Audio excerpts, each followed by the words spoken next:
When I go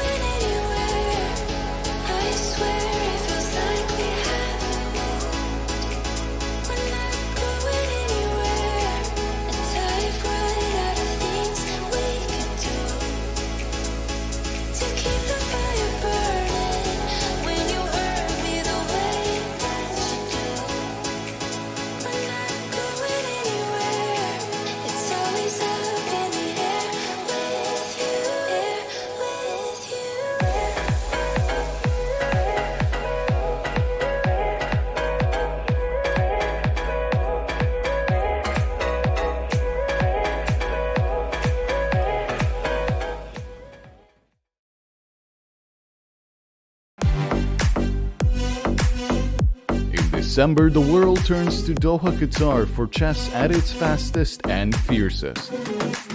The 2025 FIDE World Rapid and Blitz Championships bring the globe's elite to battle under lightning time controls. December 26th to December 30th, Rapid and Blitz formats designed to reward precision, courage, and creativity. In the heart of the Middle East, Doha offers more than a board, a world-class venue, a cultural backdrop, and a stage worthy of legends. With a €1 million prize fund on the line and the title of world champion at stake. The 2025 FIDE World Rapid and Blitz Championships, the ultimate test of fast chess.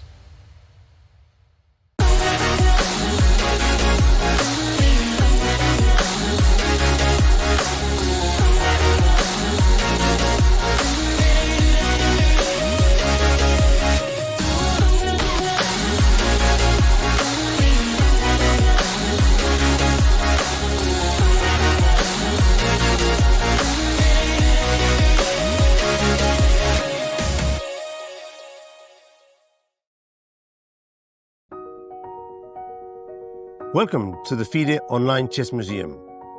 The International Chess Federation proudly presents the FIDE Chess Museum, an online space celebrating the rich history and evolution of chess. Explore exhibits that trace the game's fascinating journey. Discover the origins of chess, beginning in the distant past, and follow FIDE's centenary journey. Rare chess sets, unique books and memorabilia, autographs of chess legends, trophies of historical tournaments, and stories of the chess champions. Explore the game's legacy and future. Chess is more than a game. It's a global culture of strategy and unity. Join us to experience this unique online journey where history, culture, and passion for chess converge. And also on your phone.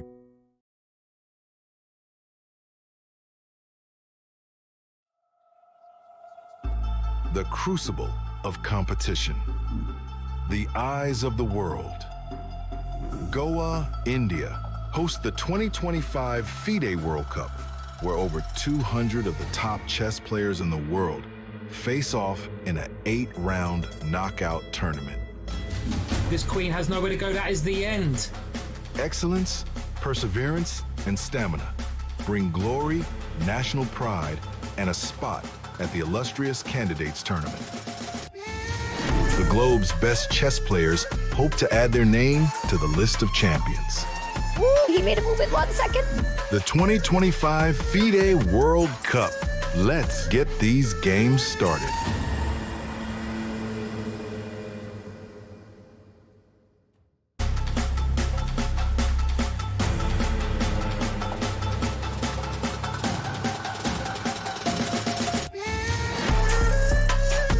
Day one in Goa belonged to the favourites. Most of the top seeds did exactly what they needed to do. But now, it's do or die for everyone else. Today, nearly half the field walks into this hall knowing they must win on demand to stay alive. No safety net, no second chances. Only victory will force tiebreaks tomorrow. The tension is electric, the stakes couldn't be higher for many of these players, and every move carries the weight of elimination. Nerves are going to get tested, and reputations are going to get built. And this is where the comeback stories begin. Welcome to Day 2 of the FIDE World Cup. All right, folks, the stage is set. Hello and welcome. It's day number 2. I am John Sargent, and I'm joined by International Master Jovi Hauska and International Master Anna Rudolph. How are you guys doing this morning? Jovi, over to you. I thought, I give you the word, Anna, because you are the newcomer, and it's such a delight to be here with both of you. I'm looking forward to this one. And caught you off guard, so this is a good start. It's a good start. But I gotta say, John, you said it perfectly there at the beginning. You know, the stakes could not be higher today. We're gonna say goodbye to some players. They're gonna get on the plane and go home. And so much drama because so many players are in must-win situations. And this is the kind of tournament that could make someone's career. So I'm super excited to be here calling the action alongside both of you guys. Likewise, and thank you so much, John and Yovi, for the kind words and the introduction. It is indeed the day that will decide who are going to be going home in this event, and I'm just happy to be here, and I'm gonna try my best. It's the first day that I pulled myself together, so I'm here to do some professional work alongside with you guys and bring some positive, valuable content for the chess community, hopefully. Well, Anna, let's talk about, first of all, how this is going to be a little bit different to maybe tournaments that we've covered together in the past, because unlike a lot of other tournaments, today is the most bloodthirsty day ever. It's not like round 11 of a Swiss or something like that, where all the tension's in the final round. The largest number of people that go home is going to be today, because it's the knockout format. It's really different from most chess events, and it's brutal, but it's also what makes this event that much more entertaining. It is a very entertaining format indeed, and I'm curious to see among the players that couldn't win yesterday their first round game if there could be any upsets because now they are in a must-win situation, or will we see a bunch of tie breaks? Yovi, what is your prediction when it comes to what's going on in the event? I'm sorry if I'm throwing this question again, like I'm just like here out of the blue. Yovi, your thoughts? No, it's fine, Anna. I mean, you can see there for the top seeds in this event, you know, they were paired against the lower half, so they were pretty smooth in yesterday's showing. They just need to play it safe, so we're going to see a lot of top players, you know, they're going to be content with draws, but it's the middle part where there's really anything can go. There were a lot of draws, and those players, you know, they're going to be faced with that eternal decision, you know, do they kind of go all in and just decide the match here today, or do you kind of take it to the tie breaks that will be happening tomorrow? And, you know, these kind of factors are ever present, especially if your opponent is young, if they're old, if they're skilled at bullet or blitz, not bullet, but blitz and rapid. I mean, so many decisions to be made. And I think we're going to be seeing a lot of players perhaps try to halve it out and take it to the tie breaks tomorrow. There are, and there's actually a surprisingly low number of draws. Maybe surprisingly is the wrong word to use, but because it's round one and the rating disparities between the players is the largest it's going to be, we have a huge number of decisive results. But you're right, on the boards where there is a draw, or on the boards where the lower rated players are able to score a result today, we have no choice but to go to the tie breaks, right? It'll be interesting to see how those specific matchups navigate. If you had a choice, Jovi, and you had halved out the point against a lower rated opponent tomorrow, is there any part of your mind that's thinking, actually, I don't mind a draw today? Or are you thinking, well, hang on a second, especially if my opponent is a junior or an up and coming player, I have, like, you're putting the pressure on yourself to feel like it's a must win? Yeah, exactly. I mean, there's so many factors at stake. I do remember one World Cup where Timur Rajabov decided to halve out, and he was like, my strategy is just to win the tie breaks. But here, there's so many different elements. It was a different time then. Now, it's, as you mentioned, John, it's about youth, it's about experience, it's about the fact that so many players have online experience, and the first moves are going to be made. And we can see here, you know, Raunak Saudwani, he's the local grandmaster. He's from Goa. Yesterday, he drew his game, so he'll be looking to get a decisive point right now and seal the deal and move on to round two.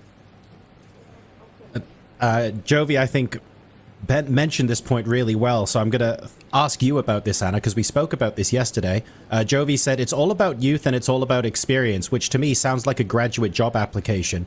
You need 5 years of experience to do this job, and it's this forever conundrum of experience matters, but youth is actually such an incredibly driving force, especially in this age of chess, like 2020 onwards.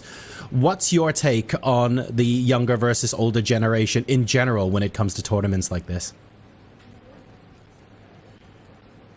I think it really is this battle that you guys pointed out, and I used to think that experience matters so much because you rack up all the knowledge and opening theory and analyze, and of course, like it's like years and years of competing against the best players in the world. But what we have seen, I think, in recent years, especially so, is that the younger generation is hungry, and they also get in that experience through playing online. I think online chess has changed the game, since they are able to face the same top-level chess players in online tournaments, for instance, on chess.com in Title Tuesdays. And I think that has given them also quite a big boost in terms of the experience that used to be only in over-the-board tournaments and in only round-robin professional top-level tournaments.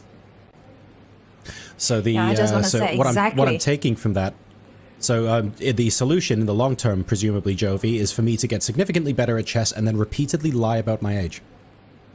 This is the funny thing, right? Because youth and experience, they used to be on opposite sides of the spectrum.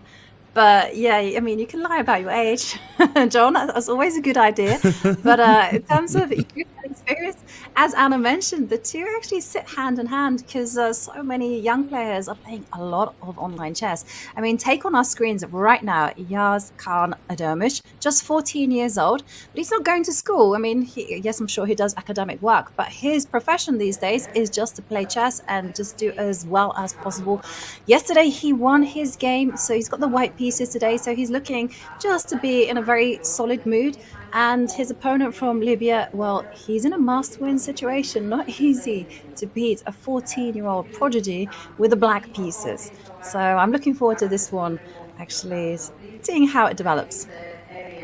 I think it was a very swift game as well. I think, if I remember correctly, like the critical move on move 10 or something allowed him to get a very nice early victory. So he's going to be relatively fresh.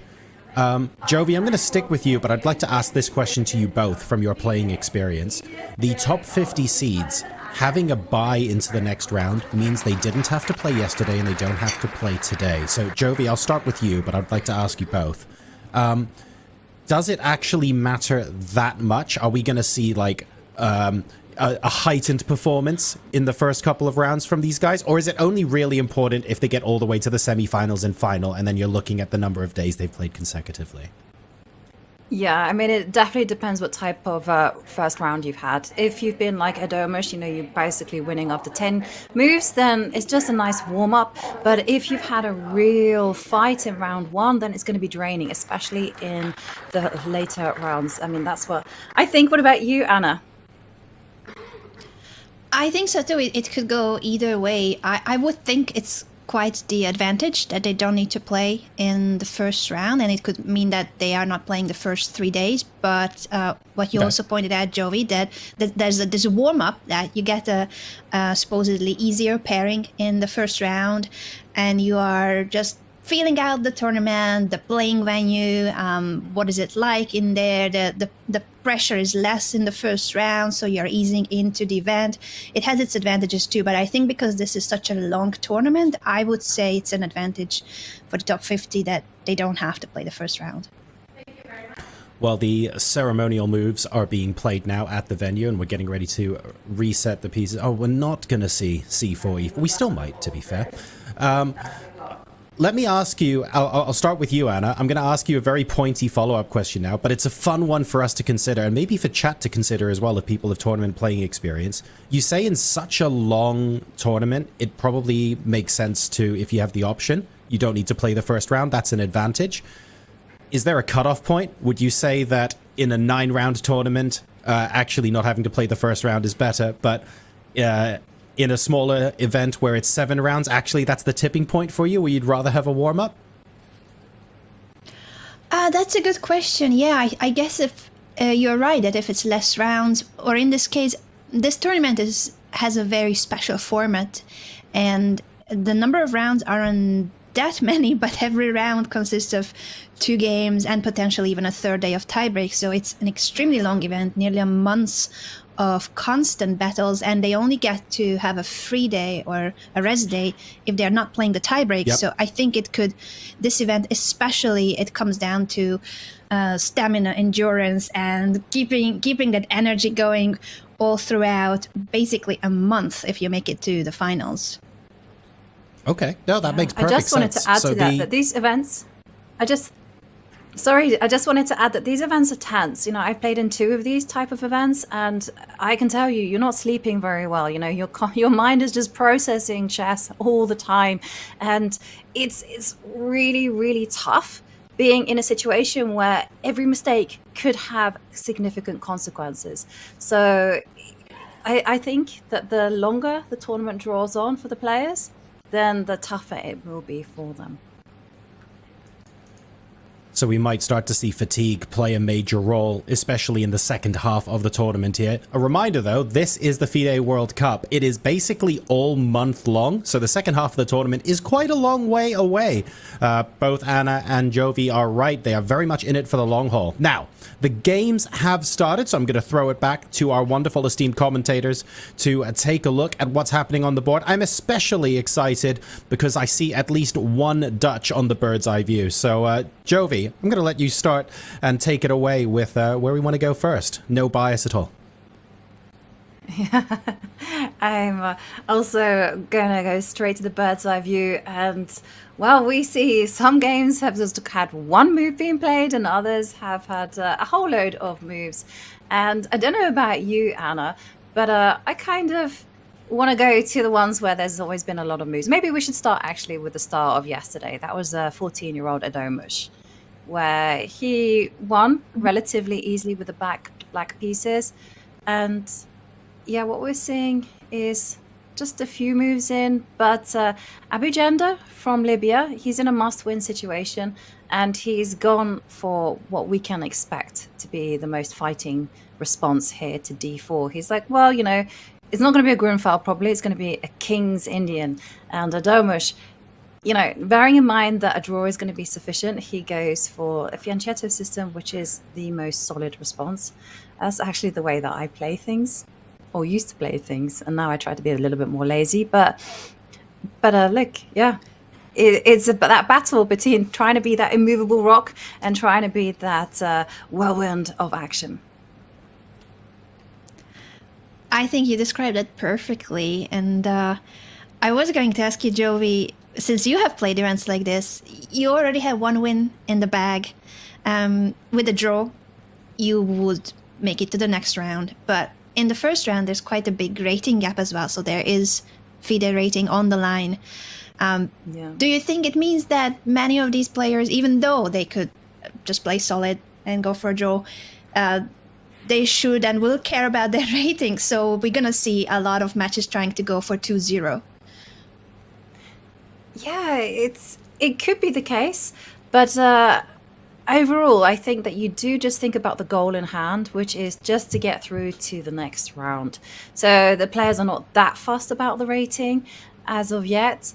But you do mention that there's a big rating gap between Yaz Khan and his opponent. So it might play a factor. I mean, he should be able to play normal moves according to the rating logic and win. And because he won so convincingly yesterday, then Adomus will be thinking about how to maximize this. But I don't think he'll be that dissatisfied with the draw.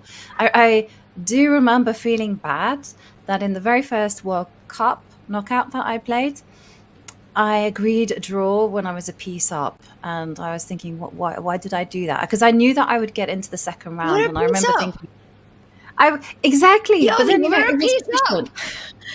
Yeah, but it was sufficient for me to get through to the next round. So I was like, okay, let's just kind of kill the risk and get through. And I remember discussing this with my fellow, competitors, and they said, no, that's exactly what you need to do. You don't care about rating. You don't care objectively about the fact that material-wise you might be winning. Just proceed to the next, rest, and then move on. And it's good advice, because if you're in it for the long haul, then you do have to conserve every ounce of energy. That's a good point. And it is true that this is such a different format that in a normal tournament, of course, you wouldn't be giving a draw in a position where you're up a piece, but this isn't quite our regular chess tournament in any sense. A knockout format that consists of mini matches, huge pressure. And as you said, you can feel it even in the sense that the weight of a mistake, any mistake, is huge because it's only one game with each color. So in that sense, I think you're right that we will see a more solid approach. At the same time, I feel like our 14-year-old star here playing with the white pieces, I think he's very confident after yesterday's beautiful win in the French defense, I must highlight. And he will be trying to get that second win too, to make it to 2-0. Yeah, I think that's probably what he'll be going for, but okay. But it's interesting that, Hannah, because I actually thought that a King's Indian defense would occur, with black actually just moving the pawn to d6. And I was thinking there's no way there's going to be a Grunfeld, because the Grunfeld is highly theoretical. I mean, some of the lines are pretty forcing, where only white is the one that is trying hard to win. But we'll see. We'll see what develops.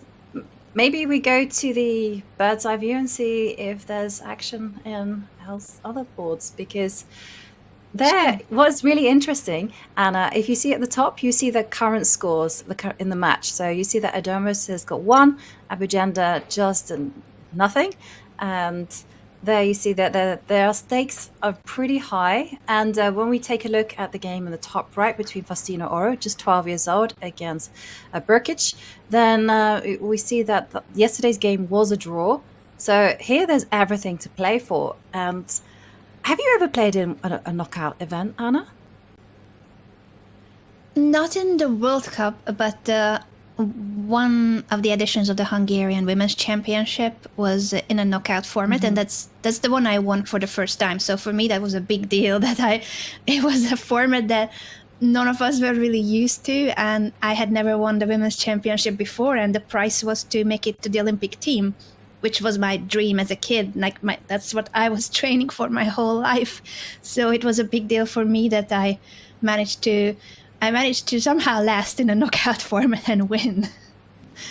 No, it means you got good nerves and you're a big match player. So yeah, well done. No, it's just because there's 2 in our highlighted games where the players are on half a point. So that means that it's an interesting decision, This is where the players are kind of thinking tie breaks, no tie breaks, how to put the pressure with the white pieces. Maybe we should go in and have a look on the top right between Faustino Oro and Brkic. I'm sorry for mispronouncing the name, but it's very difficult when you have 3 consonants together. Maybe you could teach me how to say that one. Oh, those are very complicated names, and I'm just as bad as finding games quickly. So I'm gonna try to make it to the game. Faustino Oro against Ante Brkic.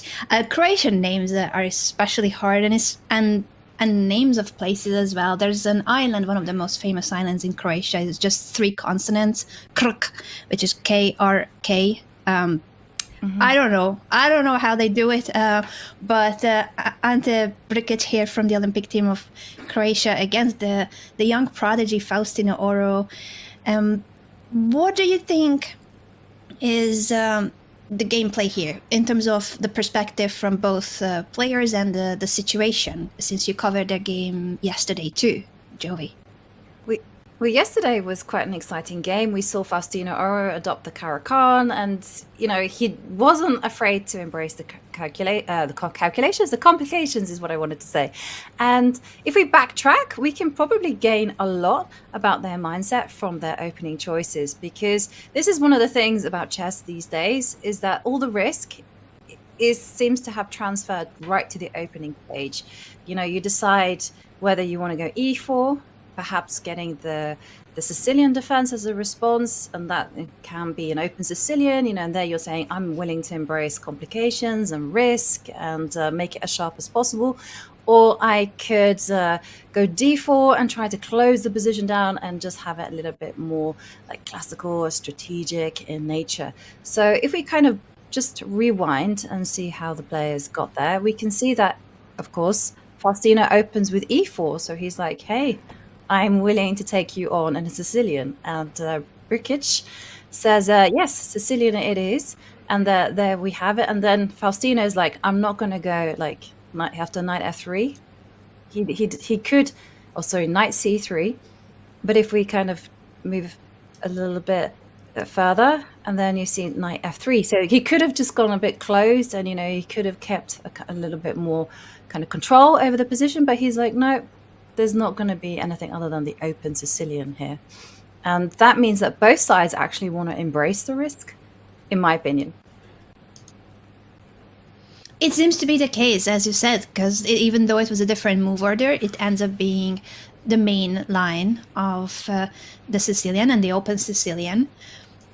And then if we go a bit further on move 6, a3, what do you think of this choice by Faustino? Jovi? Yeah, a3 is an interesting move. I haven't really seen it. Normally I'm kind of used to kind of bishop e2s or bishop to e3. So I'm just also going to look for the game and have a look at whether this is trendy. I mean, probably it is. Got ideas of just covering on the b4 square just to prevent the bishop getting to b4. Yeah, and of course the knight moves, knight d b5 is the main one, and even the knight trade is quite popular, but a3 seems to have been picking up on popularity, so Faustino goes for something that is a more new way of dealing with this very well-known opening position in the Sicilian. I'm really curious who will win the opening battle in terms of preparation, because I think so far they are both very aware of the position and they must have prepared this for today, I would feel like. Especially when you look at the time situation, both of them have played really fast. Faustino spent a little bit longer, but I wouldn't think that he's out of the book. It was more so perhaps maybe he didn't expect this exact line for today, but he obviously has quite some preparation against it regardless, even if it wasn't for today.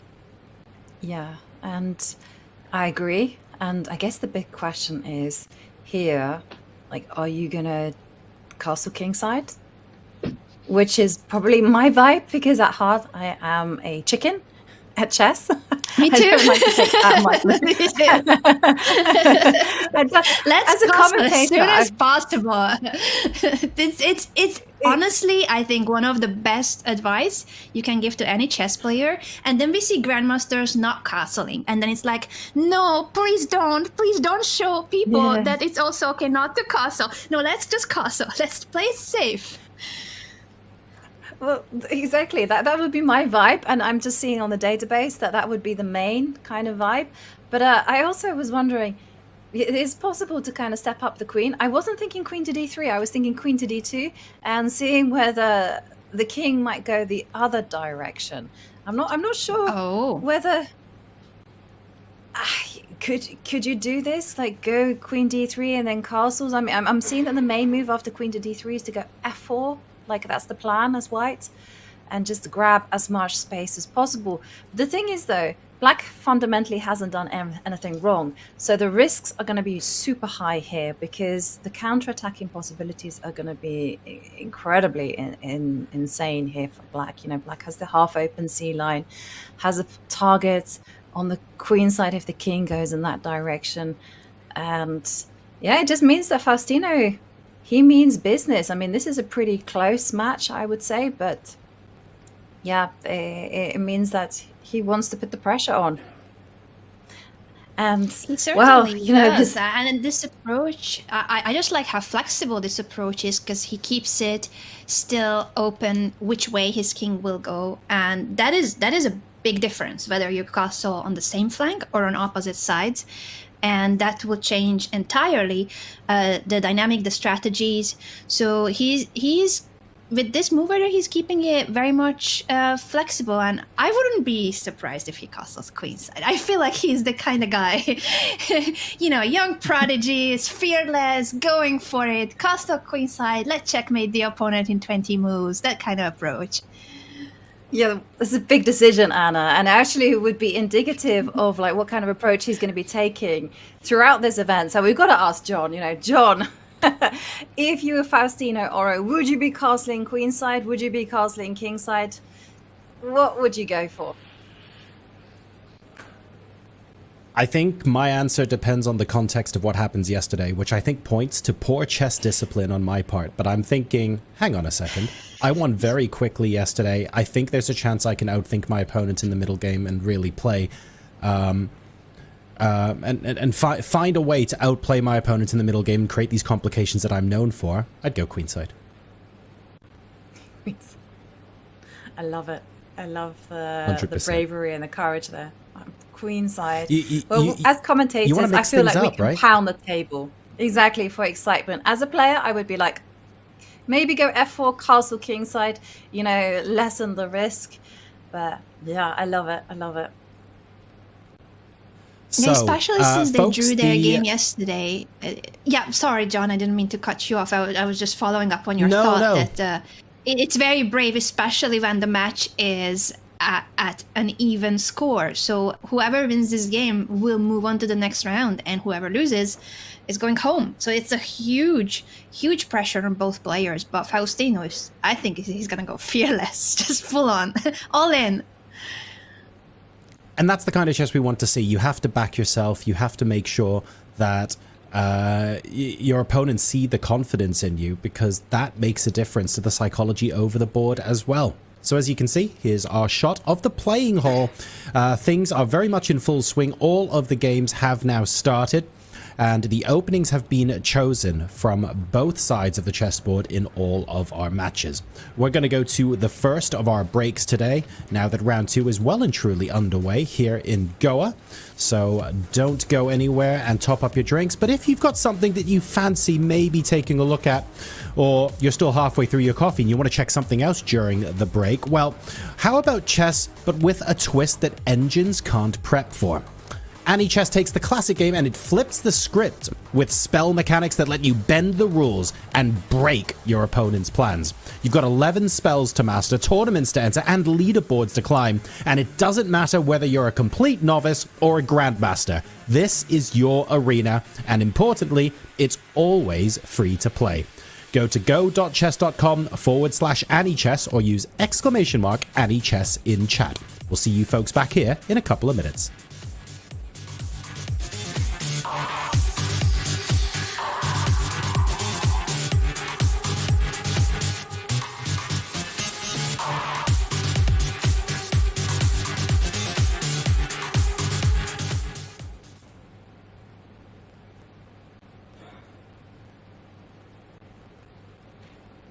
Hi, I'm Gukesh. I'm the world champion. Who is Gukesh's coach? Right now it's Grzegorz Gajewski. We've been working for a couple of years now. Before that it was GM Vishnu from India. Who is better, Gukesh or Prag? Gukesh. Who is Gukesh currently dating? Like Vishy sir said, who do you go out on dates with? A chessboard? Where was Gukesh born? I was born and brought up in Chennai. I still live there, and yeah, I'm in love with the city. How old is Gukesh? I'm 18 years and like 7 or 8 months, I think, but yeah, a lot of people don't believe it. Did Gukesh drop out of school? Yes, I did. Like fourth. I mean, I stopped going regularly from around 4th grade, and yeah, now I'm just not going to school. So.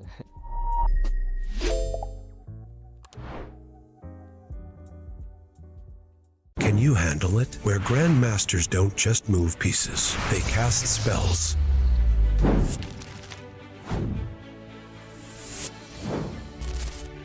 Oh boy, didn't see that one coming. Victory doesn't come easy. Wait, queen time? Oh shoot, I just lost the piece. Yeah, but I got no mana. This isn't your classic chessboard. The thing about the imposter is that if you swap it like...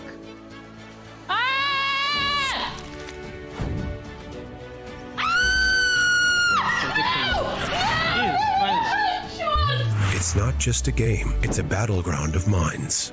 Let's have some fun, you know? Let's have some fun. When the greatest minds meet magic, anything can happen. On chess. Cast that spell. Play for free.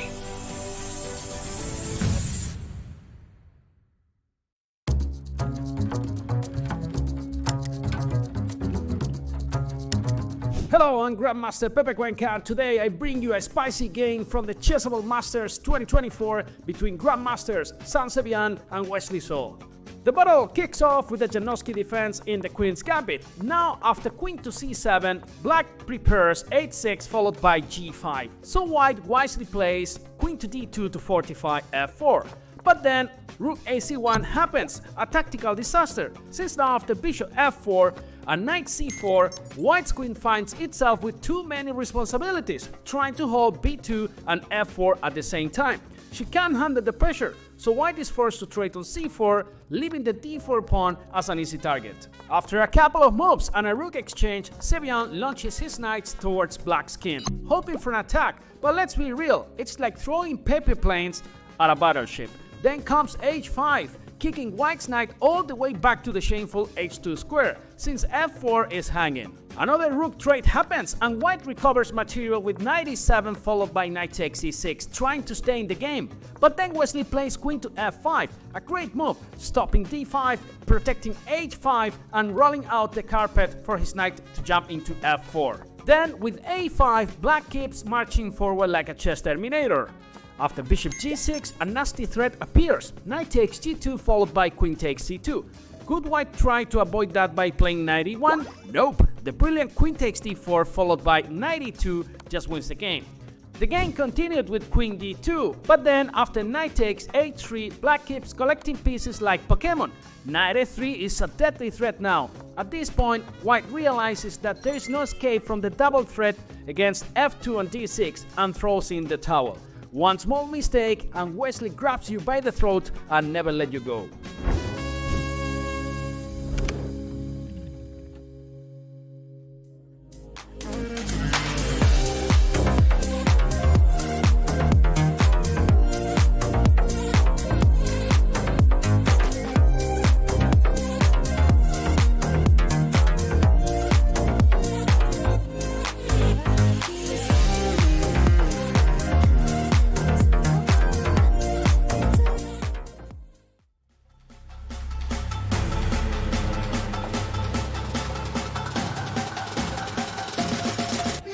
Welcome back to round 2 of the FIDE World Cup 2025, live from sunny Goa. I am so jealous. I see people in short sleeves, and that is a distant memory for me in London right now. But for you folks watching at home, the good news is you get to see all of the wonderful action on your screen. Still joined, of course, by international masters Jovi Hauska and Anna Rudolph. Look, it's been a good start to the show so far. We've seen a couple of openings. There's 103 boards in the playing hall, plenty to look at. What have your first impressions been, Anna, so far of joining our broadcast today? To be here, feeling all the love and support of the chess community toward each other, and I'm so happy that you guys are my co-hosts to carry me through. So thank you so much, in terms Anna. of the games, if I also need to say something about chess, I think the youngsters will be going for blood, even if they only need a draw to make it to the next round. But I'm happy to see fighting chess and many decisive results. That's what I'm predicting. Excellent. For today. Well, let's take a look at some of those games right now. So while chat busy finding their space bars, we're going to go ahead and hop back over to pick some games to follow. Jovi, where would you like to go next? Yeah, we've chosen a few selected games, and as you mentioned, there are like a lot of games being played right now, and these are the ones that we've specifically selected, mainly from the top. And of course, we've added 12-year-old Faustina Ora and Divya Dishmukh, who's in a must-win situation. And a lot of the players, they are in must-win situations here, and one of them is Al Rehaili from Saudi Arabia. Yesterday, he lost a really hard-fought game against Mickey Adams. Obviously, being English, I'm going to be cheering somewhat for my fellow Englishman, and there we see on our cameras that Mickey, he's enjoying his position. I can recognize it when he's feeling comfortable, and here he's certainly in. He's in a very pleasant situation, having won yesterday with the black pieces. He's got white right now, and everything has gone to plan for Mickey. They're on the position, Anna. I'm loving white's position. Yeah. Yeah, it does seem like a dream opening for Mickey Adams. Maybe we could go through the game briefly to see how they ended up in such a promising, probably already quite a decisive advantage for white only after 11 moves. I'm really curious, how was that possible? In the Rui Lopez in the Spanish, was there a mistake? We're just going through these initial moves and everything seems to be normal. This is the Spanish opening, and as you can see, the players are developing their pieces. G6 is the fianchetto the bishop, and that's one of the ways in which you can develop the bishop. Bishop e7 is, of course, the other square for it, and in this moment, Mickey decided to take the knight, and with that, double the pawns for black. I think that this is the move.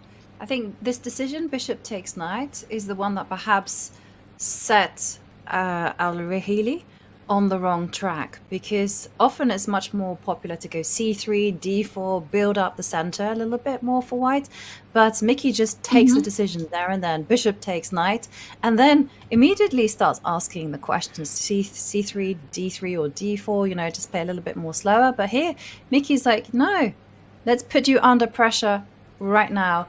And after d4, yeah, this bishop coming out, this next decision is probably the misstep here from black.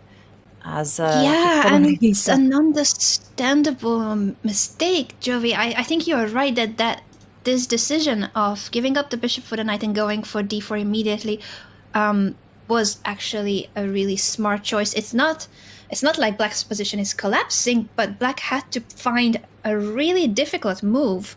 Knight to d7.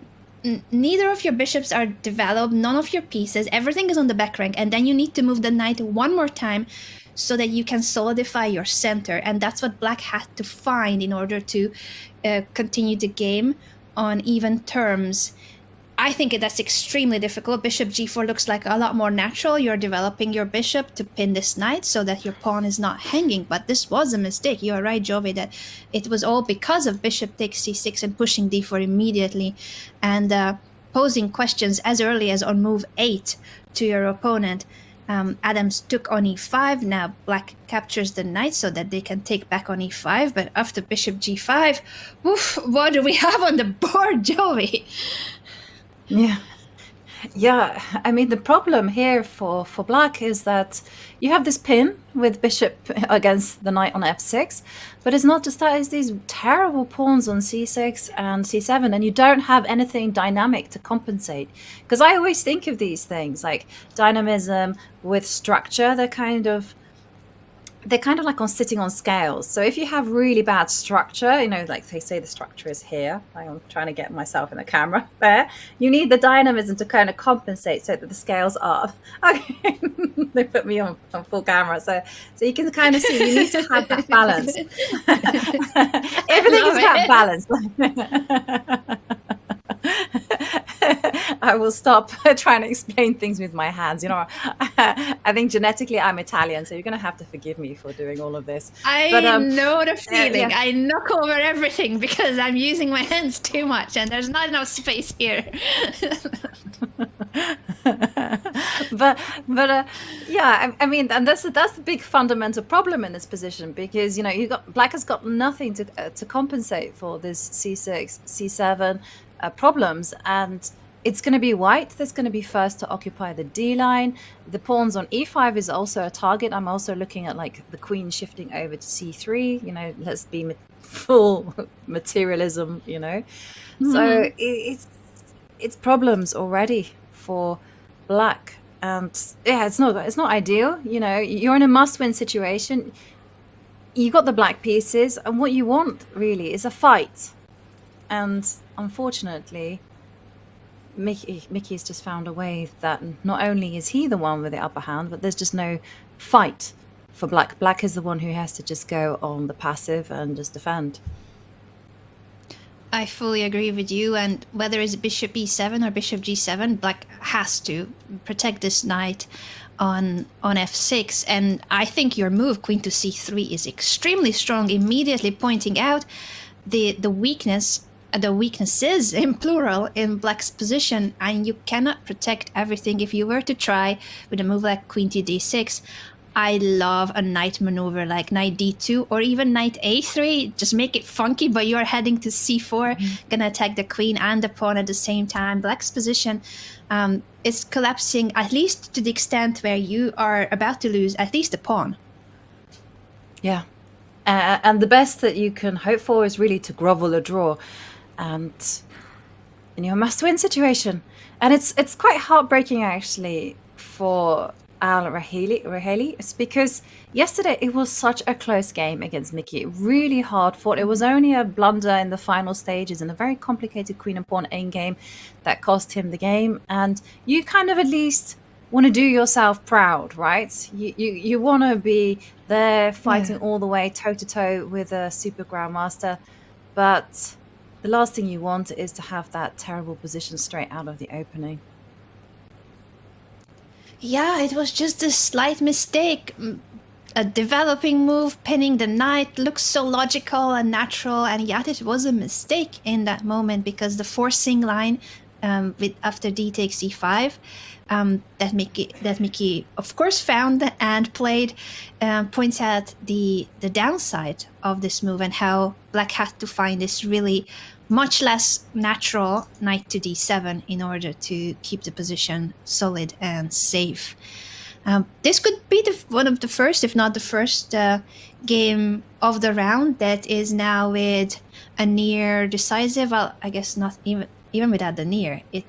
On Grandmaster level, this is a decisive advantage, and it could mean that Mickey Adams will be one of the first players to move on to the next round. I hope I'm not jinxing it, but I think on the level of Mickey, this is a position that is, unfortunately for Al-Rahili, is an easy one to convert from White's perspective. Yep. A great start for Michael Adams, who, if he continues putting pressure, looks set to qualify into round 2. Maybe we go back to the bird's eye view, Anna, and see what else is happening on the boards. And yeah, we have players in must-win situations. We have players where it's been balanced in the game before, draw. We have maybe can I put the decision on you, or would you like me to choose, Anna? I would love for you to choose. I'm still lost in terms of there's so many games and I'm indecisive and it's too many choices. Okay, I understand. And plus you might have to find them as well. And I know that's no easy feat. So I say maybe we go to the top middle between Jeffrey Zhang and Li Yiheng from Hong Kong. Yesterday was, again, another big fight from Li Yiheng, just 13 years old, from Hong Kong. And interestingly enough, in the interview, Jeffrey said he expected that it wasn't going to be an easy game yesterday. He said, and I love Jeffrey's words, he's like, I was making Grandmaster's life tough at 13. So I knew my opponent was going to be doing the same. So I love the fact that there's respect from Jeffrey for his young opponent. Yeah, I especially liked his interview. As you pointed out, he knows very well the feeling because this is what he used to do to his opponents. And Jeffrey himself is still such a young player, but this is what we see. The top generations in terms of the youth, the young players are each time closer and closer to taking down some of the more experienced, some of the more established players. And that was an incredible fight yesterday. In the end, Jeffrey managed to win the game, but I think today too we're gonna see quite a big game here. Maybe it could be the game of the day when it comes to a 13-year-old boy below the rating of 2000, but Jovi, you yourself know that when you're playing against such a young opponent, the rating is one thing, what's on paper, and in a few months' time, it's probably going to be like a few hundred points above their actual rating, because they're still improving. They still need to get in many tournaments to see what their actual level is in terms of the number next to their name. But his skills, his bravery, his courage to play against a top grandmaster and just be ready for the fight. I think this position that he got today, after yesterday's great fight, and now he's got the white pieces, I would take this position from White's perspective. I think it's looking really promising. What do you think? Yeah, I think it's looking really sharp and potentially a little bit crazy as well. I mean, can we backtrack and find out how we got here? We know White is in a must-win situation, so it's not going to be E4. It's not going to be D4 or C4 or anything kind of slow. You need to kind of just confront, I'll take the bull by its horns and then just see what comes of this particular approach. And what does he do here? Does he go bishop out to c4? No, not quite yet. It was a Najdorf, the Najdorf variation of the Sicilian, and h3 was the choice of Lee. E5. In the Najdorf, you can either push the pawn to e5 or to e6, depending on what structure and what kind of middle game positions you want to go for. And then h5 immediately. I'm just going to take also a look at the opening database in terms of yes, so far everything is the main moves. Bishop g5 is also the main move. Bishop e7, they are following some of the main opening theory. Knight to g3 as well, immediately heading toward the f5 square, which is now prevented by black pushing g6. Bishop to c4. Bishop e6 offering a bishop trade. This is the kind of doubled pawns that black wouldn't mind, because it's in the center. It's helping guard some really important squares, so you would be happy to have sometimes the doubled pawns if they are in a block of pawns and they are helping each other, guarding important squares and also making sure that the center is really solid. So this wasn't, of course, the choice of White. You are not obliged to take it. Bishop to b3, very patient, waiting for black to take it, because then the d5 square would remain a weakness. As you can see, without the pawn on e6, this square is a really important and weak square in black's position. So neither player goes for the bishop trade. They are waiting. This is a standstill here, staring into each other's souls. And then knight to f1. Is this the new move? I'm really curious. It seems to be the case, Joey. It seems to be the case that there's only one game that repeated all these moves, and that's Castle Kingside for White. I see in the database. And knight to f1, played by the 13-year-old Lee here with the white pieces, seems to be a novelty. Could have been a move that he found over the board. I don't think this is still their preparation, because they both used some time to make it to the position we are about to reach. But knight to f1, I like it. It's creative. It's very much in the spirit of the game, of this kind of middle game, that you are heading toward the d5 square, knight to e3, and then you have both of your knights ready to jump to d5. I really like his approach. Yeah, I like it as well. I also think that it's very interesting that Jeffrey has done, because he's put the knight on c6. It's actually a lot more popular to put the knight on d7. So he did that, I think, specifically to trick his younger opponent, and he was using knowledge that he gained yesterday. He said he had a 45-minute lead in time, because his opponent was having just to work through everything, and then just that helped him actually win the game. So he's using that knowledge from yesterday, and he's like, okay, I'm not going to play the main lines, the main ideas, put the knight on d7. Let's put the knight on c6 and force my opponent to think and try to work out what is the difference. And hopefully that will gain him some time on the clock. And it's nice, actually, how White is not afraid to take on the maneuvering game, because a lot of players, especially the young ones, are not so good at kind of retreating the knight and just thinking in the long terms. And Jeffrey reacts really in a very standard manner. You know, you go backwards, I go forward. So in he jumps with the knight. And we have a really, really interesting position because black has this beautiful knight on d4. And the question is, like, what next? And we do actually see that there's been a trade, bishop for the knight. So white is really just fighting for the d5 square, saying, I just want to put a knight or piece on d5. And I'm going to argue that I have an outpost on d5, whereas the knight on d4, it looks like it's on an outpost, but it can eventually be booted away by a pawn on c3. So it's a fascinating one because, again, the onus is on black to actually create some play, so to speak, you know, use the half open line, maybe do something on the king side, because if white is able just to kind of go knight c to d5, go c3, and then just sit on that comfortable space, then everything is going to be all hunky-dory, and black is the one that's going to be struggling a little bit. So black is the one that is obliged to react to white's plan, but at the same time prepare, you know, some kind of pawn break with f5, maybe move the rook over to c8. Come up with something. I agree with you, and I really like Jeffrey's last move. I think bishop g5, forcing white's hand, not allowing all the ideas that you mentioned, Jovi, because now the bishop is targeting this e3 knight, so you would ideally want to jump to d5 with the c knight, as you mentioned, and then push c3. But by playing bishop to g5, Jeffrey is not giving time to his opponent to go for the ideal setup. He's about to capture one of those knights that want to jump to d5, and if you were to jump to d5 with the e knight, then you cannot chase black's knight away from d4.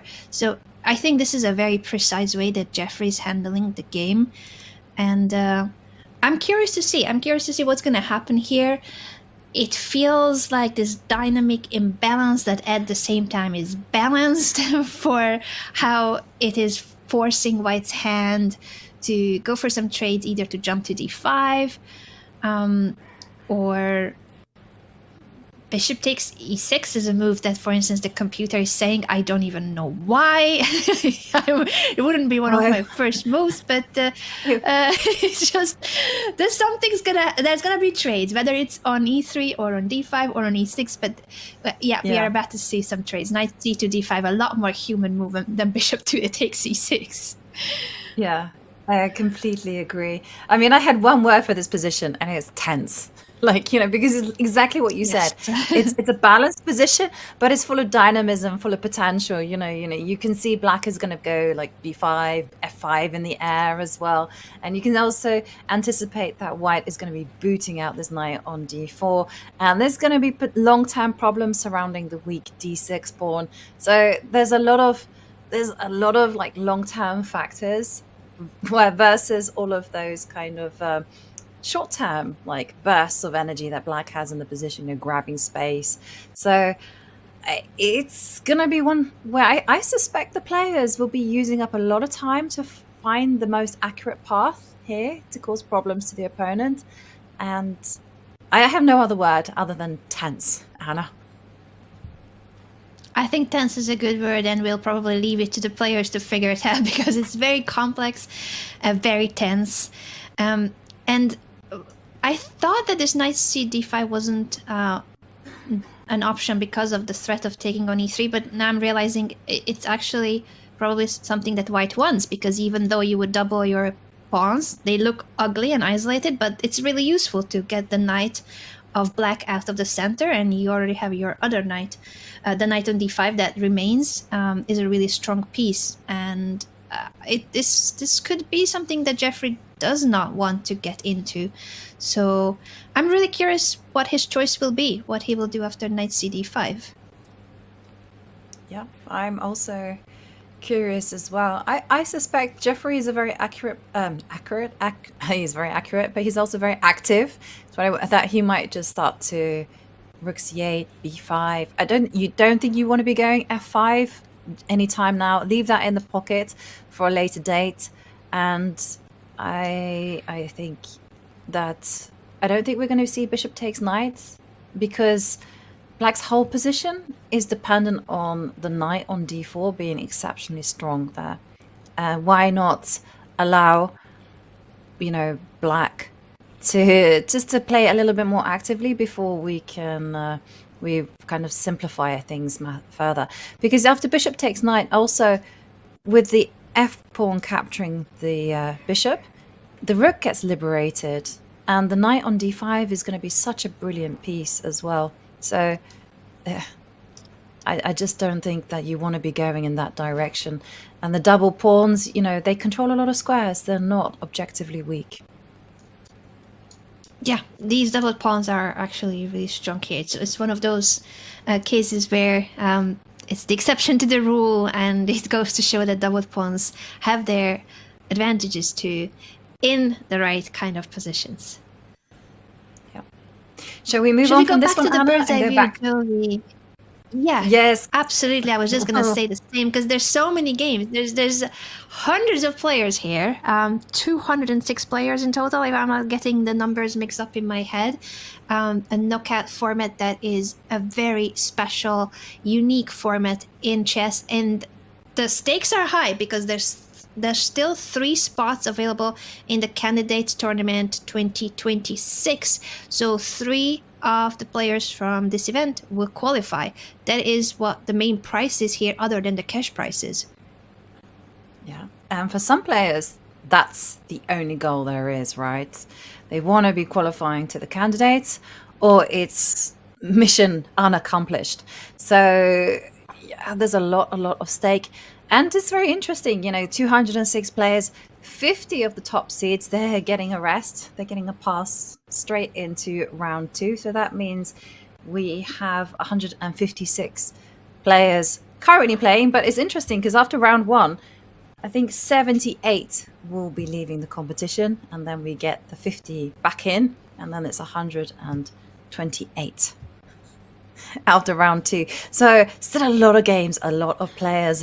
It's like a mad scramble for those coveted 3 spots. But I mean, for some players, like I remember 2023, Abasov, it was a breakout tournament for him. He qualified for the candidates. Suddenly everyone got to hear about Abasov. He got to train, and just definitely like an incredible experience.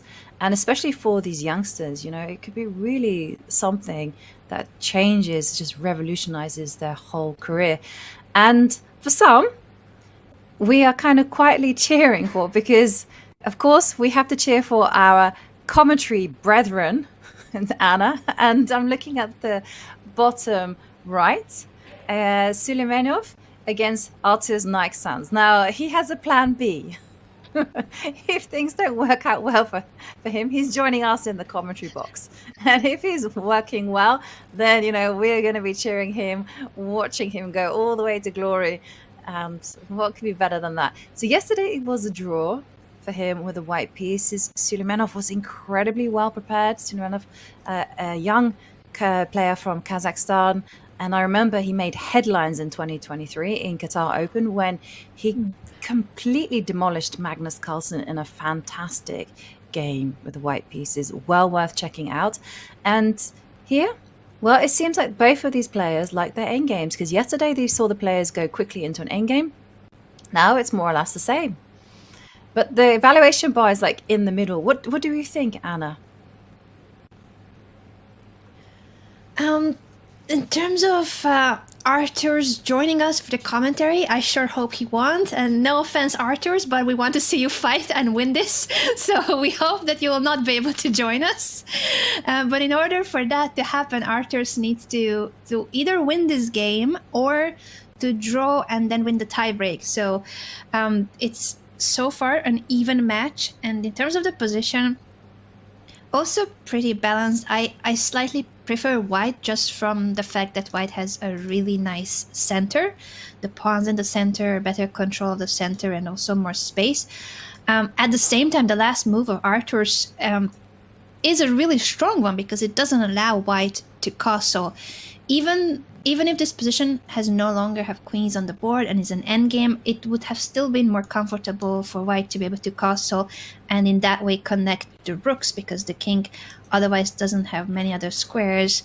And why I'm saying that, is king d2 a great move here or not, Jovi? Because you do need to bring the rook somehow in, and if you cannot castle, I guess you may as well wander toward the board, toward the middle of the board, and win in king of the hill. Yeah, I was thinking the same, you know, okay, castling is not a big deal in the end game.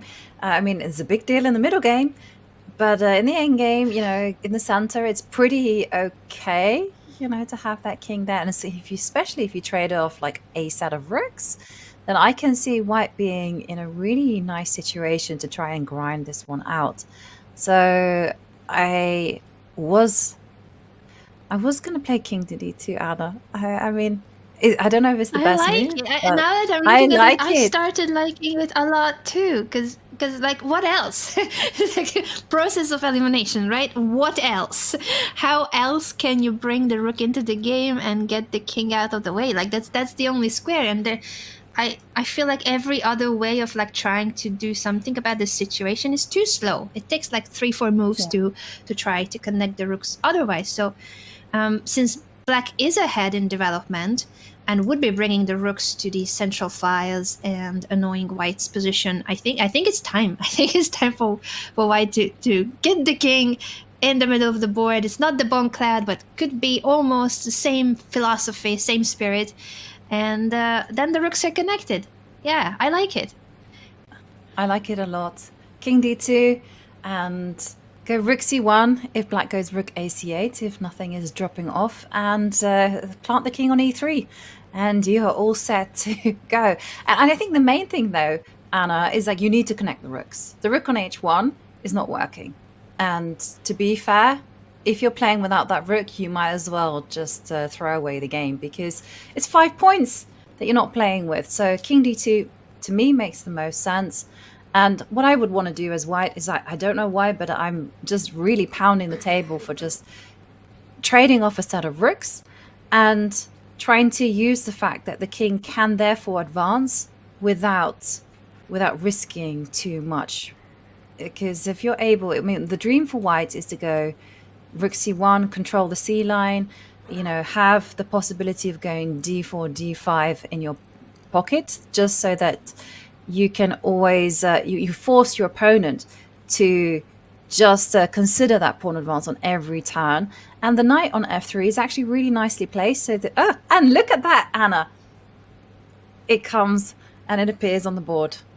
And I just really like this whole concept. You know, the knight can jump into e5. The bishop on b1 isn't a great piece, but the knight on b4 isn't particularly stable. So there's a lot of small things that make white's position a lot better. Well, not a lot better, but more comfortable is the word that I want to be using there. So I suspect that we're probably going to be seeing moves such as rook c8 from black, you know, take control of the open line, and white is going to be responding with exactly of the same. Ooh, gonna be really interesting game here, because both these players, they drew their first game, which means that here, if someone wins, they will qualify straight through to round 2. And if it's a draw, well, Artis is going to be thinking about his opponent. Like, is his opponent good at blitz? And Alisha Suleimanov is going to be doing the same. You know, is my opponent good at blitz? You know, how much risk? How much do I want to push this position? And these are the questions that both players gonna be very, very tense. I mean, we're going to use this word a lot in this broadcast, because for some players, it's all about just being able to just make it through to round 2, but also putting pressure on the opponent. So I'm going to ask to go to the bird's eye view and have a look at some of the other games. We're expecting that game probably to end with perfect play on a draw. But in terms of must-win situations, yesterday we saw Divya Deshmukh. She's the only female in the competition. And yesterday we saw that she lost with the white pieces against Kourkoulos. And Kukulas came in with some fantastic preparation. She's got the black pieces and she needs to unsettle her opponent. So there's a few things that you can do here when you're playing with the black pieces and you're in a must-win situation. First up, you don't simplify, you don't make the position super easy. And what you're also looking for is some kind of imbalance in the pawn structure. And Anna, I was vibing towards heading to see Divya Deshmukh's game. She's black pieces, must-win situation. Shall we head there? I think that's a great choice, and apologies that I think I managed to somehow disappear, but I am now back somehow. The gods of internet are on my side again, I hope. This is Divya's game, and as we know, she lost, unfortunately, her game yesterday, meaning that she is in a must-win situation with the black pieces. Should we take a look at how they got to this position and get through the opening moves, Jovi? Definitely, because it also shows exactly the battle that she's going to be facing. Kukulas goes for knight f3, d4, and Divya goes for the tried and tested formula of going for like some kind of perk, modern setup. I never know what is what, especially like if one goes c6 with black or one goes a6, I'm like, okay, that's the picks, that's the pits, and that's the modern. But I never know when black is being flexible and doesn't go either a6 or c6, what it actually is known as. Yeah, that's a great point. She's keeping it very flexible, and in fact, she didn't push either of those pawns. She's going knight to c6 instead, provoking her opponent to push the pawn, chase that knight away, and she doesn't mind that she has to go back to where she started. So basically, she's losing 2 tempi. But what she did gain is that now this pawn is fixed. It is committed to having been pushed, opening up the long diagonal for the bishop on g7, and also now this knight could have some new spots such as the c5 and the e5 squares. Very interesting choice by Divya, and I think it just shows that she does need an imbalanced, confusing position when it comes to you're in a must-win situation with black, so you might not always go for the most solid or the most equalizing options. You are going for something that gives you fighting chances. Exactly. It's kind of what you want from the position. As I was saying earlier, is with the black pieces, you want to keep as many minor pieces on the board as possible. That's just to kind of increase the choices available. The more choices that are on the board, especially for your opponent, the more time you have to burn through just processing through all the possible variations. And then, like you say, you kind of want the risk profile to also go up as well, for not only for yourself, but perhaps for your opponent. It's like that famous scenes in movies, you know, if you've got your back against the wall and you just want to jump out of the window onto the ledge so that either you're going to escape or your opponent has to also jump onto that ledge with you, and there's a huge drop down. And that being, in chess terms right now, that would be like tiebreaks or leaving the competition. And here we see that I really like the way that White's handled this, though, you know, because Divya tried to initiate those complications by kind of going through with the e5, but her opponent was like, no, you want a King's Indian pawn structure, ain't happening on my watch. I'm going to be taking on e6, and you know what, we're going to play this situation where I have extra space and you've kind of lost time with going knight c6 and knight e8. So I think White's play has been very, very accurate here.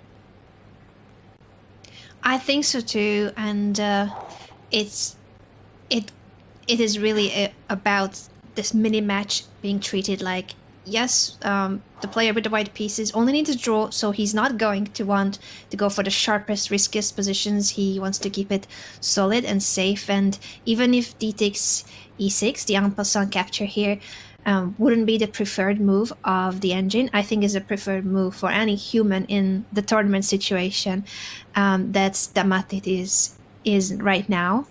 And I still think that this has been a good opening choice by Divya, and His opponent is handling it very well as well. So it's going to be a tough one for Divya, but we are here to see the fight. We are here to see the battle by the champion of the World Cup among women. So now Divya is also trying to maybe make it to the finals in the overall World Cup. And we are here to root for her, of course. Absolutely. I mean, it's such a rare situation, right?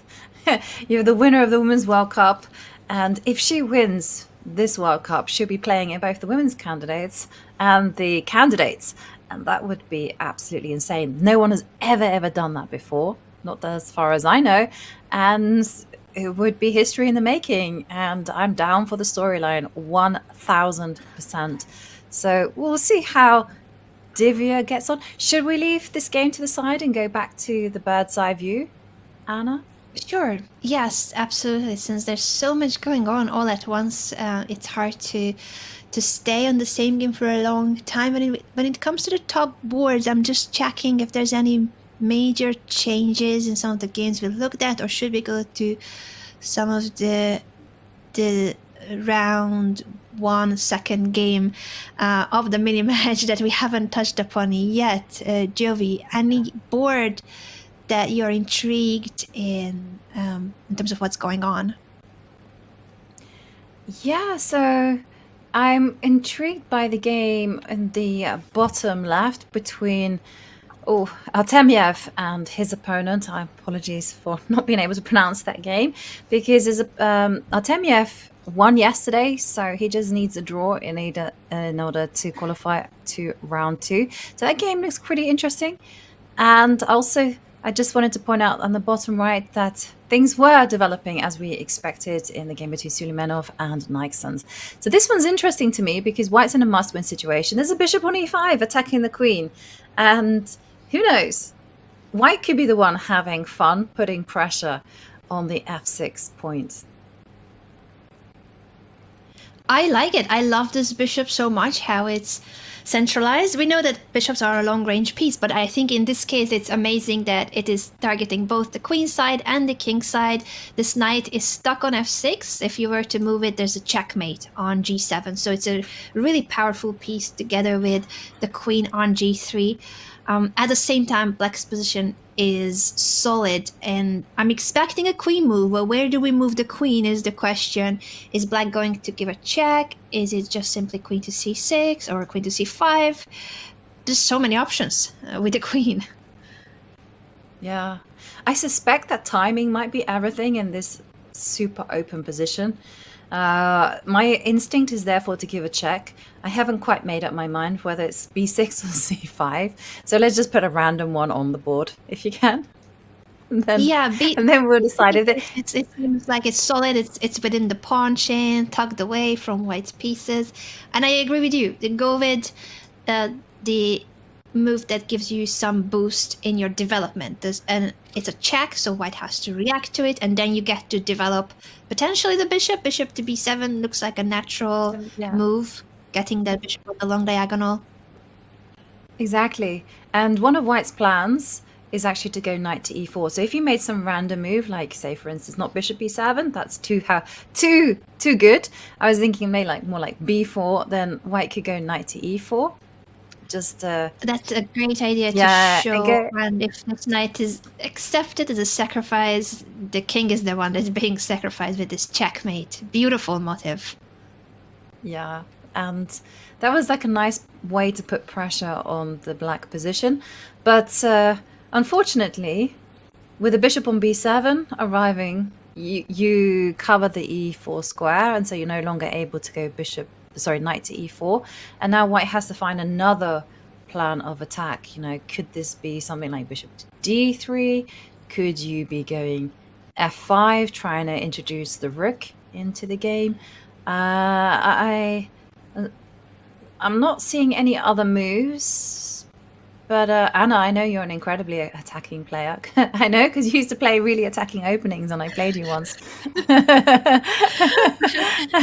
So I'm like, get me out of my comfort zone.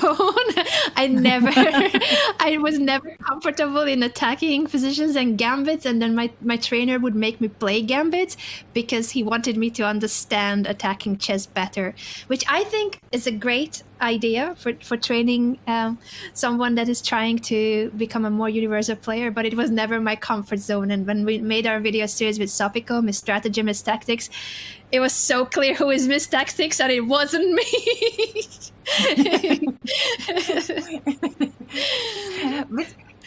It's interesting because these days, Anna, I've noticed that the top players, they are like defining themselves. I mean, they're universal, they're fantastic at everything, but they're like making one strength like the most dangerous weapon. Like say Magnus. Like Magnus is all about the end game, right? You get he gets you into an end game, you're just already like going, oh no, this is gonna last for 7 hours, and he's gonna sit there and have all the fun in the world. And you find that, you know, players are very, very universal, but they're developing like this exceptionally strong hammer. And for Artemiev, I think Artemiev is, I would say, an aggressive player, fantastic at beating. He has a lot of decisive results beating the lower rated players, and he's got a really nice idea where to put the pieces. And his opponent, Heskil Nadawang, sorry, I'm not very good with my pronunciations, but I'll try Nada Hangwangpo. He's going to try. He's in a must-win situation. He has to try to find some way to get at the Black King, because the kind of position here, you feel it's pretty open, and Black is the one that has the possibility to go rook c8, rook d8, go b4, and the long-term prospects are with Black in that sense.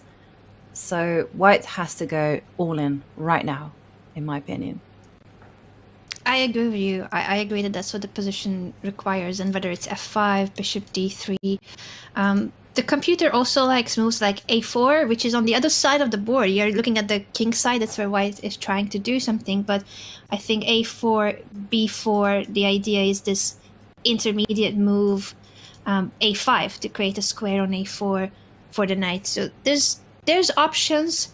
None of them seems to be like that convincing, and in fact this variation that the computer is like, oh yeah, let's do this, it's just about giving up that a pawn, and I'm like, no, no, you're down a pawn now, and where is the compensation?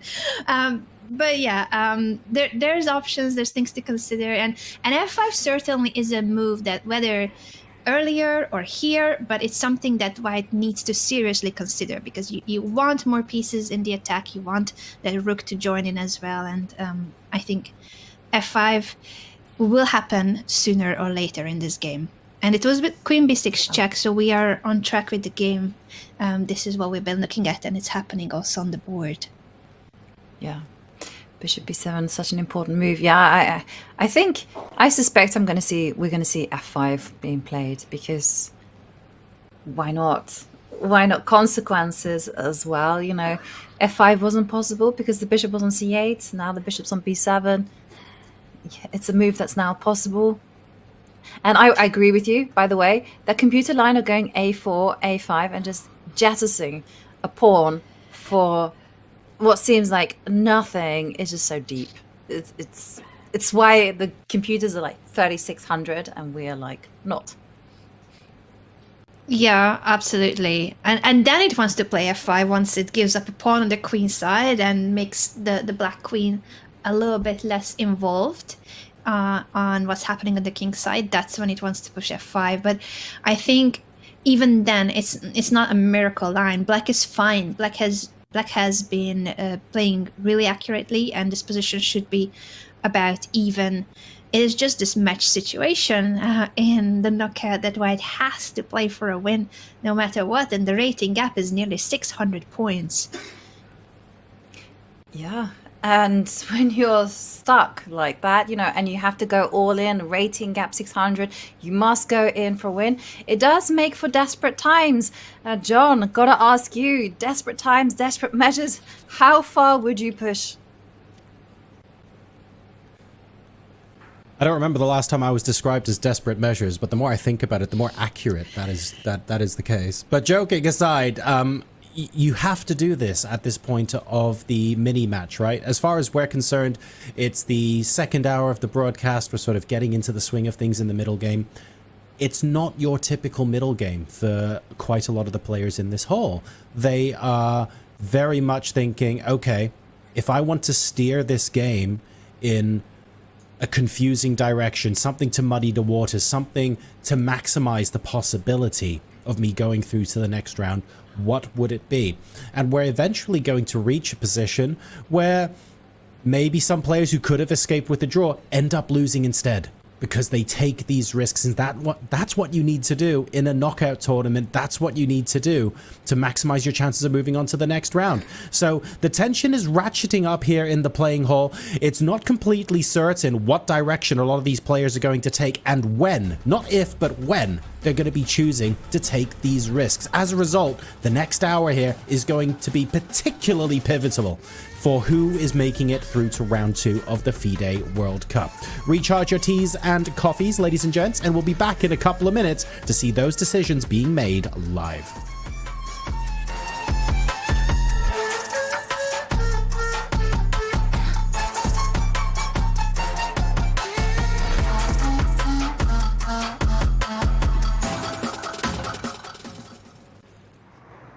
Garry Kasparov was a hero kind of for me, because when I was a kid back in 85, 86, I was less than 10 years old when he became the youngest world champion.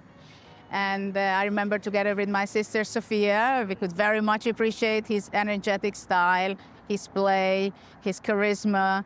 But of course in those times there were no internet, so we were watching some Soviet television and following the games and matches. Later on in 87, when he had to defend his title, it was a long classical match, 24 games. He was 1 point behind, and in the last game he had to win. He was in a must-win situation with the white pieces, and I remember how much we were rooting for him. And he was able to do that with a very special strategy to equalize the match. But in those times, that was the rule, that if you equal the match, the world champion keeps the title. And then, of course, in those times, I was dreaming that one time I will be playing against Kasparov. And just a year later, in 88, I was playing together with my sisters at the Olympiad for the first time, and that time in the women's section, winning the Olympiad, and it was so special to see him next to me playing. We were playing on the same stage. I was like 12 and a half years old. I was killing everybody in the Olympiad. So people noticed my performance, including Kasparov. And after I made the best performance, 12 and a half out of 13, there were journalists asking him, for example, what do you think about Judith's performance? And he said, well, she plays incredible. She's going to be a women's world champion. And then when they asked him whether, do you think you're ever going to be playing with her? Then he said, no. This game, there's so much tension, right? So he was not able to imagine that.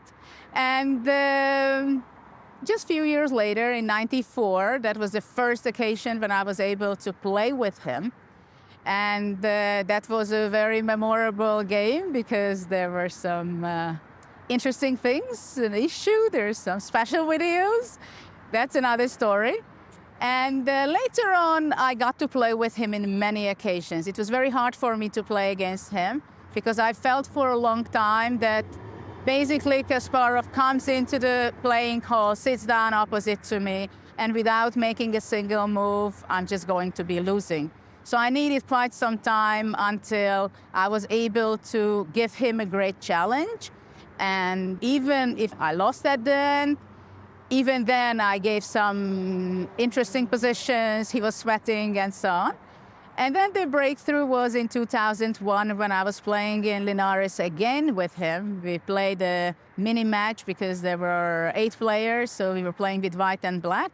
And there I could find really my strategy, how to make him sweat and make his life difficult. And it was a very balanced mini match, 2 draws. And then later on, the big step for me with Garry It was when he invited me to have a training session with him in Makarska, where he usually spent his summers. And that was a very special experience to see Kasparov from close up, from morning till evening, when he's just casual in a short and shirt, telling stories, eating, chatting, laughing at the same time, some hours of the day, training and analyzing some King's Indian positions, and being him curious about my knowledge in that opening. So that was very special experience.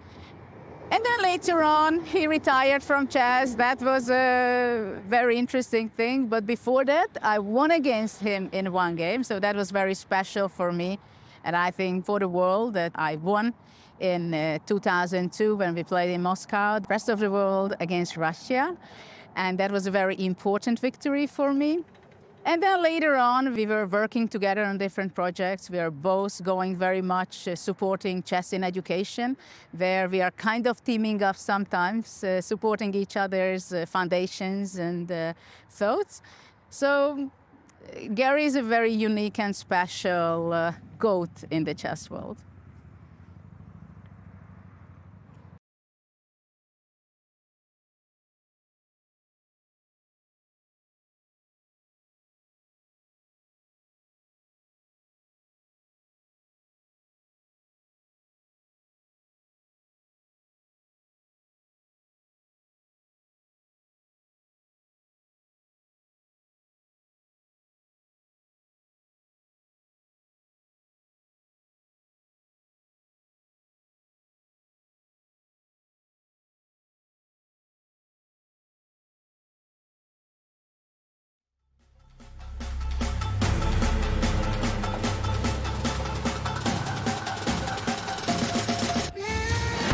Welcome back to the FIDE World Cup in Goa. You can see the games there, very much all still going on, but we're now starting to see the sharp end of the stick, maybe for some of the underdogs who are 1-0 down after yesterday and needing to take big risks.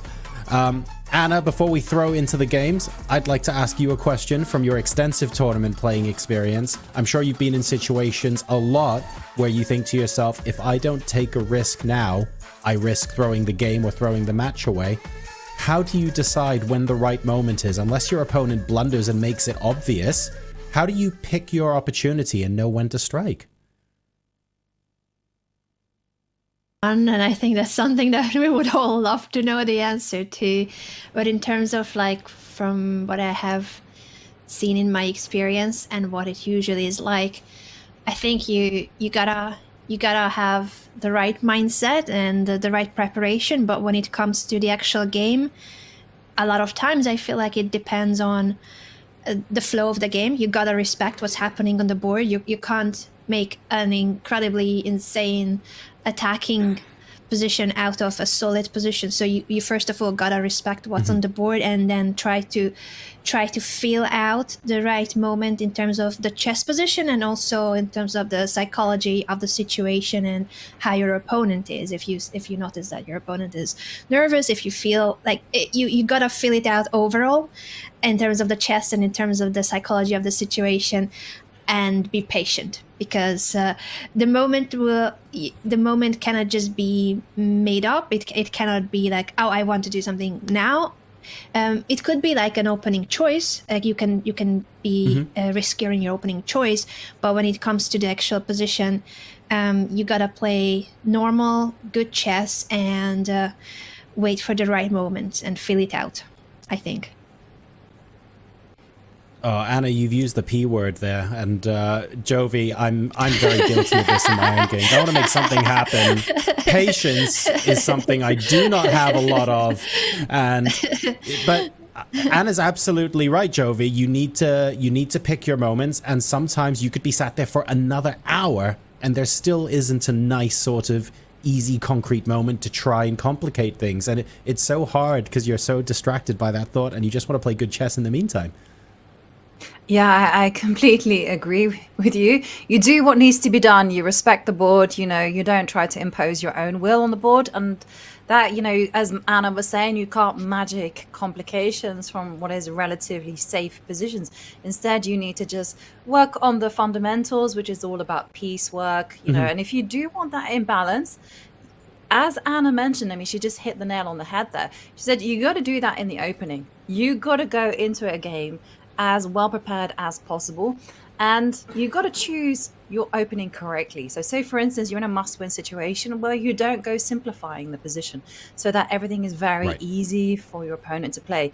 No, you keep it tense, you keep it cagey. You do like what Divya was trying to do, with no immediate confrontation with pawns. You just try to provoke your opponent to kind of keep on, holding the tension. Because one of my things that I've learned as a commentator is that the human mind can only really kind of deal with tension for so many moves, and my experience, it tends to be like 20 moves to 30 moves.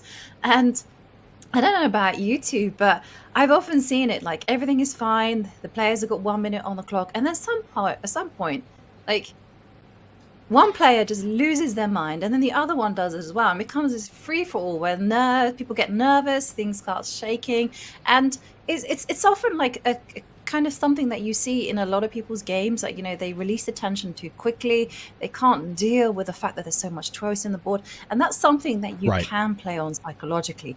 But as Anna said, learning how to do that is like the $1 million question. It's not easy. Well, conveniently, there's $2 million at stake here, so if anyone has absolutely mastered this, we'll find out in a couple of weeks' time, I am sure. But for now, in terms of dealing with tension on the board and hopefully to teach us a lesson in this situation, let's go ahead and hop back into the games. I can see we've gone to Alexander Donchenko to begin with. So, Anna, I'll throw it to you this time as we hop back into the action. I fully agree, by the way, with how Jovi described that kind of decision and the opening choice. In terms of this game, I think for Donchenko, since he already won the first game, this was not that much of the case, but we will see a lot more the situation we described in the upcoming rounds, as the knockout will have each time less players, the tension will keep rising. I think here what we see on the board in terms of chess is a very promising position for white. It's been already 19 moves, so I think it's fine if we tune in with what we have on the board instead of going through all the moves. But I really like white's position. Black has the pair of bishops, but it's not the position where it matters. These bishops could be traded at any point, but also just the fact that this is a more closed position, more maneuvering position, and I love how this knight could hop to f4, maybe in the future to d3, go toward pushing this bishop away, and the c5 square.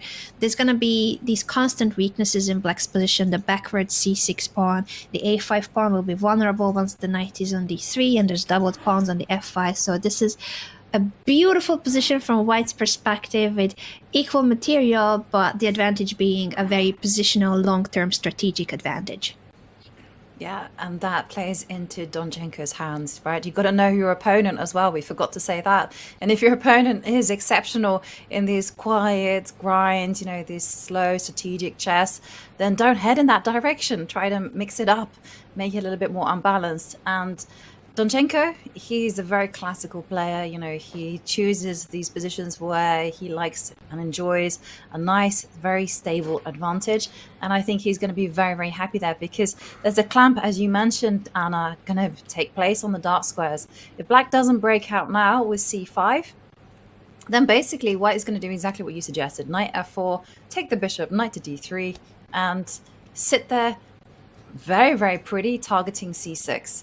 And bearing in mind that your opponent is in a must-win situation, then it's not going to be very, very pleasant. And as you also pointed out, is white to play. So white is the one that could go knight f4 It's a as well. slight So, I issue. mean, A slight issue for black that knight f4 is coming no matter what. Donchenko is still thinking, but I would be surprised if he doesn't go for knight f4, which also puts pressure on the d5 pawns. So in case of c5, I was going to say this pawn is hanging, but it's actually not that simple because black is threatening c takes d4 with a check. So we could just show it for a moment that things could get a bit wide, but maybe even this white thing is favoring white at the end of the day, because what remains on the board is an extremely powerful knight threatening knight f6. Black's king is still in the middle of the board. His bishop is hanging too. There's a lot going on. So if we were to show how this bishop is hanging and can be captured, the point is that once white takes the b4 bishop, if you were to capture back, there's this beautiful tactical pattern giving a check and picking up the rook in the corner. So even the tactics are in favor of white, even if you were to blunder c takes d4 check. yeah. And it's bad news, right, when even the complications work out for your opponent. So I mean, black is in big trouble here. I mean, I'm really struggling to even think about something to do. Probably would be going rook to g8 just to hold the position, but I am not even sure whether that's something that will be troubling white at all. Because the problem is, you know, black structure is just not great. And I think black would be probably fine if there was another set of minor pieces on the board. Like if there was a knight somehow able to tie the position together, but since we have the bishop pair and then not doing a great job at holding the weaknesses. So I can say that black is in big trouble here, and Donchenko gonna look like he is gonna squeeze this one out, and that means he will go through to round 2 very comfortably. I think so too. I think this is going to be another one of those matches that will be 2-0 for the higher rated player. Still a fight there, and of course I think for many of the underdogs in the first round, I think they're already just happy having this experience of having a really strong opponent. They can learn a lot from these games, and many of the underdogs have put up an incredible fight. So this game is definitely not over, but with 1 point already in the pocket, Donchenko is looking good, making it to the next round for sure. Yeah, looking promising there. And going back to our bird's eye view, where should we head in? Maybe we should check in on the game between Dimash Grandalius. We haven't seen that one. So maybe we head in there. That's in the middle, in the bottom row. So I will... It was interesting. Yesterday, Grandalius won basically straight out of the opening. But Niels was saying in an interview, and this is so, I don't know, it's very wholesome. He said that his opponent came up to him a few days before and said, Niels, I'm a big fan of your work. I'm a big fan of your chessable course. So Niels was expecting that his chessable course was going to be played against him. That is so wholesome. I love it. Yeah, it was so cute. It was wow. So sweet. Yeah. So he was tested over the board by one of his biggest fans about his chessable course. Yes. You know, it was a bit unfortunate that Dimash got the move order a little bit wrong, and so Niels was able to punish that. But it was actually really nice to see, Anna, because yesterday after the game, Niels' opponent just gave him a smile, and they started analyzing and asking questions. And that's exactly what you need, you know, because you need to go in there without any ego, and every loss is an opportunity to learn. And I feel like, you know, Niels just secured himself a fan for life. I absolutely love this story, and I'm like even more invested in this game from the perspective of this is a potential new best friends matchup. A fan against the chessable author of his choice, the course that he studied, and maybe this will become a friendship too. There have been so many friendships that were born in the chess world and created through sometimes competitive games, but then when it comes to it, the analysis, the smiles, I think all that just goes to show that this is a wholesome, very wholesome world where people do find these interactions, whether it's between fans or players, just respecting each other and showing that respect and paying respect to the other players' work. Yeah, I completely agree. Also, it goes to show the power of mentors. Just to say, you know, if you're in a position of knowledge, importance in the chess world, and someone comes up to you, and it's always nice to share just positive words of inspiration, and also it's nice to share your knowledge as well, because you don't know the impact it will have on someone's. And I always big believer that you raise people up, you don't knock them down. So I love the fact that Niels was very responsive to his opponent, you know, and was willing to share with him some laughs, some words. And here, well, they're not friends over the board though, because here White is in a must-win situation. And is he going to win a grand game today? That's what Sandbag X asks, and that's what Niels will be looking to do. Chess is chess, after all.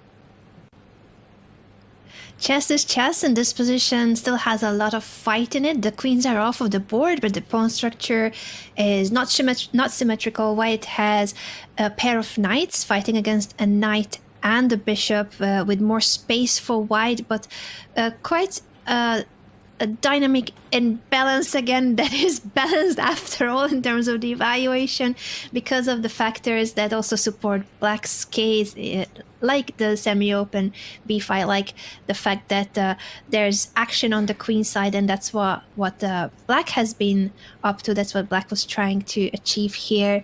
I think this is an interesting game to follow for sure. Still, it's bound to bring some more fireworks or peter out, but there's plenty of life in this game, and I'm really curious how the student versus mentor battle will unfold. This is definitely now one of my favorite storylines, and I didn't know how wholesome it was. Yeah, it's such a lovely story. And I agree with you. The position, I mean, there's still a lot of fight. I mean, I can see White taking over the initiative and doing well. Also, the power of this knight on d5, you know, Niels is perhaps going to be going knight to b6, you know, trying to maneuver his knight to the c4 square. And when it comes to the minor pieces, it's actually sometimes good to have two of a kind minor pieces. And White has two knights, which just means that they can control both color complexes on the board. And the knight and the bishop, they will work very well on the dark squares. But it's still going to be a battle. It's going to be a lesson for both of these games. And I agree with you. The action is still very much brewing here. And I think we can take a pause and go back to our bird's eye view, or maybe have a look at some other games, because there's a very interesting game being played in the game between Ganguly and Ahmed Almadzada. And don't know what board that is, but it's a very, very, very blocked position. Maybe we can bring that one up and see what's happening there. And wow, you know, David Howell is not with us right now, but I know that he would approve of the pawn chain, the connect four as he calls it, of e5, f4, g, h2. White has won. So White has won already. Why are we looking at this game? I love it. The connect four at the same time. This last move of Black is being questioned by the computer. I wonder why. It looks so natural. This is opposite side castling, and we know about opposite side castling that it's all about quick attacks, who will get to the king first. White is trying to attack on the queen side, and Black is trying to attack on the king side. And that's why h5 seems really logical. You're trying to launch that pawn to open up the g5 toward the white king. I'm really curious why the computer doesn't like it. Maybe it's just not the most maybe it's not the strongest according to the engine, but at the same time I don't get it. The more I look at it, the more I want to play h5. Joey, do you understand why this gets a question mark? Well, h5 seems to be the most logical move. After all, you know, one of the things that I swear by is when you are attacking and you have opposite side castling, you crack open a line. You need your heavy pieces to infiltrate. So h5, h4 seems very, very natural. But there we can see the blue arrow is like, hang on. 2 people are playing the game, and b5 is now possible. Now b5 is a bit of a mystery to me because, okay, it's following the same philosophy, but isn't it just kind of straight up giving a pawn? So I mean, what is the big idea? You take, and because I'm a greedy guts, after pawn takes pawn, bishop takes pawn, what you got? Yeah, white has now the open a5, but that's only a check. As funny as it is to bring the king to d7, it's actually super safe on d7. So I don't think this rook check is worth the pawn sacrifice. I'm really curious why the computer is so happy about giving up this pawn. In fact, now it wants to get it back by taking the h5 pawn, but that doesn't feel right. Black wanted to give up that pawn to open up fights here. So this is, I feel like our engine for this position is being a bit too superficial, and I feel like h5 was a strong move. b5 on the other hand, I'm not sure anyone would play it. Hang on a second, but also, you know, why does white have to go b5? Okay, I understand, you know, it is way more important to open lines, get the initiative, but why do you need to go b5 if you can just grab on h5 immediately, right? And yeah, grab on h5 or grab on c5. There's 2 pawns hanging. Oh yeah, beating c5 opens the b5. So I know it's doubled pawns and all that, but it's opening the b5. Yeah, it still will have the issue that this structure of black is really solid and the c6 bishop is strong. But then you can bring the knight to d4 or to b4. d4 I really like because that attacks the e6 pawn as well. So I don't know, maybe it's okay to be greedy in this position, Jovi. I'm with you. I'm a pawn grabber. I would take one of the pawns and then pray. Yeah, that's always, it's never an optimal plan, but it's sometimes good enough. Like rook h, I guess black's side argument is that rook h8 is happening, and then once the queen is booted back and the queen goes to e2, and in this type of position I feel like material does not matter one bit, and it's almost like I want to go d4 as well. Open the light squares, make it all fiery. Oof. Okay, now the tension, the heat is rising. I'm starting to be scared, and it looks like there's crazy things like rook takes h2. This is not my move, Jovi. I don't see rook sacrifices like this, but apparently you can sometimes sacrifice the rook because then another one is coming to the h file, and white has to give up the queen, because if you were to just move it away, this attack... No, Jovi, no, this cannot be. You're going to pick up the queen? No. I mean, I thought this is just about winning the queen, like, which is strong. I think this is looking good for black, right? Yeah. And the attack still keeps going to some extent.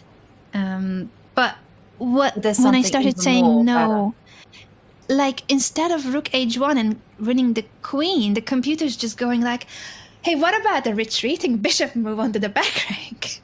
You're only down a rook. Queen oh, h7. Goodness me, to bring the queen. Exactly. This is crazy. If we're gonna see something like this, where black is just like, hey, here's a pawn, and then here's another pawn, and then here's my rook, and then I'm gonna retreat to f8 with the bishop, everything is fine. Oh my goodness me. That would be like game of the day, right? h5. And then, you know, just I love bishop f8. What a star move, right? You know, undeveloping the bishop, queen h7 in the air, and it's good stuff. I mean, what can we It's say? very There's good a lot stuff, of but it's so sacrifices there. crazy. It's so crazy. Do you think we might see Wow. something like this? It's possible because h5 has been played. so. That pawn is up for grab. Yeah, and maybe this whole concept of b5 is now making a little bit more sense to me because, okay, this whole idea of giving up a pawn on h5 makes a whole lot of sense because initiative is everything, and you want to be unsettling the white king. d4 is also a very natural move as well. You want to lengthen the power of the light square bishop. And the bishop is sitting so nicely on c6. And if a queen manages to join it on the same diagonal, say the queen magically transports itself to d5, the white king can basically just get in his own box and just go, goodbye, everyone. I'm not long for the world. And so if you go b5, I get it now.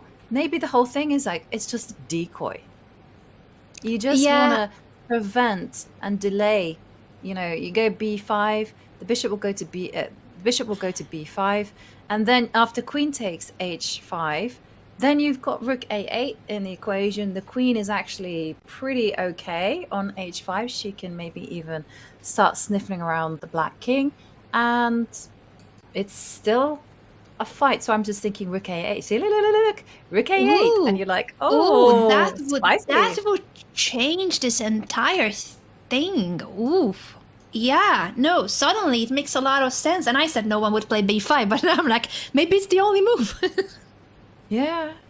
Maybe Goodness it is. me. Once you get into the depths of the position and understand how critical it is for white to strike as well before the house is on fire, because h5 going for h4, it's not only if white takes the pawn, it's a really strong move with the threat of pushing it to h4 and opening up everything on the king side. So it really feels like this is a critical moment in the game where white has to strike as well. And you are so right that the queen on h5, that would make a big difference for this line with the rook coming to a8. So wow, are we going to see this? Are we going to see both players going for it with a sacrifice, first of a pawn, then maybe even more than a pawn? Well, it's like you said, Ahmadzada, he needs to win. He just needs to win. You know, he's trailing by a point. And if he does nothing, then h4 is coming. The lines will be opened, and basically white will have to react to black's initiative. And when white doesn't have and cannot contest for the light squares, then white is really going to be in tremendous problems. So I think b5 is the only other move. I mean, is there any other response? I mean, has b takes c5 was the only other thing to think about, I guess, and that was the move that you mentioned. Still, you have to be thinking about pawn grabber, but now I'm like, that doesn't undermine the location of the bishop. So b5, I think, as much as I don't like sacrificing material, but at least it gets that bishop off of the long diagonal and opens up the a file. Because it's going to be so much harder. We have the b5, but you don't have any other way of getting to the black king. That is true, but we do have some kind of trumps here, and that is if you go knight to d4, the bishop on c6 is completely stymied, so you don't have to worry about the light squares anymore, and you can fight on the dark squares, right? You go knight d4, king f2, and just as long as the bishop on c6, as long as that beast is shut out of the game, white can fight. But whether white is doing more than reacting, and when white is in a must-win situation, then it's like, what to do? Which one of these choices, b5, bc5, is going to give more of a chance to unsettle black? Difficult question. Not easy. Not easy at all, and it explains why Ahmed is investing quite some time in this moment. He's already been thinking for over 16 minutes. And yeah, we might have to leave him with this decision to ponder over and see whether he's going to go for b5 and try that insane position where both players are opening files for each other and also for themselves. Yeah, I would love to see it. I'm so rooting for b5 just so that it's going to be a chaotic, crazy position. And of course, after the line that we showed, queen takes h5, black doesn't have to play rook h8. Rook h8 is a blunder. It just goes to show the power of this check now. So after probably, yeah, how do you deal with it? Maybe, I don't know. Queen d7 so that you have a square for the king on c7 could be an approach, for instance. Right, and you still got d4 in the air as well as the counter. But, oh, okay, no, we don't have any moves as of yet. No, but I like your queen to d7. It's a nice go. I think, to be fair, I think I probably would go for your version of bc5 just because it's a lot more straightforward. Because here, if black gets in, you know, if you go b5 and black still gets in d4, then there's no coming back from that one. Here, at least you kind of bc5, you kind of get a blockade and still hopes. Yeah. Difficult decision to make for Ahmad, who's in a must-win situation. And I think if we go back to our bird's eye view, we might be able to also see some of the other games that are heating up. This is already now way into the middle game in most games, if not already end game positions. You can see the point next to the players' names. A lot of these top players have won their first game and others only managed to draw. This is now the second game of their mini match, meaning that whoever manages to either make a comeback today or get a second point, this is all or nothing for a lot of these players. And how many tiebreaks we will see is another question with this format. Jovi, how do you see the knockout format? And when it comes to the first round, supposedly the easiest round, but for the players like Ganguly, this is actually a pairing that they have an opponent very close to their rating. So the highest rated players get supposedly easier opponents in a way, but those in the middle of the ranking by rating, they are very similar, their opponents and their own ratings. Yeah, you're right. You know, I think that's because the top 50, they've gotten that pass immediately onto rounds 2. Then the person seeded 51 is getting the person seeded 206. And then it kind of continues like that. It's just to kind of, I don't know, it's just to kind of make life easier, I guess, for the stronger player. But I mean, but you have different types of players as well, Anna, because you do have like maybe a 40-year-old who's rated under 2000, and then you have the 12-year-old who's rated 2000, like, and who's playing all the time, who's making life difficult. It's different types of lower rated players, shall we say. And we saw Jeffrey Zhong. I mean, he had a hard time of it yesterday against a 13-year-old from Hong Kong. And let's not forget Faustino Oro. You know, he is slightly lower rated than his opponent, just 12 years old. So talking about Faustino Oro, on the bird's eye view, he's on the top right. We see that the queens have come off the board. Maybe we can head in that direction, because we left it with a big decision being made. F4 was being played by Faustino. Did Faustino get his very pleasant edge, or is it still a very complicated position? And we saw F4 being played, and we were like, where's the king going to go? Is he going to go castles, queenside, castles, kingside? Well, that depends on your mindset and how much risk you want to take. And Faustino said, I'm not going to take as much risk as castling queenside. So the kingside was a lot more safer. And moving further, well, we see it's a really double-edged position, because d6 is just horribly weak. But in return, black does have the e5 square, and that's a beautiful outpost for a minor piece. It is indeed, and I was curious to see whether there's going to be a maneuver, but it's you would love to see the knight, the black knight, making it to e5. At the same time, then the pawn on d6 will be hanging as soon as you play knight to d7. So knight to e8 was played by Ante Brekic, and that is to regroup his pieces. He wants now the bishop on f6. The knight is not looking extremely active on e8, but for the time being it will be helping support this d6 pawn and untangle black's position. So first bishop f6, and then on the long run you will want to move this knight as well. It's quite a game of patience. I would not be very happy having to have the knight on the back rank, and I don't think he is either, but it was, I guess, a measure he had to take, because Faustino has been playing really well, very accurate, and now he's going for it, e5. I wasn't sure about e5 because I also like the fact that this pawn on d6 is a constant target. 3 of white's pieces are attacking it already. If you were to take it, I think that's what black would like, that even if you win this pawn, that will give black some compensation in terms of whether trading or not. I'm not sure. Would you trade queens, Joey, or go queen b6, queen a5, have the pair of bishops compensate for the lack of the pawn? Yeah, I'm.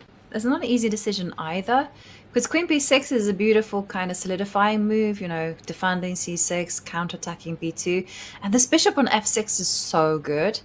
But you do have to work out what is kind of happening if white were to, I mean, even those rook takes f6 is somewhere in the air. Yeah. I don't know whether Yeah. it even works here, but I mean, at the very least, you can get a draw as white, I think, by repeating moves. I'm just thinking giving a check and then just attacking the f6 pawn. Yeah. Yeah, it's a good point that there could be positions like this where it's a repetition. Yeah. Or black giving up the pawn to block with the rook. But still, what a complex position. Would be an exchange up for black, but white has the initiative. Anything could still happen. This is a 3-result position, I feel like. Yeah, this one is, again, very difficult to call. And then you also have to visualize this, like, beyond the horizon as well, because that decision is going to be made, like whether you go queen b6 or not, and it's difficult sometimes to assess the complications from that. So I can understand, like, not going bishop takes d6 as well, because this bishop on f6 is just such a powerful piece. It's an open position. Bishops are excellent in those kind of situations. So e5 makes a whole lot more sense, right? You know, just preserve the bishop pair for white and aim to play against black's separated pawns on the queen side. Yeah, I agree with you that bishop takes d6 doesn't seem appealing. Also from the perspective of this knight on e8 being a really passive piece. You don't want to trade that piece for your f4 bishop. So a lot of reasons why not to take. I was just curious if keeping the tension was also an option, but then again, it's hard to see what's the follow-up. So I understand that Faustino wanted to go for something concrete, and he wants to open up the position while black's position is still a bit stuck, while there's a knight on the back rank, the rooks are not connected. So he pushes e5, and then he trades queens. Black is still thinking, because you can take back on d8 either with the rook or with the bishop. Yeah.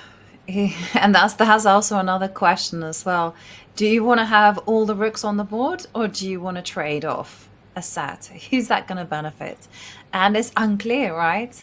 I suspect, yeah, I mean, my vibe is saying take with the bishop, but I have no logic behind that particular decision. I can't point to anything concrete. Yeah, this is a tough one. It goes to show why he has been thinking here for nearly 20 minutes between two moves, whether rook or bishop takes. But yes, it is a big decision, because for what you mentioned, Joey, do you want to play this endgame with 2 rooks each or with 1 rook each? Which one is the lesser bad for black? Because black is slightly worse, and black wants to make sure that this position stays close to equal. There's so much pressure on the players in this game for the fact that they drew their first game, and whoever wins this game makes it through to the next round and the other player goes home. Like, the knockout system is brutal for this. Normally, it's not the end of the world if you are defending a worse endgame, but here I think he's investing extra time and effort into making sure that he doesn't get an even tougher endgame to defend. And there's a lot to evaluate here, a lot to assess. Yeah, I agree, you know, because you'll be looking at like the rook on f8. If you leave just that rook on the board, how is it going to get over and defend the targets that are a7 and c6? Should you kind of go bishop takes queen and then allow white complete control over the d line? It's like swings and roundabouts. Both sides have their advantages and their disadvantages. And he goes for keeping all of the rooks on the board. So Faustina's obviously going to be capturing that pawn. That was the big idea behind that. So, yep. And Brikic is making a very quick move. He's decided to trade off bishops.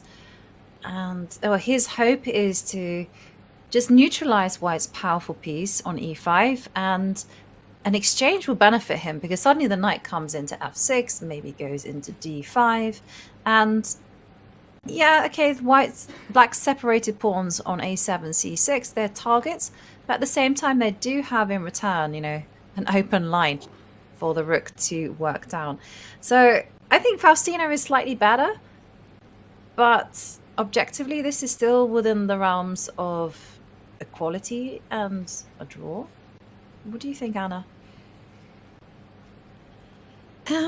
Yeah, I agree with that. At the same time, I really wouldn't like to defend this from Black's perspective. I know that the computer gives only a slight advantage to White, but I feel like from the human perspective, I think this is just so pleasant from Faustino's side of the position. Not much in terms of the chess position, but it's Black who has to continuously play precise. It seems it was a really precise way to counter the position that he took with the bishop, and now he's offering a bishop trade. So Brikic is certainly on the right track, but even after something like bishop to d4, if you keep the tension, I feel like it's Black who will have to trade, for instance, so that you can finally move the knight, and maybe it's not that big of a deal, but White's rooks are more active.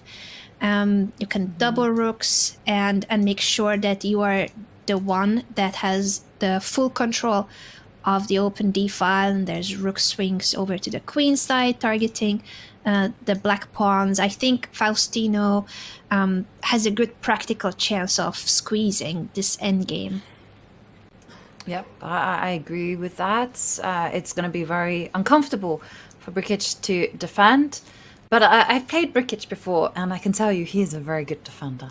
In fact, he managed to turn around what was a slightly worse position so for him. He's not as worried as I would be here from Black's perspective. I would really be terrified.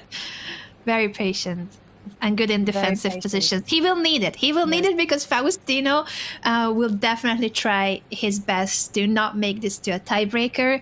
If they draw, they will be playing tomorrow again in rapid time control. But I think knowing Faustino, he will try everything he can to win this match today in the classical game. Absolutely. Anna, let's go back to the bird's eye view, because I saw an evaluation bar shoot up, and it was in the game between Andy Woodward. It's there on our bottom right. I have this rule in commentary: you follow the evaluation bar. Let it guide you to the action. And Hussein Woodward there in the bottom right. Andy Woodward, you know, one of America's biggest talents, just 15 years old. Oh, and the evaluation bar is all the way in Black's favor for good reason. Oh, there's no good news for the White King. I mean, where's its protection?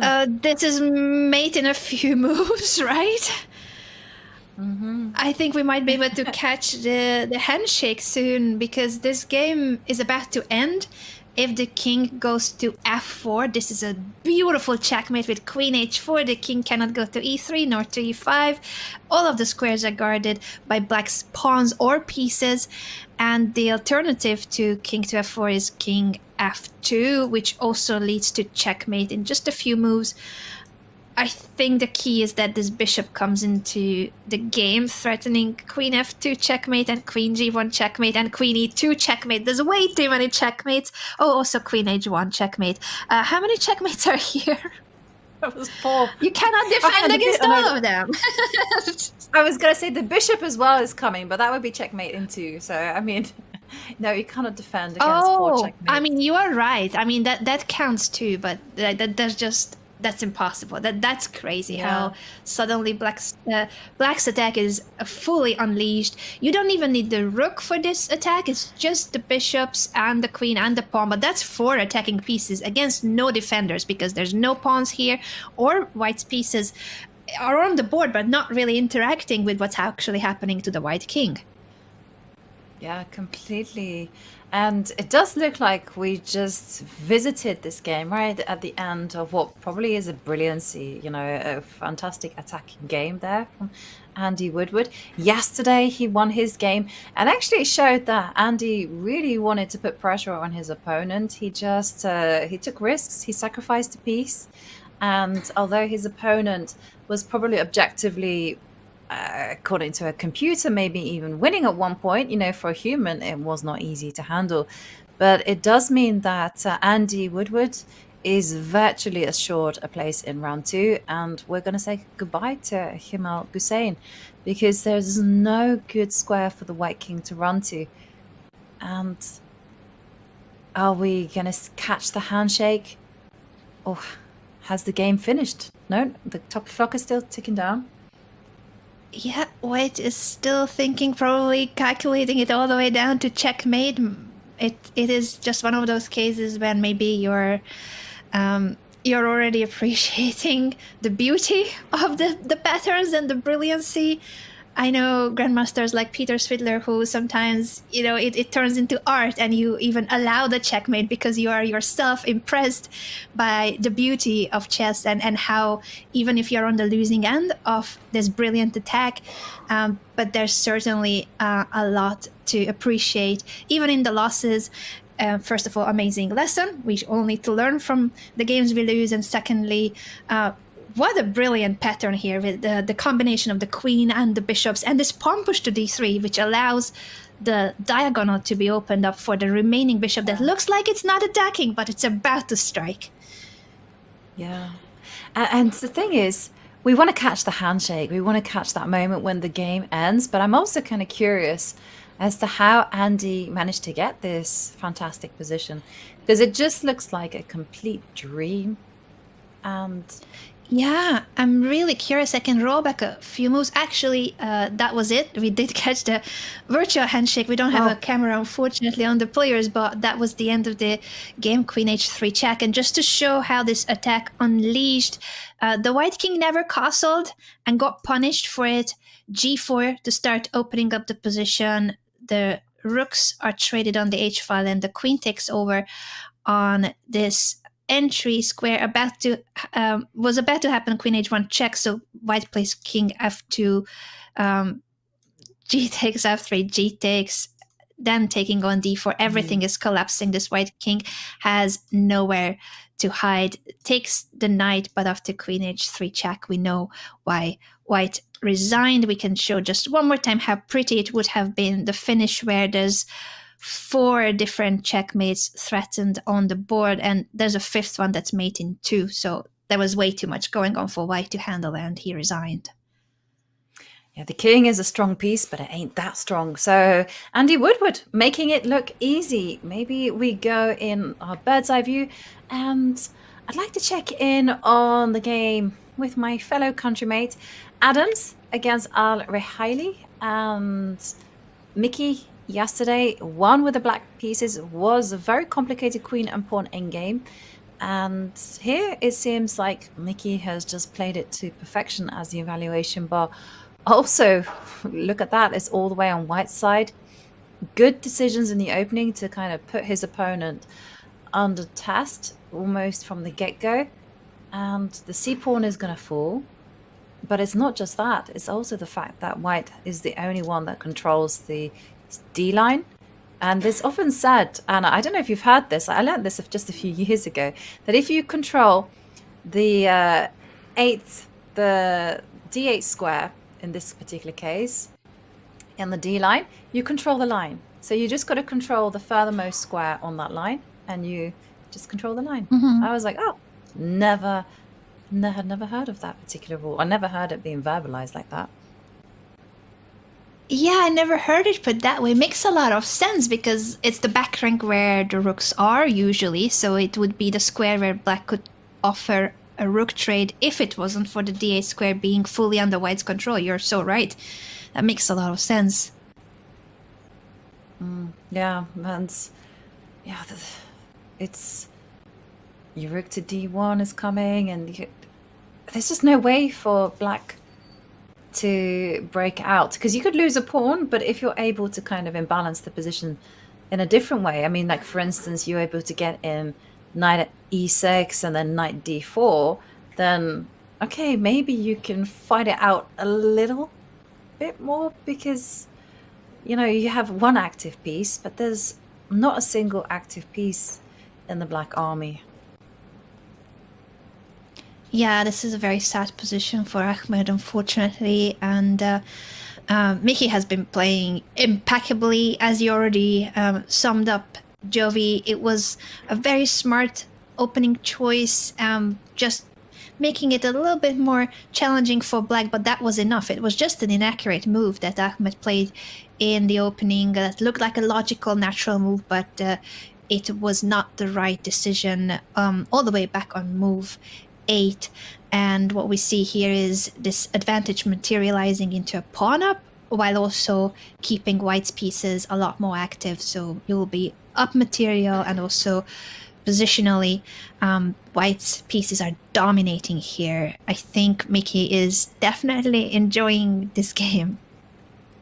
Yeah, he certainly is enjoying that one.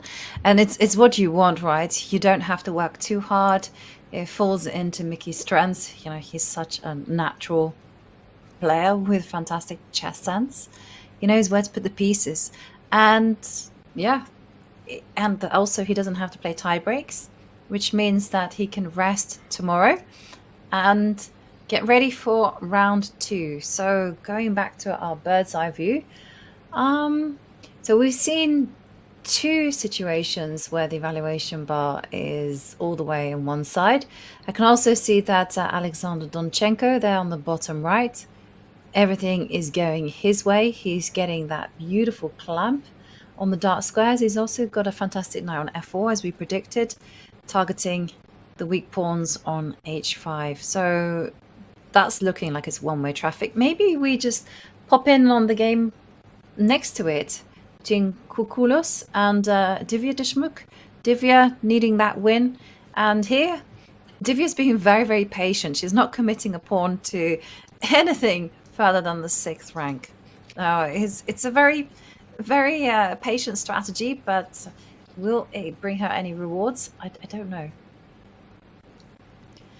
Yeah, we've been praising Divya for her opening choice and trying to make it as complicated as possible. At the same time, her opponent also handled the challenge very well and sticking to a more of the approach of, I might not be playing the top engine move, but I'm playing it in a way that it's just a solid, slightly better position for white. Divya is in a must-win situation because of losing yesterday's game, and so in this mini match with the black pieces, she has to win in order to make it to the tie breaks tomorrow. Any other result, a draw or win for white, will mean that Stamatis is over to round 2. Bishop f7 is praised by the computer, so let's show why this move is strong and learn from it together. The bishop was on e6, and now it drops back to f7. It's the same diagonal for the bishop, but it allows the rook to gain vision over this e4 pawn, so you're activating your rook by moving the bishop back 1 square, putting pressure on the e4 pawn. The pawn is not hanging because white is guarding it with 2 pieces, but it just makes sure that white doesn't have a free hand at making moves like knight to d5, which would be a very strong and active way of playing. But you cannot do that now since the bishop has dropped back, because that would drop the e4 pawn. So it's a prophylactic move.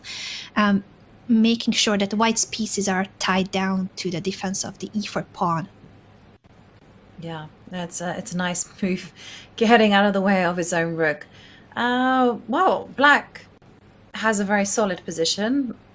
It's very compact at the minute, but I like the fact that the onus is on white now to actually do something with that extra space, because black has some good squares, right? The knight can go to e5, as you pointed out, and white's natural plan of knight to d5 and then doing some kind of pushback. I'm obsessed with going b4, c4, you know, grabbing all the space possible. Well, that's not on the agenda anymore, as the bishop just retreats, very patient. So it's a kind of really interesting kind of approach here from Divya. You know, objectively not perfect chess, but again, saying to opponent, all the minor pieces are still very much on the board, and still white is the one that has to do something. So I wonder how Divya will react to this very tidy move. But okay, bishop to g3 being played, and maybe we take a pause from this one because still a lot of action brewing here, and head over to the Donchenko game, because there, you know, the evaluation bar was saying it was all in favor of white, and well, we caught the resignation. And we are catching the signature moment. Yes, as you were saying, Jovi, it was already a decisive advantage for Alexander Donchenko, who also won his game yesterday. So it's 2-0 for the German Grandmaster, advancing to the next round. And I always love to see the exchange of thoughts and opinions at the end of the game, and the smiles, of course. The smiles are an important part of showing that these players fought hard over the board, but now they are appreciating what they can learn from this game. Yeah, no, it was definitely a big fight, and here Donchenko just was in his element. It was his brand of chess, you know, having a pawn structure that he could target, and very well played. So tomorrow he'll get a well-earned rest, and then he'll be all set for round 2. John, we've seen a few victories here. We've seen some people move on to round 2, and the playing hall will soon shrink even more. We have indeed, and it wouldn't be a FIDE tournament if we didn't have the classic arbiter in front of the camera. So I'm glad we managed to get that out of the way on day 2. That's looking great. Congratulations to Grandmaster Donchenko, a very solid 2-0 victory there. So that maybe was a situation where, okay, the risks didn't pay off, or maybe there weren't too many opportunities to take those risks, but we're going to be seeing more of them up and down the playing hall momentarily. We've also got Vishy Anand in the building, having a chat to a whole bunch of people. I think he's in the press area at the moment, but he's sort of floating around. So if you catch him on camera, that's going to be great as well. Plenty of action at the FIDE World Cup as the games now start to finish, and some players start to confirm whether or not they're through to the second round, or tie breaks are needed tomorrow. We're going for a quick break, folks, and when we come back, we see more of the games conclude.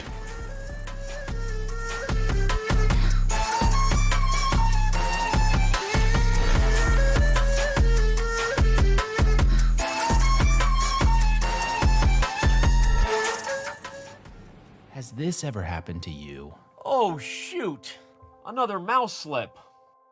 What about this? Oh, well, holy bishops en passant. I think I'm getting carpal tunnel. If only there was a way to play online chess with a real-life board. What if I told you you can with Chess Up 2? That's right. With Chess Up 2, you can now play over the board online. Wow. Simply connect your chess.com account to our state-of-the-art Chess Up 2 and get a game started. Every time you move, our revolutionary board will transmit the data online directly to your opponent. And as soon as they move, squares will light up, signifying which piece is going where. Well, shucks. This Hikaru guy seems pretty good. With Chess Up 2, mouse slips and sore wrists are a thing of the past. My carpal tunnel is gone. Well, this sure is fun. I'm playing online against my new friend Hikaru. Who needs a family? But I sure do miss clicking on a piece and seeing all of my available moves, like they have on chess.com. Well, Danny, you're in luck. This feature is totally available on the Chess Up 2 as well. Wow. Well, I'm convinced. But hey, what if I don't just want to play an opponent online? What if I want to use one of chess.com's other great tools? I thought you'd never ask. With Chess Up 2, you can fully take advantage of the chess.com integration by playing bots, analyzing your offline games, and even using our optional AI assistants to visualize the quality of moves with color-coded hints. Well, holy Chess Up, you did it. You made IRL chess cool again. You got it, Danny. And how do you know my name? Play chess today on the board of tomorrow. We have some ChatGPT questions for you. You've risen quickly through the ranks of elite chess. What do you think has been the key to your rapid improvement? I think it's just that I love what I'm doing, and I spend most of my time with chess, and I'm mostly curious about chess, and I try to learn something every day. So I think that is the key to my improvement and in general. What role does mental resilience play in your success, and how do you stay mentally strong during long and exhausting games? Yeah, for sure. Any sport or any field in life, I think being mentally tough is quite important these days.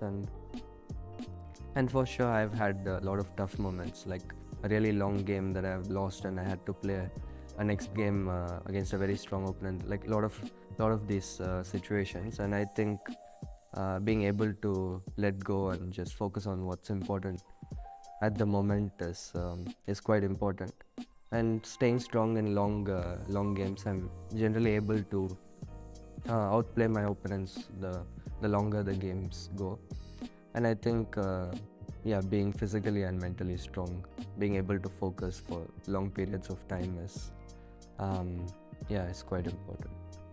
How much time do you typically dedicate to opening preparation versus middle game tactics and end games? I think at this level, it's most of the time is dedicated to openings, but as I'm still young and evolving, I do spend quite some time with middle game, analyzing my games, etc., and studying end games as well.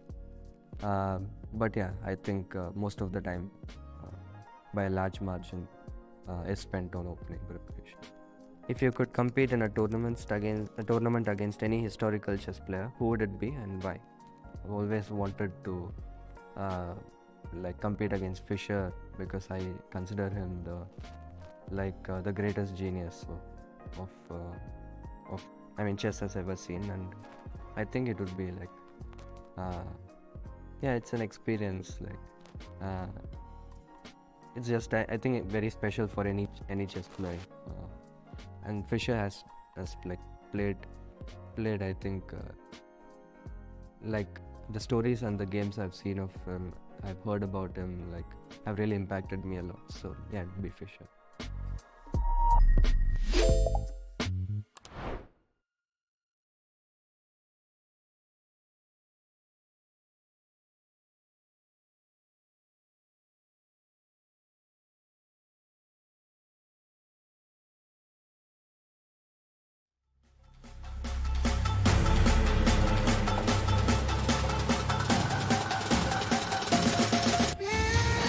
Welcome back to what might be the concluding hours of round 1 of the FIDE World Cup for the majority of this playing hall. Unless you go to tie breaks, you either make it through to the next round or go home today. Such is the brutality of the format. I'm John Sargent, continuing to be joined by international masters Jovi Hauska and Anna Rudolph. Now, I've got a question to both of you here, and this might be this is going to be one of those questions that is going to get harder and harder to answer as the tournament goes on.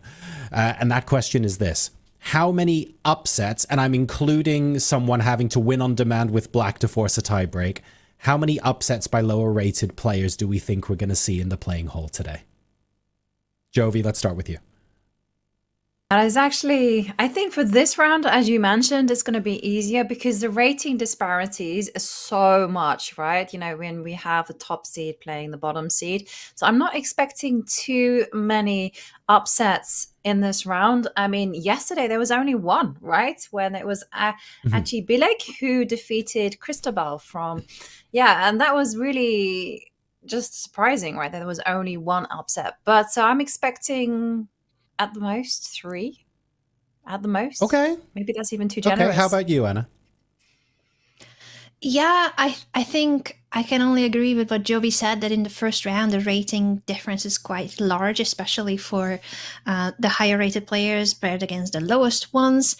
But when it comes to the middle of the field, I think that's where it will be that the players are closer in rating, and that's where we have seen more draws as well. So even if not upsets, but I think there could be a bunch of tiebreaks tomorrow between the players that are closer in rating.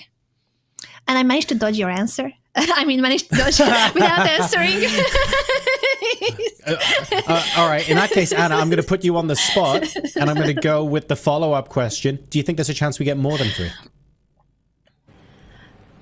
But do you mean by that it will be decided today, or that in the tiebreaks they might upset their opponents? No, just today. Just like the lower-rated player Just winning today. today.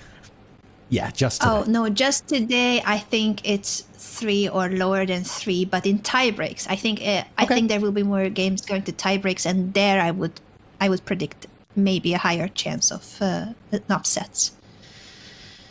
Okay, so potentially spicy. We'll see how many of our matches go to tie breaks tomorrow. Now, of course, for those of you who are just tuning in, this is pretty massive. We've got $2 million on the line, as well as 3 golden tickets to the candidates tournament, where someone's going to get a chance to have a swing at world champion Gukesh. So pretty big stuff, but something we haven't mentioned on the broadcast so far is the trophy. If you manage to win the World Cup, you get a rather nice shiny trophy, conveniently now named after Vishy Anand himself, who paid a very special visit to our friends at Chess Base India a little bit earlier. Let's go ahead and see what he had to say. And joining us in the studio is a very, very special guest here, the man on whom the entire tournament trophy is named, the 5-time world champion. Let's give it up for the world.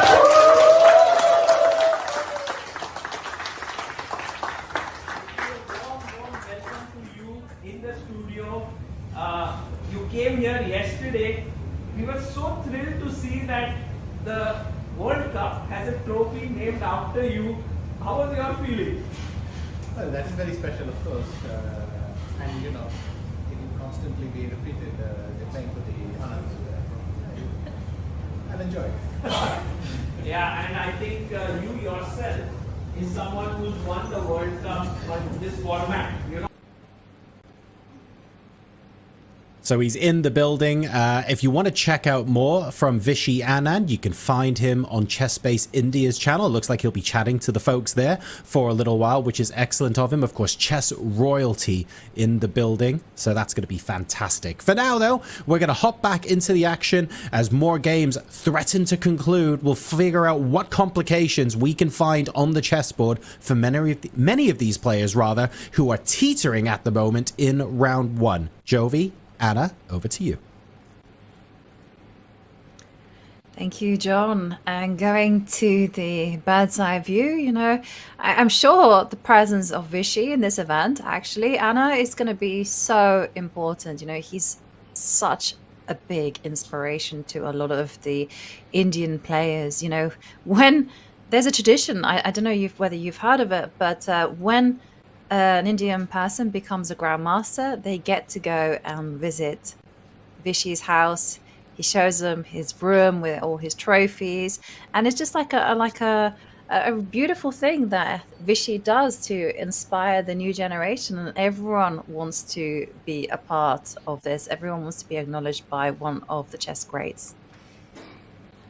I think that's beautiful, and how he has been the inspiration for so many of the Indian grandmasters that we now see at the top of the chess world, including the world champion himself, Gukesh, who saw Vishy's world championship match against Magnus Carlsen.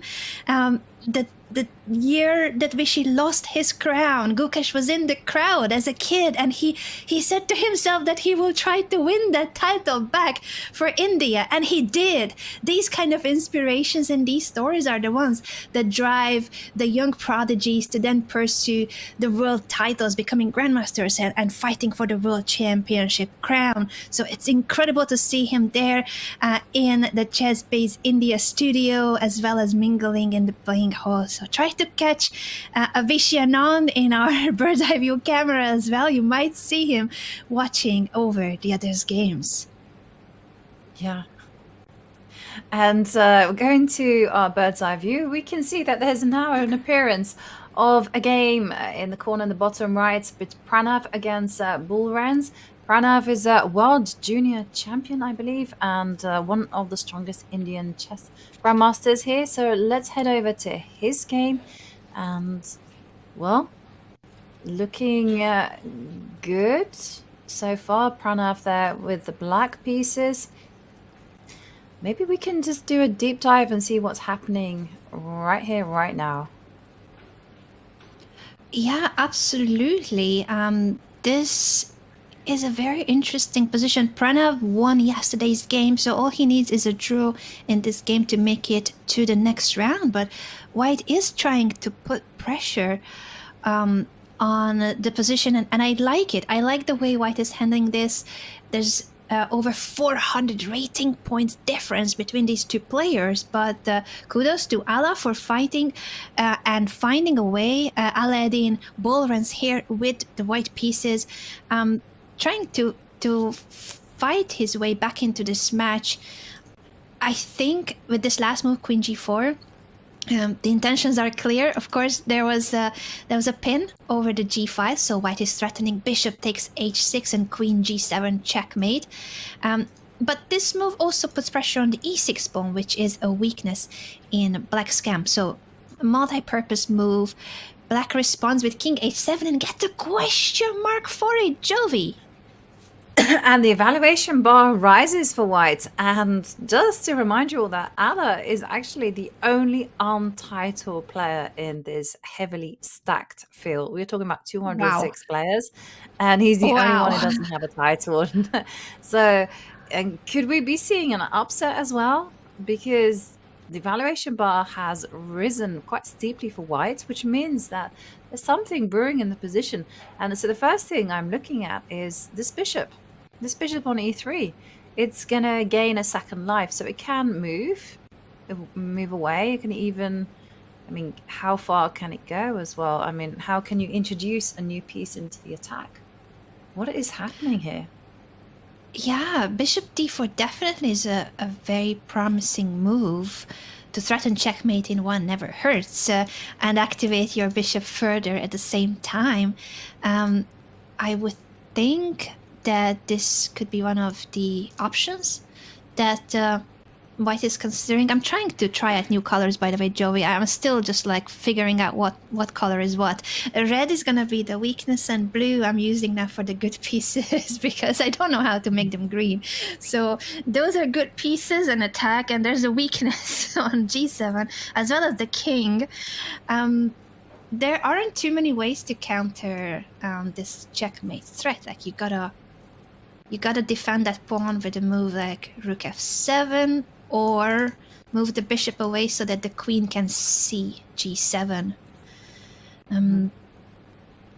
This is definitely one of the candidate moves for White. There's also the D file to bring the rook to, if White wants to pin the knight on D5 and have the rooks on C1 and D1. Or bring the C rook to D1. It's always so tricky with rooks when there's more than two files that you want to control.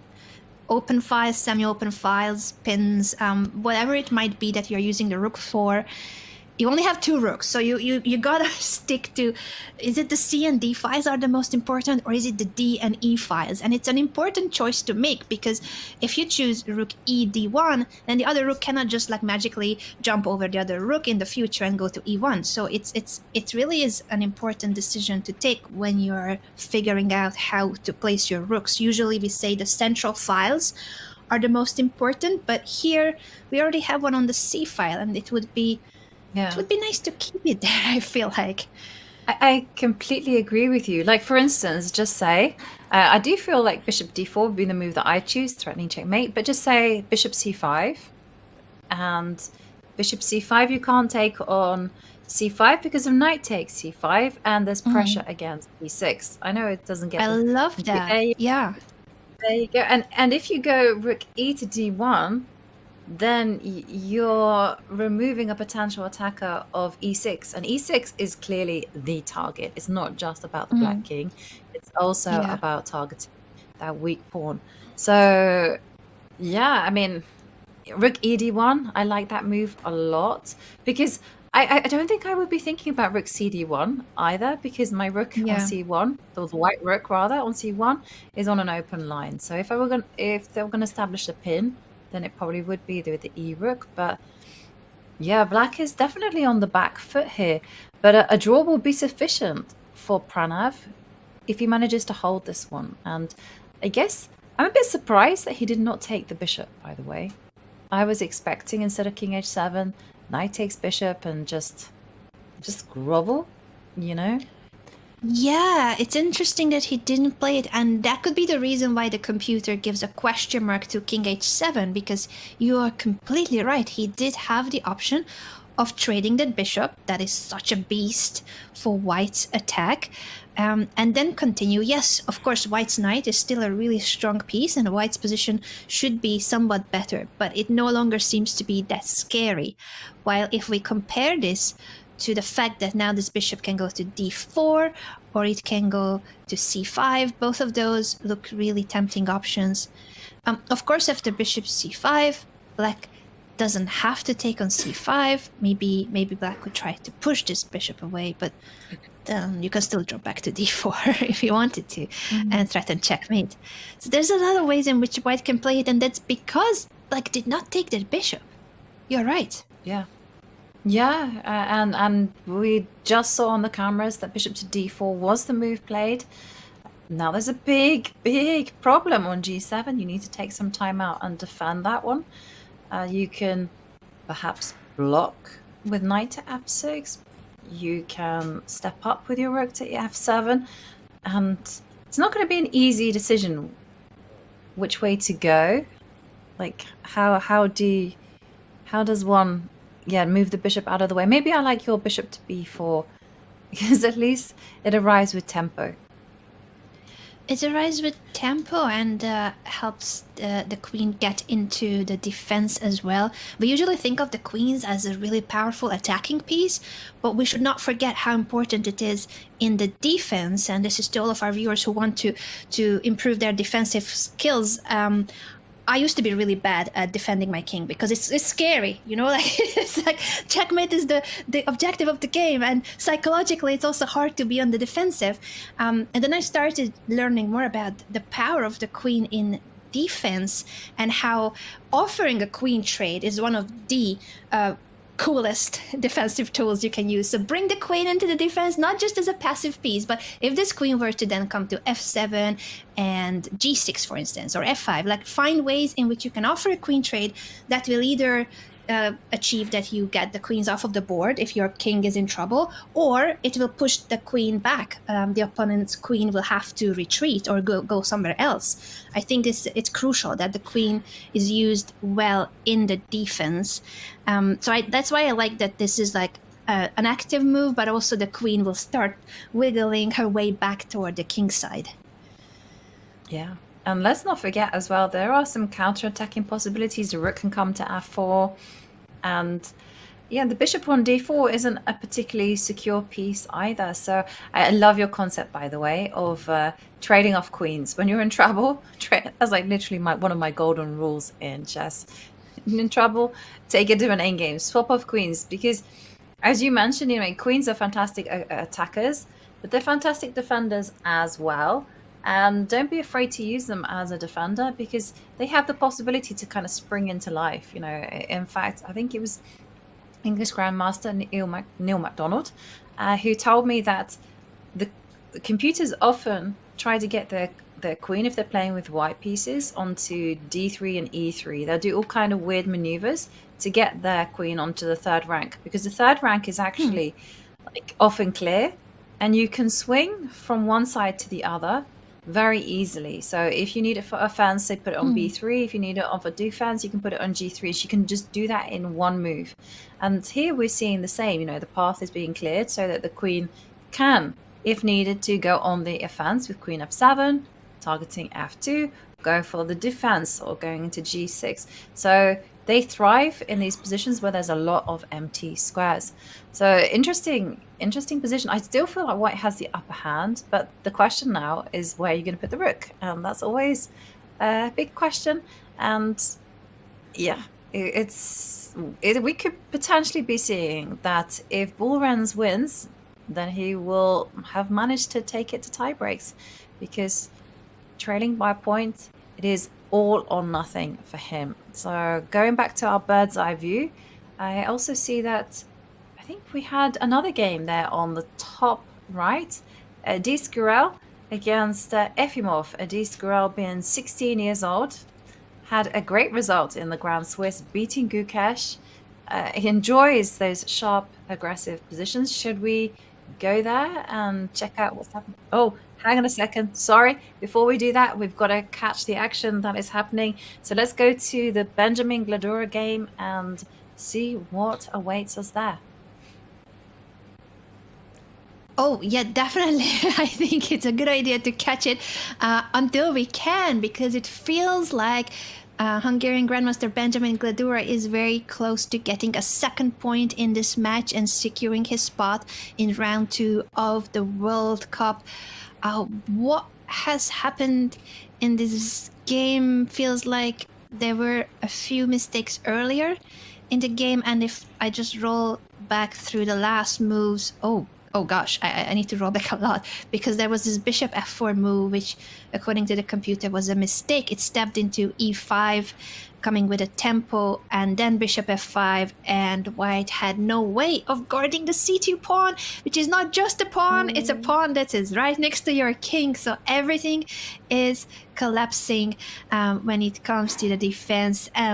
Black didn't even take the rook. The attack is so strong that Black was like, I've got a beautiful knight on b4, a monster bishop on c2. I don't need to capture this rook. I'm just going to continue with the attack, c4, securing this square for the minor pieces. And after a3, bishop to d3, white had to give up the rook for that bishop regardless, because if you just move the queen, let's say, to d2, this position, I mean, the knight is hanging, but the computer is like, who cares that the knight is hanging when all your pieces are coming into the attack? It could be a piece up for white, but the king is doomed. It's completely cut through the diagonal, and all you need to do is undermine this knight, and then knight a2 is checkmate. It's a crazy position. Yeah. And the queen is also going to infiltrate as well with queen a5, queen a1 on the horizon. No, it's not what they are, it's what they do. And that bishop on d3 is worth more than 3 points. It's a monster. So yeah, a beautiful, beautiful variation there. So yeah, losing c2, that is just a game over already. No way back from that's that where mistake. it went wrong. There is no way back for white here, and it's now an exchange up for black, and the attack keeps going. You still have knight a2 check because of the pin on the c file, which is one of the moves to play. You can take on d5 as well. There's just what he's doing. Unfortunately for white, a lot of good moves for black. He did that. He just took on d5, and he's saying simple is as simple does. It's the best way to keep it easy. And we have resignation already. You know, white has had enough and is already exchanged down. There's really no way to stop the black forces from just improving. And Benjamin on his way to round 2. And we say goodbye to FIDE Master Hubert Amdouni. And that's the way it goes when it comes to these World Cup knockouts. One person finishes the day on a high, the other one on a low. Yeah, this knockout format I think is one of the most exciting, but also one of the most brutal formats in chess. And there's so much pressure and tension, and it will only keep rising with each round as there's gonna be less and less players in this field. We start with over 200 players in this beautiful playing arena, and every 3 days the competition will be halved. It's brutal, absolutely brutal. It totally is. And well, we have the bird's eye view in front of us. Maybe we go and check out the game. Adisgurel against Efimov. It's now moved to the middle, to the right slap bang in the middle in the bottom row. And let's check out that game, because I saw again the evaluation bar sharply increase in White's favor. And Adisgurel, he won his game yesterday.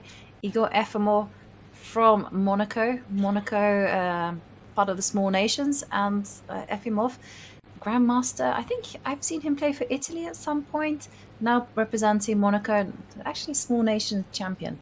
And here, things are not going his way. Maybe we can just quickly backtrack and see that moment where it all went wrong for Black. Yeah, if we go back further, it was a pleasant position for White, but I think it started becoming a bigger problem after a few inaccurate moves. I don't see any big mistakes by Black. It was simply just, I guess, the tension. This backward pawn on d6, the a6 pawn, is also a weakness. White was threatening rook to c7. Maybe there was just too many targets and too many threats that Black had to parry, so he didn't find a way and ends up losing the d pawn because of that. I'm not even sure what is it that Black had to do. Maybe something passive like rook d7 to keep holding onto the d pawn and guard the 7th rank. But understandably, Yefimov chose activity instead of passive defense, at least gaining the c5. Problem is, this bishop is looking back at c1, so there are no back rank issues for White.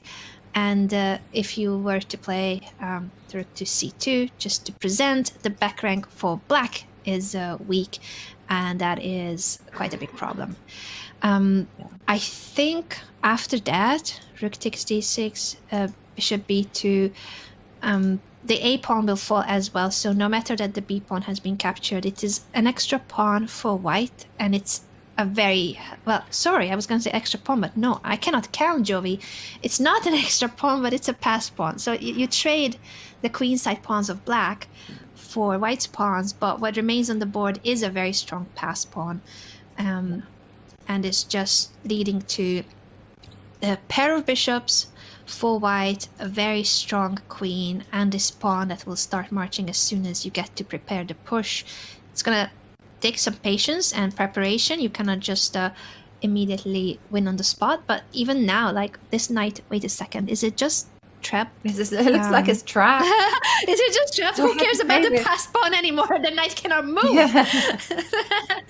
I was going with the depths of the details. You're going into the weeds and you miss it. Like, yeah, it's trapped. It cannot get out. There's just no way. Yeah, that's a way bigger problem than on the long term, this pass pawn. But it would be a problem if that knight were like hovering around somewhere else. You know, Black Knight would have to be there on g4, making a nuisance of itself. But if it's just stuck on such a poor circuit, you can see knights on the edge fall off the hedge, or knights on the rim are dim. And we have those sayings for a reason. Yeah. And every single square that the knight can jump to is covered. And it's goodbye. And if you were to go you can't even go queen a8 because queen takes knight. And the main thing is that any checks are going to be met with bishop to f1. So maybe you can throw in a spy check, queen b1, just for fun. And bishop f1. And then the problem remains the same, that the knight has nowhere to go and you cannot protect it. But and there's no queen c1 because of this bishop. Black resigned, and for a reason. You cannot save the piece. Totally. And the only thing I was going to add to that, if somehow or other black could give up the piece, but swap off the dark square bishops, then maybe you have some chance to survive in a queen against queen and bishop with some extra pawns to kind of cover your back. But as it stands, nothing of that was going to happen. And Igor Yefimov, he resigns, and Idis Gural, just 16 years old, he makes it through to round 2. Congratulations to Idis. We'll be following his progress. That means, well, was another player that's happy. Let's check out the bird's eye view and see what else is happening. And again, the evaluation bars are telling us that Artemiev is on his way to winning against his opponent. Michael Adams is still in full control, and it's still very balanced in the game between Suleimanov and Nixon. I'm just looking at the bottom row, and Divya is in big trouble in her game against Kourkoulos. Where should we go to, Anna? I'm kind of spoilt for choice. Yeah, that is really a great point, and we have too many options again. How about we check in with Yai Zerdogmush? We haven't analyzed his game yet, and he is the highest rated player among the players who are playing round 1. A reminder that the top 50 players get a pass in the first game, so they will be joining the field from round 2 onwards. But the 14-year-old Turkish grandmaster, the youngest grandmaster in the world as of the present day, he's just been extremely strong in all the recent tournaments he played, and I wouldn't be surprised if we're gonna see him making his way through many of the rounds here at the World Cup. Yeah, he said it himself in an interview. You know, what he hopes to be is he hopes to be the world champion. But he's not stressed about goals, targets, you name it. He just wants to enjoy the games. Before this particular event, he attended a training camp, and famously, his coach is Shakarian Mamajarov. So they work together quite often. And here, it looks like he's in good shape. Black's knights are offside there on the edge of the board, and White is the only one who has the potential to improve their pieces. So I like what Edomush is doing. I really like it too. I started looking at a few of the options here for Black because I find it really tough to be making moves, and then I'm like, wait, why is the computer saying you can just take this pawn? And the reason would be that the white queen is holding on to the e2 knight's defense, so if you deflect it with this knight sacrifice, then black can take the knight on e2. But then I was like, but wait a second, the d7 bishop is hanging too. What is going on? And yeah, I don't understand why the computer would want to go for this. I think it's just a piece up for white, unless I'm missing something, Joey. Yeah, no, it's maybe there's some intermediate move in between, like for instance, if you take take on d5, and then you can flick in bishop c6 as a possibility, because the bishop is also loose on and c5, but still you have to figure out what's going to happen after like knight c3. One knight goes there. Yeah, I would think that white will keep the piece, even if it's a very chaotic line to calculate. But at the end of the day, now both queens are hanging, so it's really hard to make these things work. And I think the computer changes its mind right after, as much as it wanted to capture the pawn. Once we start making moves, the evaluation bar just keeps showing even more advantage. So probably this was just some kind of a hope chess move by the computer, and then it realizes, no, black's position is just bad. Yeah, and the thing is, like, the pawn on e7 is on prise.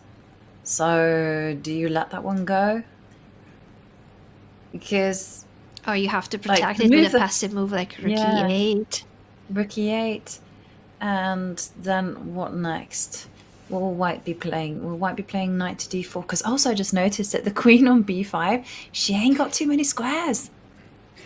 I know. I keep looking at it if there's a way to trap it immediately with moves like knight to c3, and then this queen has to go to a6. Like, it just looks... Or sorry, no, knight c3 doesn't work immediately because of bishop takes, and then this bishop is hanging. So there's ways in which white can mess it up. But maybe can you even then believe it's not the end of the world? Yeah, a4. No, you cannot even blunder a piece. Like, this is how good white's position is, that even if I thought I'm showing something instructive on how to blunder a piece, it's not. Like, it's really hard to make a bad move for white here, Joey. Yeah. I mean, just to have a look at it. Like, can you trap the queen immediately with like a4? That's a great Like, question. how And far that's is definitely something that Queen would be a6? analyzing. And okay, we've already got the queen sidelined, so I guess you don't. But I mean, can you go the whole hog and go b4? Where does the knight go? The knight will jump into c4. So, I mean, can you also take your And then sweet this time? pawn's hanging. Yeah, maybe we could take our time and just capitalize on the fact that that queen is stuck on a6. Yeah. Because if we could get the bishop onto that diagonal, I have no idea how the queen will get out of it, and that might just be a move like rook e1, which is anyway helping us with the pressure on the e-file and bishop dropping back to f1. It could be as simple as regrouping white's pieces in that way to get the bishop onto the queen's diagonal. Yeah, that's what I was thinking. Rook e1. Yeah, you were channeling that, like, let's trap the queen. Yeah, but the knight on a5 is so badly placed. It's dominated by the pawn on b3. The queen on a6, no, it's not good. And rook e1, again, is such a multi-purpose move. And it kind of all stems from white having the courage to go g3, g4, you know, just to kick back that absolutely. bishop. But we have a move, show it's that not move rook e8. because... Oh, yeah. Okay, let's catch up with the game in that case. Rook to b1 and knight to c8. Gets a question mark, but honestly, I think black's position is really difficult to play, so I would find it hard to make moves as it is, and try to get some space for the queen is what black is trying to do, but it's really hard. It is very hard. Still not too many squares though. Even she's still gonna have to go a6 if she's kicked. It's tough. No, it's not easy. Very tough. There's definitely various ways in which white can continue in this position. There's no like one single winning line that he needs to find. It's just the position is dominating from white's perspective, the space advantage, the activity of the pieces, and the lack of coordination between black's pieces. So even if you don't find a direct way to win material and trap the queen, this is still just really, really sad for black and very tough to play. Yeah, I agree. And I interrupted you, Anna. So you were just showing this moment where Adamush went g4, and that was like, for me, that was like the critical moment. Very instructive how he's just unafraid of weakening his own king. He's just like, let's drive the pieces back and just force black to put their pieces on very, very awkward squares. And the way that he just continues to just simply just pile on the pressure, driving the queen probably to a6, it's very, very instructive. I like this type of chess, you know, no risk, just moving forward, one move at a time. So we're expecting Adamush to win this one. Maybe we can go to our bird's eye view, because whilst here black is in a must-win situation, we have games where I'm looking at Suleimanov, Arthur's Nixons, where that one looks pretty level, right? Both players are on half a point, and a draw would mean that we're going to see tiebreaks tomorrow. And that's exciting because the more chess, the better. And in terms of this knockout format, this is how the pairings are for the first round and how the bracket keeps going. That at the start, the higher rated players, the top seeds, get the lower seeds as opponents, meaning that the people in the middle of the field are paired against players of very similar strength, and that's what we see here. Arthur's is the higher rated opponent, but there's no 400, 500, or 600 rating point difference between them, and they agreed in a draw. So this is going to be our first confirmed match for tomorrow's tiebreaks in Rapid and potentially Blitz as well.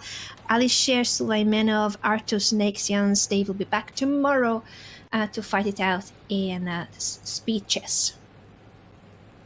Yes, and who do you favor here, sir? Artus Nexians, he's got the experience.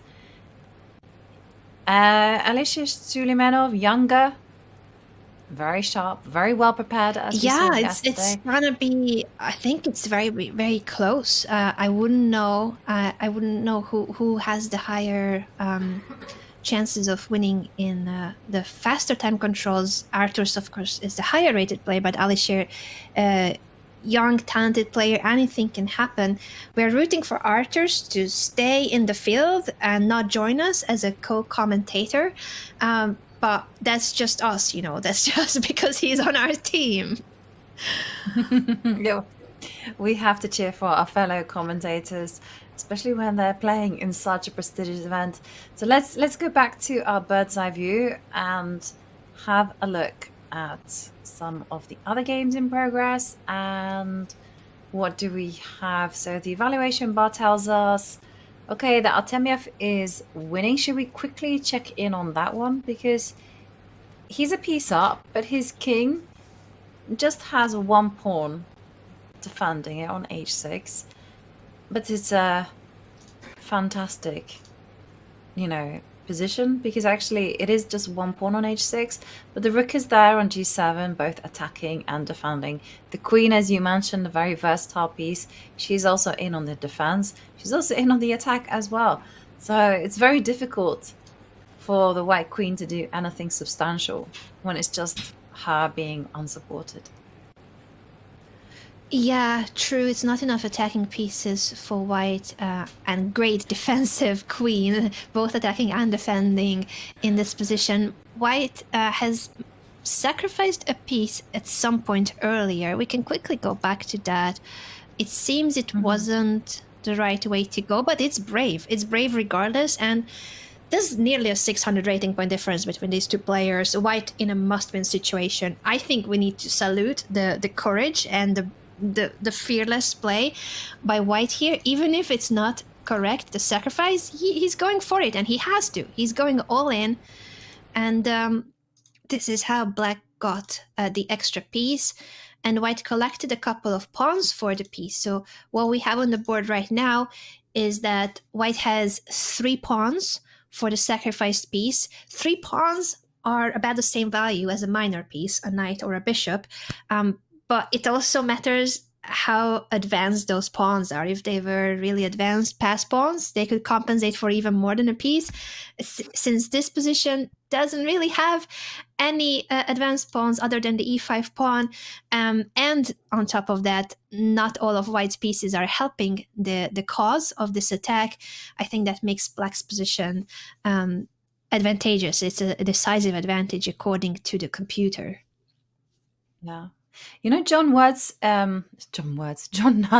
words had a big impact on me in his book Practical Chess Play, where he discusses like a piece against pawns.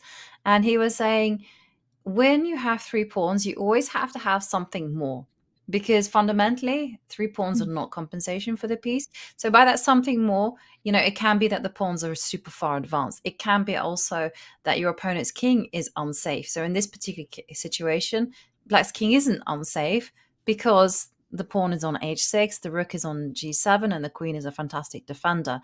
And also, you cannot have any weaknesses in your position, because take a look at g2. G2 is like a classic weakness, and black will have that extra piece to target it. So it was interesting actually to hear him say no, because if you just do it by maths, pawn is 1 point, bishop is 3 points, 3 pawns, just a piece. It's going to be enough. No, it's not enough. You need to have that something extra. And here, white doesn't have it. Like if, for instance, that knight were on c5, then white could be thinking about going e6, cutting the board in half, but the knight is on c5. And if you go e6, there's always like knight takes bishop in the air. So maybe that's what you have to do here. Just go e6 and just hope for the best and see what happens, because I can't see anything else happening. And the evaluation bar's like, no, it doesn't even work. Yeah, but I think it's a great practical approach. I would think the same as you, Joey, that white has to try it.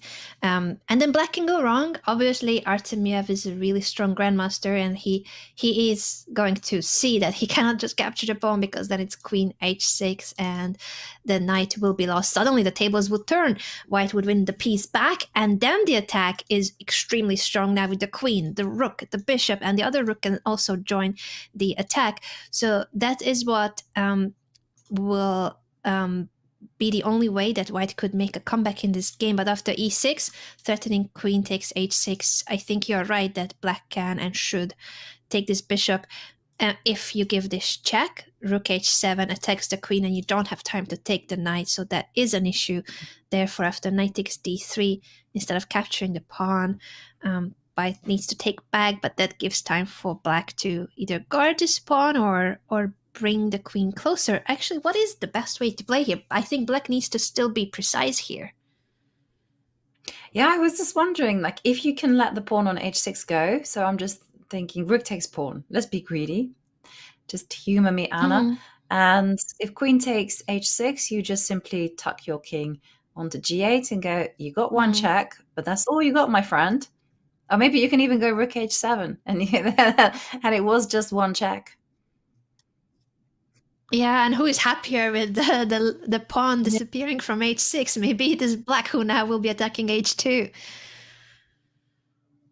Yeah, tough one. No pawns in front of the black king, but because this rook has become the guardian of the 7th rank, it's actually fine. And the bishop, of course, guarding f8, that's crucial. Otherwise, it would be queen f8 checkmate without this bishop. Let's just emphasize that there's coordination between the defensive pieces of black.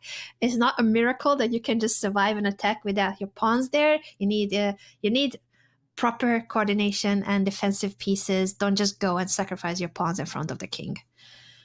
Yeah, completely. Yeah, it's to do with coordination, harmony with your pieces. And would you believe it? Black has all the key squares covered. And that's actually one thing that, I've told this story a lot, but when I first wrote my first Carrot book on 2007, it was a bit funny because I had those 6 principles and one of them was king safety. And all I was going to write was like one line where you need to keep your king safe. And then I thought, hang on a second, I can actually expand on this one significantly. The king has to be something that you think about on every single move. You have to account your actions to it. You have to go, where is my hiding place for the king? How is my opponent going to be targeting that king? It's not just one flipper, keep the king safe. No, it's a lot more than that. And talking about king safety, look what Artemiev has done. He's like, oh, you want to target my king? Well, I'm going to target yours, because g2, would you believe, is actually massively weak. That is the target that Artemiev is going to be keeping his eyes on.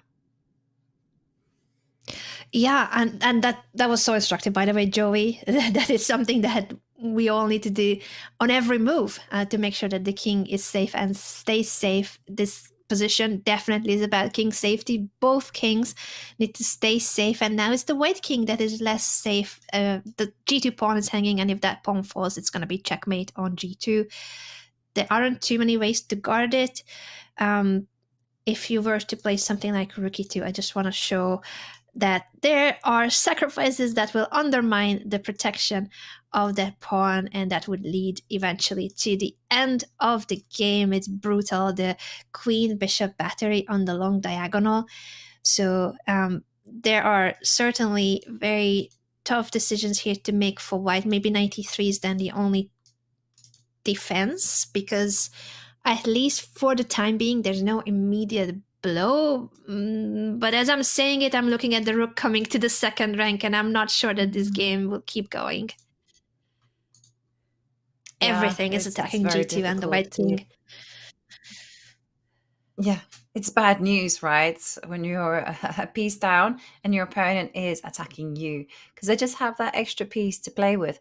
And here, the knight on e3 isn't particularly aggressive. It's just simply defensive. And the rooks on g1 and e1, they're no good. Then there's no way that white can get at the black king.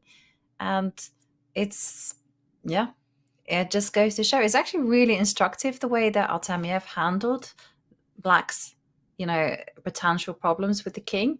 He just went e5. He made sure that there was connection between the king and the queen, and beautifully handled by Artemiev. Very beautifully. I think this game is close to a handshake. White might try to play on for a little longer, but there's gonna be curtains in a few moments. We might actually see the game's final moves, because white is about to play knight to e3. Yeah. I'm expecting rook to d2, although it's not the only move, of course. It just seems very logical to bring it to the second rank.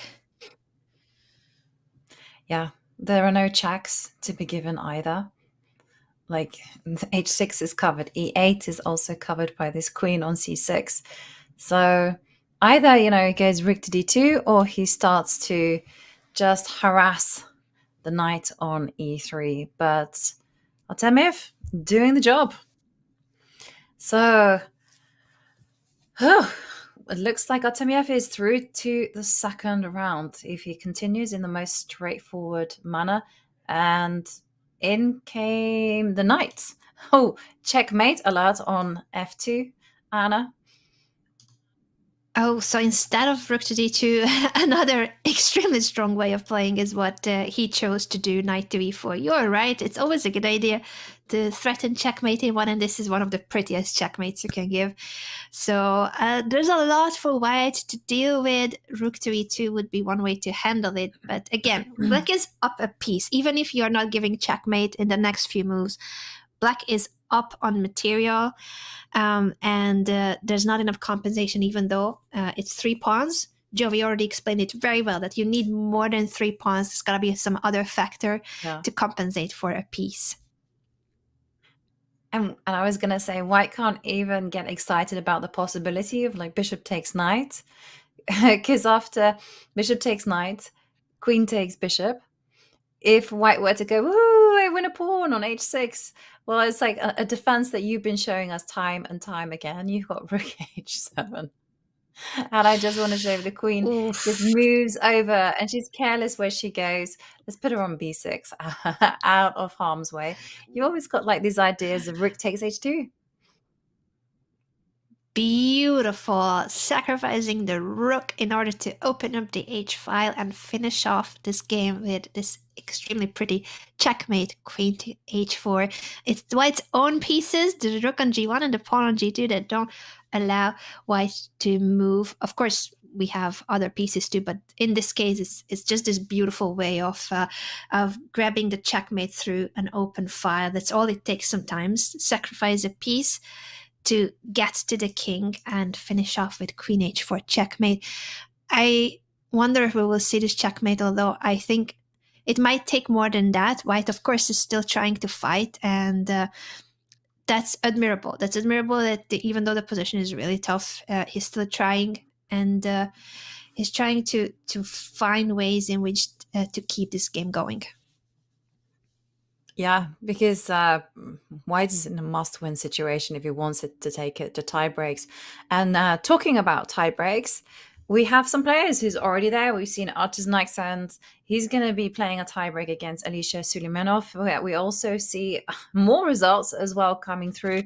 Kevin Mohan from Malaysia getting through to tiebreaks against Robert Hovhannisyan from Armenia. And believe it or not, no player from Malaysia has ever made it through to the second round. So if he gets through Kevin Mohan will be making history for Malaysia. So we'll be definitely covering the action tomorrow when the play gets fast and it gets furious and it gets so intense. It will get very intense, and I'm really excited about that. That the tiebreaks will be bringing some of those very close matchups to Speed Chess Rapid, and in case it's a tie in Rapid, it goes down to Blitz, and if it's a tie in Blitz, it's gonna go to Armageddon. But all more about that tomorrow. The details of the tiebreak system. What we have for now is over 200 players competing to make it to the second round of the World Cup, and the top 3 spots will be qualifying to the candidates tournament, which is, other than the $2 million at stake, is the big prize for all of the top grandmasters that have been dreaming about becoming a world champion ever since they were kids. Yeah, and it's a $2 million prize fund. The further up you progress in the rounds, the more money you get. I think for this round, you get $3,500. And then it goes up, significantly for round 2. And it just keeps on increasing and increasing. So you do want to be really winning those points. And in the words of Bruce Forsyth, points mean prizes. And let's maybe go to the bird's eye view and let's have a look at Adomush against Abujanda. There we saw that Black was struggling with the queen placement. But one thing that can be said about Abujanda is that he's done himself proud. Yesterday was a bit of a disaster for him. He was losing with the white pieces after just 10 moves. And here, at least, it has been more of a fight. Hasn't been so one way. Yeah, it definitely has been more of a fight, and with such a big rating gap, I think that's already a big deal, as you mentioned, that he is trying his best and he is putting up a fight. Really tough position again for what we described earlier as the lack of coordination between Black's pieces. The queen was nearly trapped. The knight on a5 could barely move. The other knight had to go back to the back rank because there was just not enough space for Black's pieces to even move.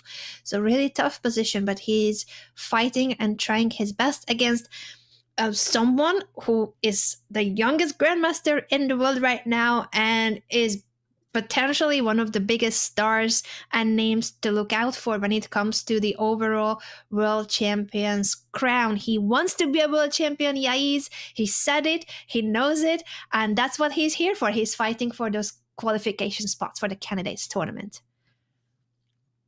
Totally. And talking about his achievements, you mentioned youngest grandmaster. He's also youngest grandmaster to ever broken the top 100 since Judith Polgar.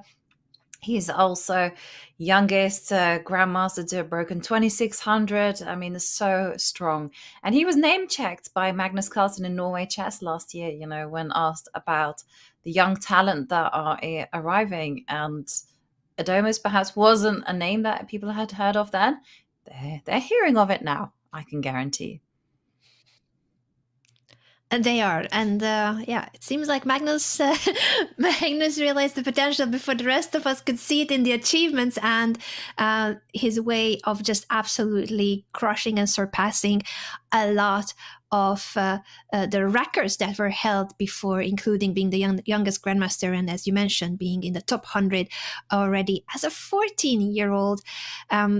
His trainer, Grandmaster Shahryar Mamedyarov, has been one of the top players in the chess world for a long time and still is an active player. So I think he definitely has a great team to work with, but it's also Yaiz, and mostly Yaiz, who puts in, of course, all the hours into chess and treats it as his profession at such a young age. Mm-hmm. Yeah. And it's looking good for him on the board as well. He's leading by a point. He has a great position. We highlighted the queen on a6 is offside. In fact, she's being attacked right now. Only one square for her really to go to, and that is queen to f6. But look at that. The response is very clear. That queen is not getting any respite. It's being attacked one more time. Where's she going to go? In fact, that is the question, Anna. Where is she going to go? Is she going to go to e5 while she's stepping up in front of the white rook on e1? She cannot go to b6 because there's a bishop on f2 that is straight in its eye line. So it's a problem where to put the queen where she can have a happy life. It's a huge problem, and seemingly this move by Yaiz drops a pawn. The f3 pawn is not defended, so black is about to grab it. The irony in this position that white could simply just protect this pawn with a move like h3 as if nothing happened, and point out the fact that this queen will have nowhere to go. So you guard the pawn and get ready to attack the queen with the bishop. Bishop to e2 now would be tempting too, to attack and guard the pawn at the same time, but that leaves the h3 square still available for the black queen. So a patient move like f3, solidifying the structure here and pointing out how this queen, as active as it seems, it absolutely has no squares to go to, and now you're threatening to trap it with bishop to g2. Yeah, and how do you rescue her? You can't do anything because, unfortunately, the pieces that are blocking her escape routes are the enemy pieces. So that's it. After h3, it would be game over. There's no way to clear the path for her. I mean, you can give up a material. I think you can he's maybe give up about a to knight. play it. Yeah, you can see that he's about to reach for the h pawn. He knows it. He's just double checking it. He's about to make that move that will seal the deal. What a beautiful way! What a beautiful way to play. And h3 is on the board. Yep, and now she has no help there on f3. She's completely stranded. How to get her out? I mean, maybe you can go bishop to e5 and try to grab the f4 square, but that's really no help at all because she can be booted from that square with a well-timed bishop arriving on the e3. So this is it.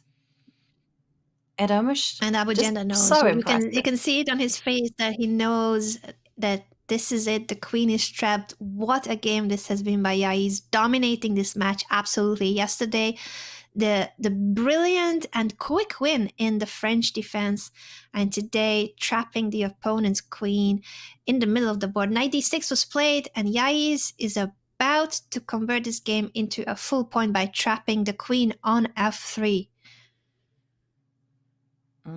Yeah. Abujamra's just got 30 seconds to take a decision here. Queen has no squares. There's nothing for it but to resign. Knight takes knight, only prolonging the inevitable after white simply just recaptures with his own knight. The queen on f3, ultimately. That is the problem. And we see it. Handshake. Yaz Khan Edemos moves on to round 2, making it look so smooth, so effortless. Just impressive play there from the 14-year-old. Very impressive play indeed. And for Abujamra, what an experience to play against the youngest grandmaster in present day and potentially a future world champion. I would love to have that on my curriculum, that I played against this kid when he was still only a 2600, and then who knows, 2800 in a year or two. Yeah, there's bright future ahead for this young 14-year-old. And John wasn't just so good, right? Winning practically after 10 moves yesterday with the black pieces in an exchange French. Today, just bulldozing open the position, trapping the black queen with a nice touch h3. So impressive. Yeah, Yaz is causing me to reevaluate a lot of my core beliefs when it comes to chess. If it wasn't for the fact that he was the youngest grandmaster in the world, I'd be going, what do you mean the honor of playing the youngest person or one of the youngest people in the playing hall? To me, that just gives me anxiety. These kids destroying us left, right, and center. And then yesterday as well, my beloved French exchange, which I always proclaim as a forced win for white. He clearly shows that that's not possible. No, Yash is having a fantastic tournament, and it is honestly a great way to end the game as well. Trapping the queen on f3 is a lovely little cherry to put on the cake of advancing to round 2. But I should point out the journey is far from over for him. No, the journey's just beginning, right? A lot more rounds. I mean, if he makes it to the top, we're talking about 1 month worth of chess. But we'll see what he's got ahead of him, because he already is going to be facing grandmaster level opposition in the next few rounds, and a lot of tougher challenges to be met. This is definitely one very steep hill to climb. And speaking of top level opposition, you can see on the camera there, it's the spider himself, Mickey Adams, very calmly working out how he's going to try and convert his position in a much, much stronger position, heading towards the end game against his opposition right now. I'm not sure how much more life there is in this position for the player with the black pieces, but let's go and head back into that game. Jovi, help me out here. Anna, whereabouts did you guys get to in your analysis of this game? Well, not much has looking at changed. it. I mean, other than...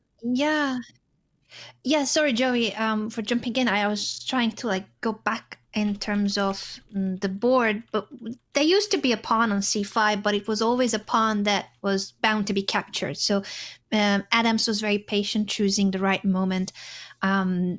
When to capture the pawn, those double isolated pawns were always a big weakness in black's position, and once they fell, it is material advantage for white, as well as keeping the activity of the white pieces. So it's material advantage and also positional advantage.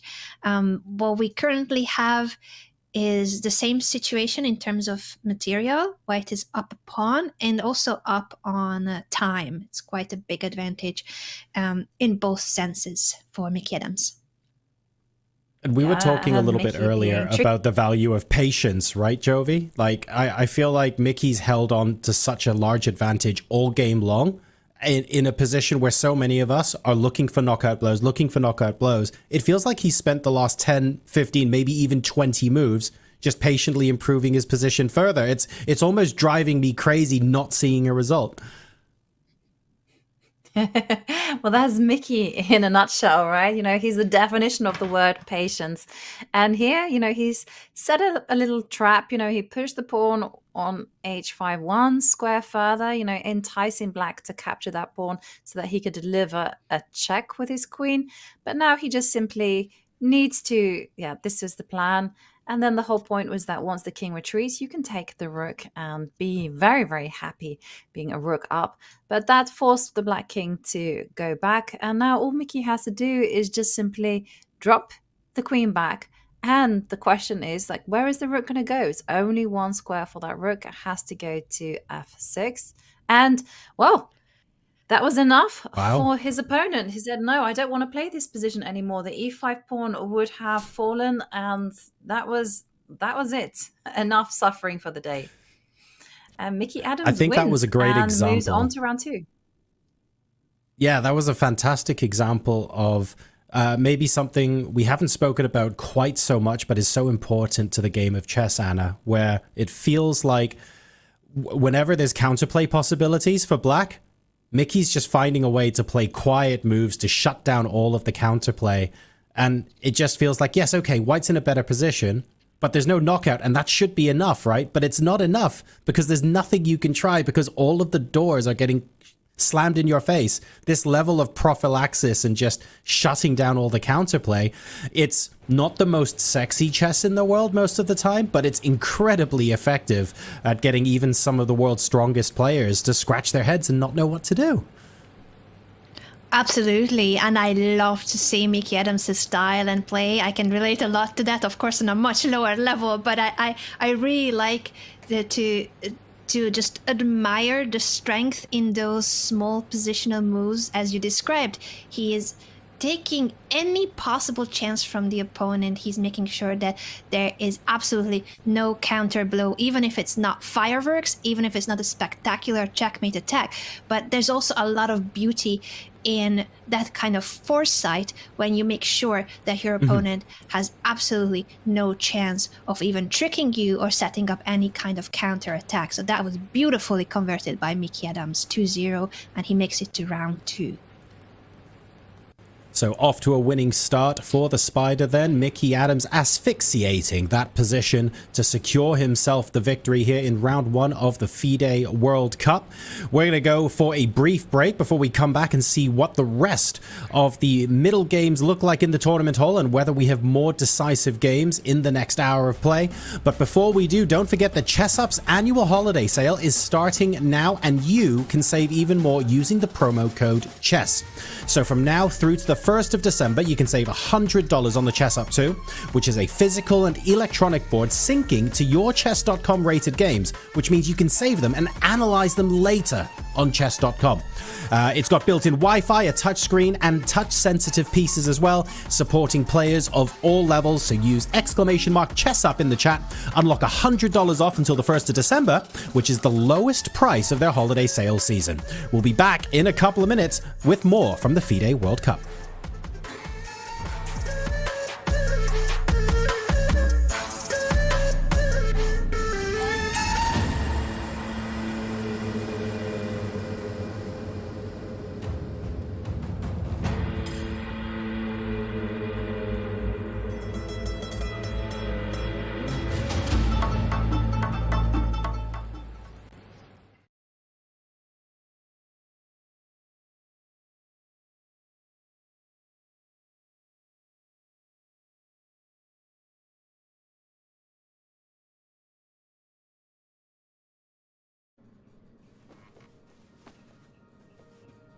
Mom wore this to my wedding.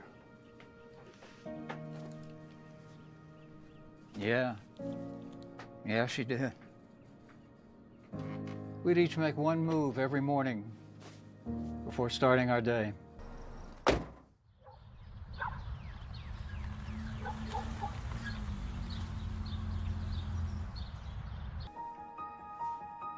Are you sure about that? Mm-hmm. Okay, we'll just see. All right, well.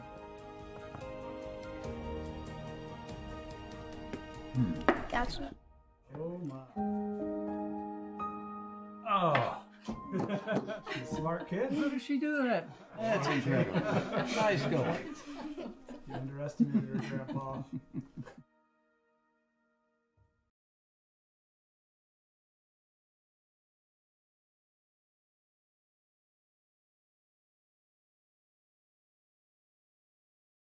Can you recommend us a series or a movie that you love? Yeah, Peaky Blinders series. I like Mission Impossible. One of my favorite movies, probably Inception. Probably everybody has already watched it, but if you haven't, you definitely have to. Everyone should see Lord of the Rings at least once. I had quite a fun watching Better Call Saul. Yeah, I guess RRR for people, I think a lot of people are enjoying it.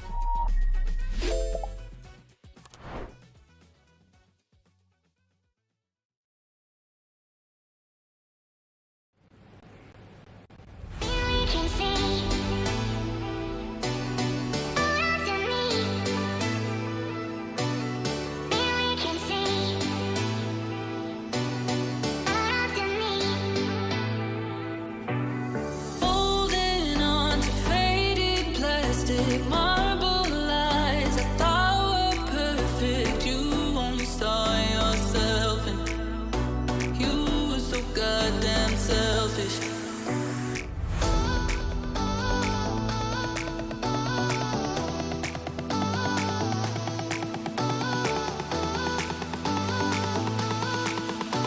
You were so goddamn selfish.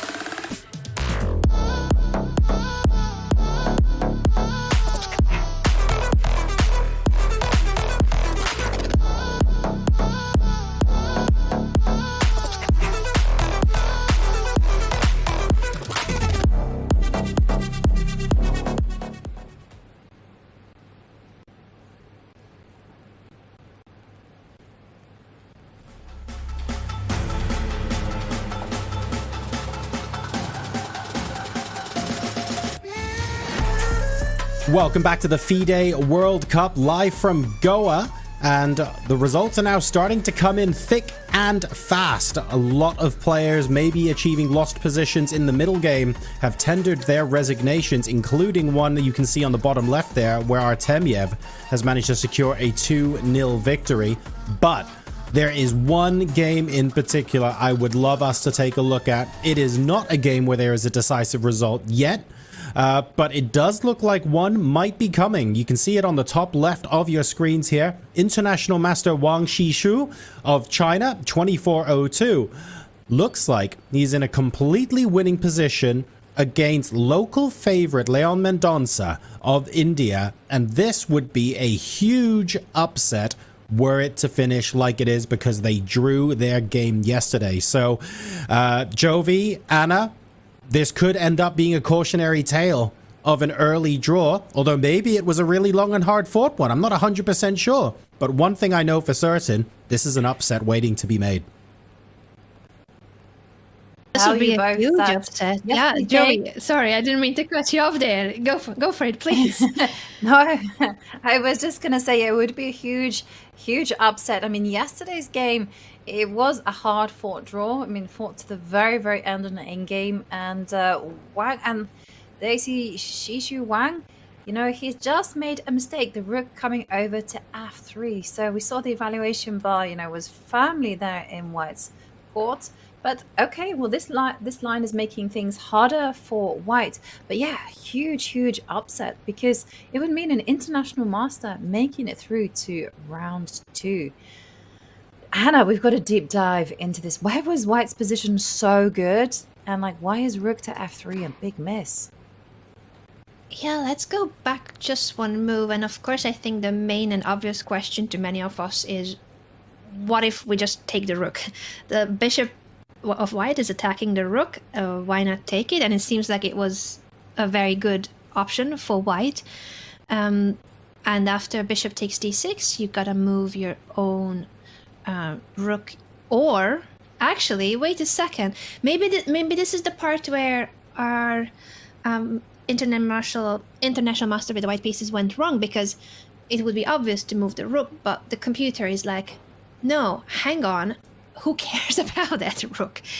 If you sacrifice that rook, it's actually a lot more powerful, because suddenly the attack will blow up. Bishop takes c7 leads to checkmate in very many different ways. d6 discover check is one, or queen g6 even more powerful, apparently, because there's no way that black can guard the g7 square after this bishop is gone. So that bishop used to be on a diagonal that can come back, but no longer.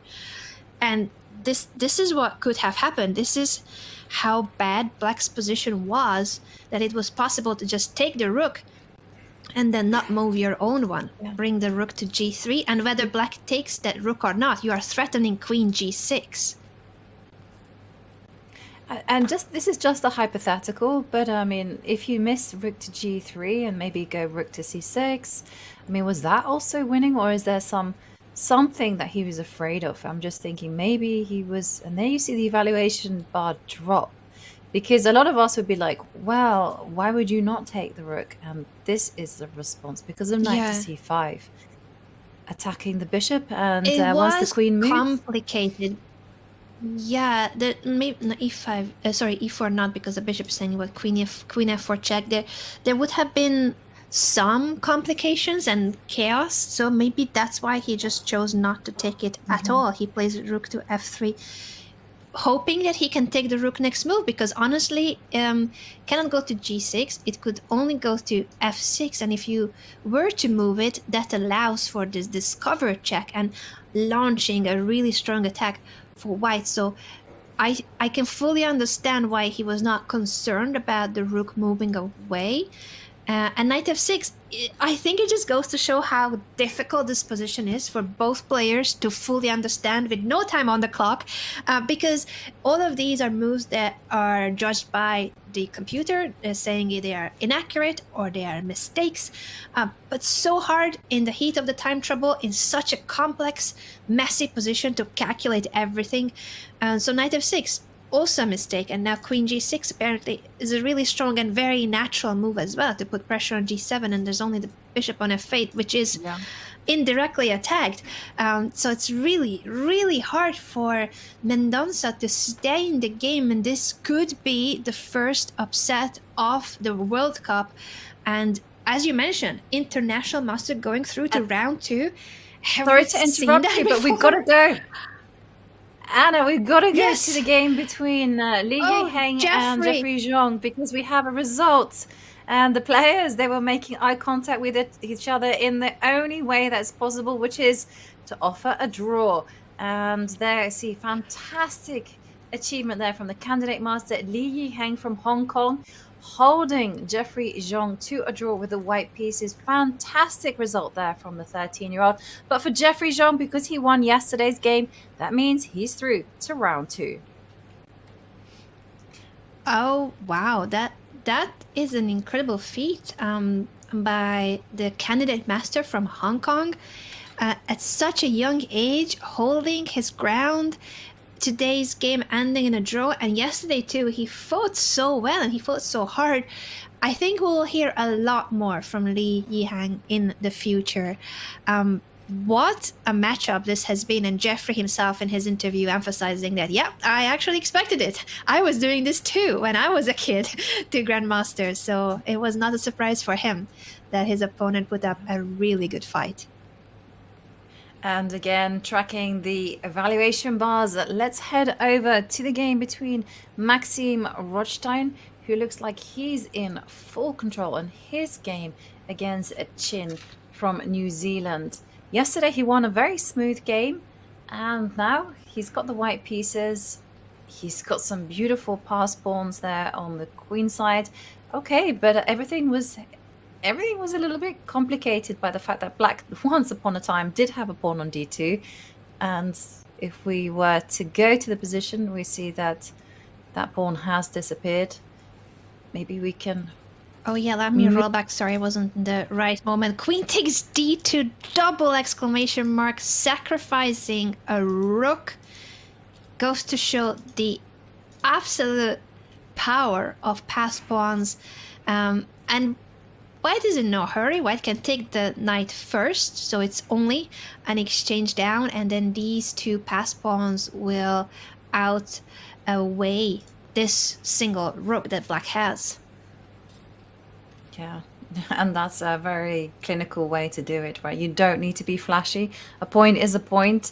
You can go b7. No, but he just takes the knight and says, okay, how is the rook going to be stopping those two pass pawns? And the answer is, it's mission impossible. It cannot be done.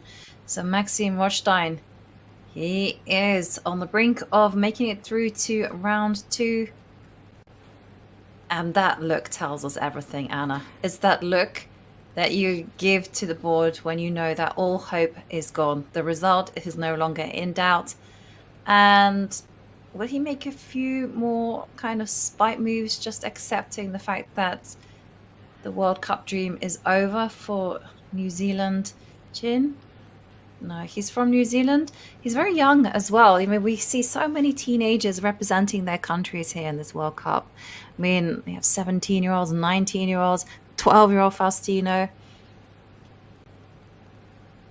It's just incredible to see, and already qualifying to the World Cup is a feat in itself. So kudos to all the players that are there fighting in this extremely strong field. Absolutely. You know, for a lot of the players, their path has been qualification through zonals. And zonals, like European championships, Asian championships, they are incredibly difficult. You have to finish within often the top 30 to make it through to get a position into this. Other events will be like through the Olympiad, and again, your team has to have a high placing before your federation can nominate, even get the chance to nominate you to play in the World Cup. And for Chin, his hopes are over. He's still making a move, bringing the king closer. Starts a run toward the pass pawns, but it will not be enough. Sadly for black, this is a decisive advantage for Maxim Rothstein. We will see how he converts it. I would expect the b pawn to be pushed first, so that you glue the black rook to the b file, having to guard the ba square, and then you can push the a pawn afterwards. What is he going for? I'm also expecting the b pawn as well. Then the a pawn is just a runner. And the black king, I mean, B7. the game would be... indeed. Yeah. The game would be perhaps salvageable if the black king were a few squares closer to the queenside pawns, but because the distance is so far and the king is such a slow piece, there's no way to stop the a pawn from promoting. So rook to b2, only real move to prevent the b pawn from queening.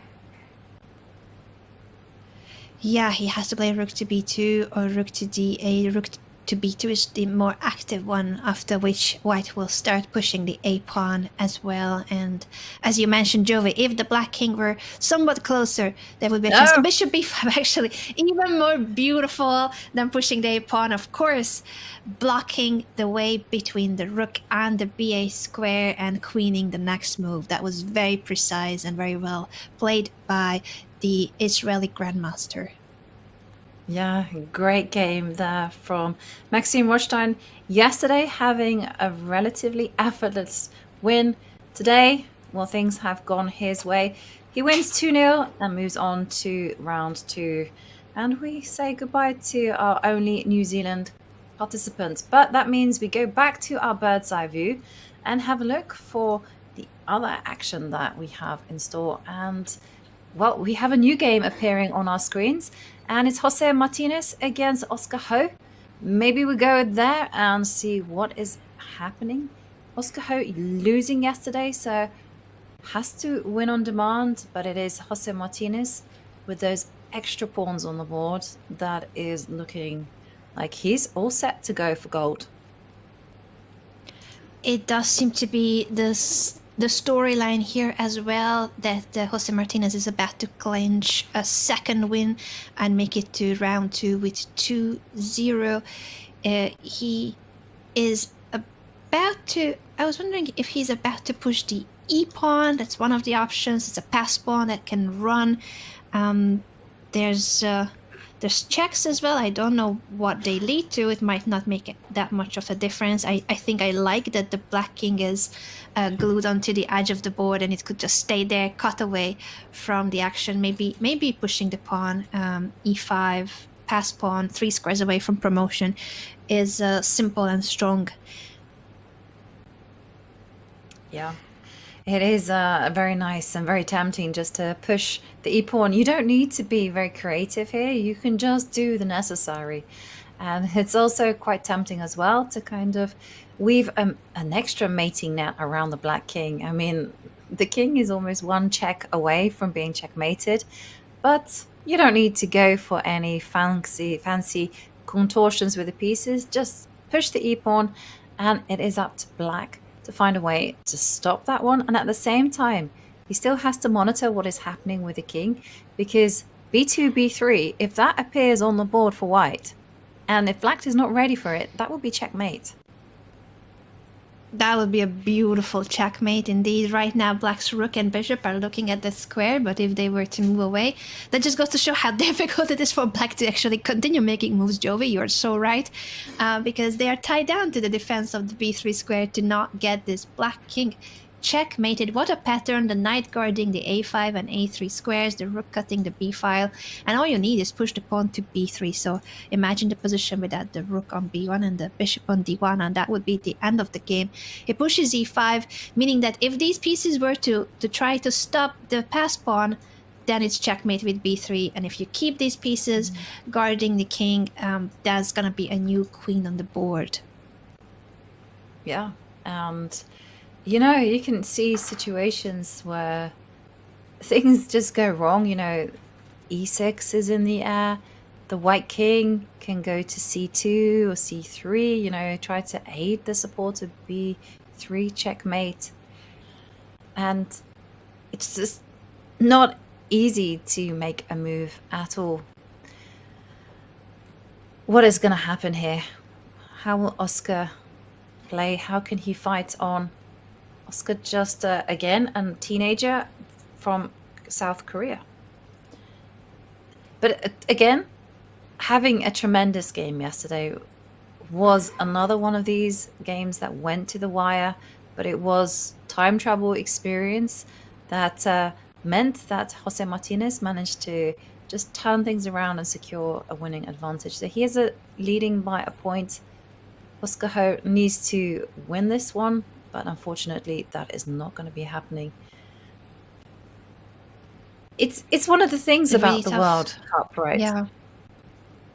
You know, you get to see these players from all these different countries. You get to get excited about the talent on display in the world. And we only get to see them for perhaps 2 games. It would be so nice. Yeah, that's really sad about the knockout system, that we start with over 200 players and each 2-3 days, half of the field is going home. You are right, Joey. We wish we could continue watching their games, but the special, unique format of the knockout starts out with a lot of talented and promising players, and then we have to keep saying goodbye to many of them, including to our young talented player here from South Korea. He has put up such a good fight. He must be really proud of himself for having done so, and I'm sure that Jose Martinez knows it, and he must have a lot of respect for his opponent for the way he handled this match. As much as of a difference there is in rating, this was a huge fight, their mini match. Yeah, absolutely. And one of the great things about having events like this is it gives players from countries such as South Korea, you know, the opportunity to play against the top players, but also to prepare like a top player, right? You would have known the pairings weeks in advance. You can start thinking about your opponent, thinking about their style, thinking about exactly their weaknesses, their strengths.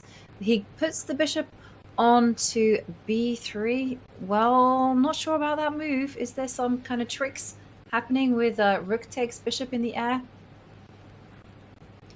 Or is That could be it. You could capture the bishop and then trade into a king and pawn endgame where no one can stop your pawn. It might be simply the case that he knows that the game is lost and you just play out the last few moves. I think we're gonna see that, in fact. Jose Martinez capturing that bishop and immediate resignation.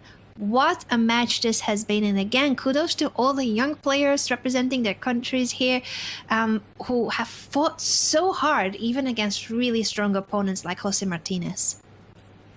Yeah, and definitely big fight there from Isaac Ho, and a nice finish there at the end. You couldn't be taking that rook on b3 because the knight would simply slide down and give a fork to the king and the rook, and Jose Martinez moves on to round 2. Crowd favorite, streamer favorite, one of the fastest bullet players alive. You don't want to be getting into a tiebreak with that gentleman.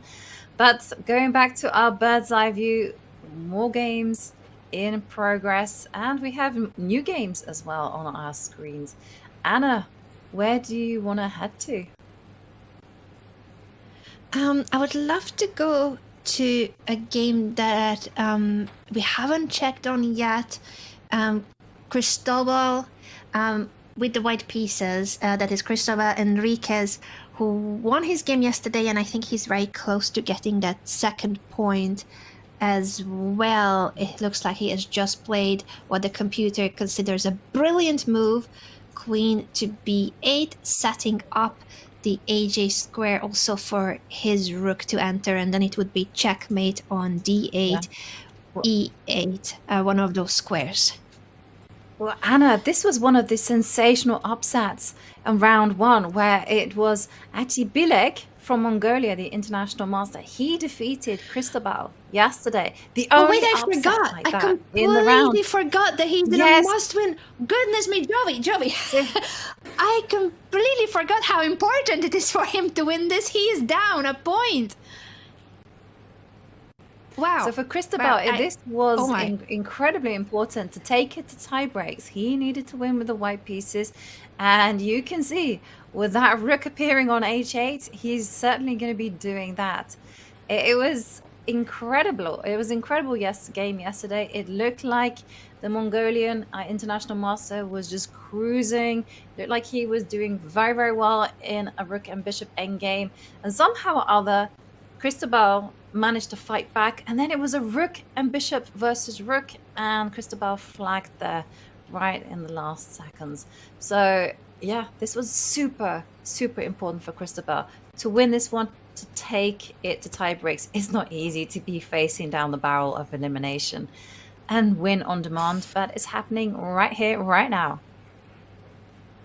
Yeah, that really was a storyline that I completely forgot until you reminded me that this was the big upset of yesterday. And goodness me, to have to win on demand when you are supposedly the favorite, but you were actually the one on the losing end of the game of yesterday. And what a tough game that was for Cristobal.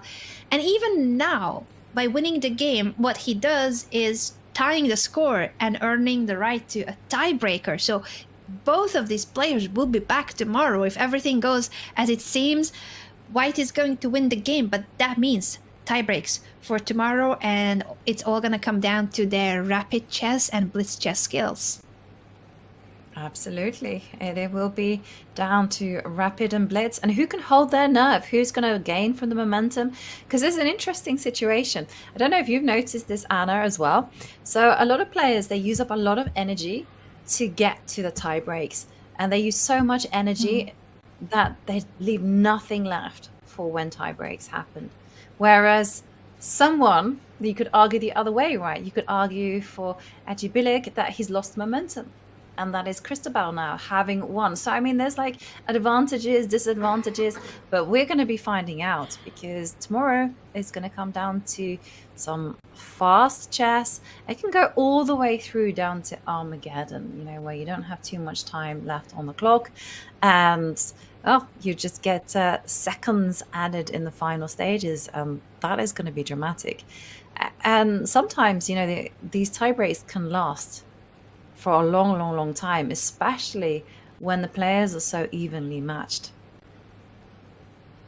Yeah, that is so true. And honestly, I think as chess fans, that's what we are rooting for. More chess, better. So if it comes down to a tie in rapid chess, then they will play blitz. And if it's a tie in blitz, then it comes down to Armageddon. So the more draws, the better it is in the tiebreak system in a way. And I think we're close to seeing a handshake in this game because for Black, this king has nowhere to hide.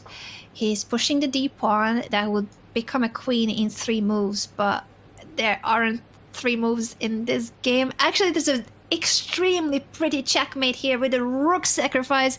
If Cristobal finds it and plays it, I think he will. I think he will realize that rook e8 check, and he's playing it. Double exclamation mark if the rook is taken, which is the only legal move. Queen d6 is checkmate. Black cannot move because of his own queen and the pawn in the way. What an incredible way of finishing the game and tying the score. That is certainly going to be winning some beauty prizes there. Queen takes rook, impossible because of queen d6 check, mate. And is the game still in progress? I mean, will we see checkmate being played out? I give advice to everyone. If your opponent has checkmate, allow it. Allow your opponent to play out to checkmate. Allow it, you know, because it's easier for people to find those checkmates and to admire them. Chess is not just a brutal sport at times, it's also an art. And that is one hell of a blow. Rook e8, beautiful.